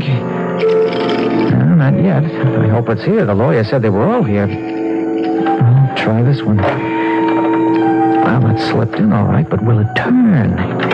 Wait a minute, it's stuck, but I think it's gonna do it. I think it's gonna work. That did it. The lock's open. All I gotta do is open the door. It's pretty dark in there. Shades are down. But I see a lamp over there.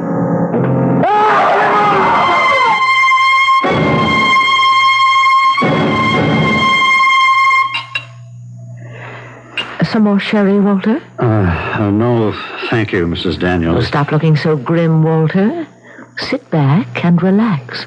Mrs. Daniels, I can't help but worry about what happened. Worry? About that scoundrel? You know what I mean. When that police lieutenant questioned me about Snowden's death, well, I didn't actually lie to him, but I didn't tell him the whole truth either. You were completely honest, Walter. I'm sure you were. No, I wasn't. You see, I'm absolutely sure you knew what you were doing when you deeded that house to him. Of course I knew what I was doing. I was being generous. But you knew what would happen, didn't you? Yes, Walter, I knew. I knew there was no treasure behind that door. Only the rotten floorboards that made us shut up the room 15 years ago. I used to argue with my husband about it. I used to say that we should have the floor repaired before someone fell through to the basement. But he was a strangely miserly man sometimes. Not nearly as generous as I am. Now drink your sherry, Walter.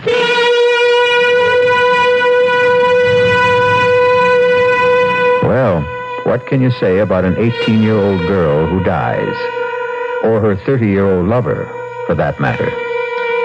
Regretfully, this love story has ended with both the lovers gone, which ought to make it twice as popular as the movie. I'll be back shortly.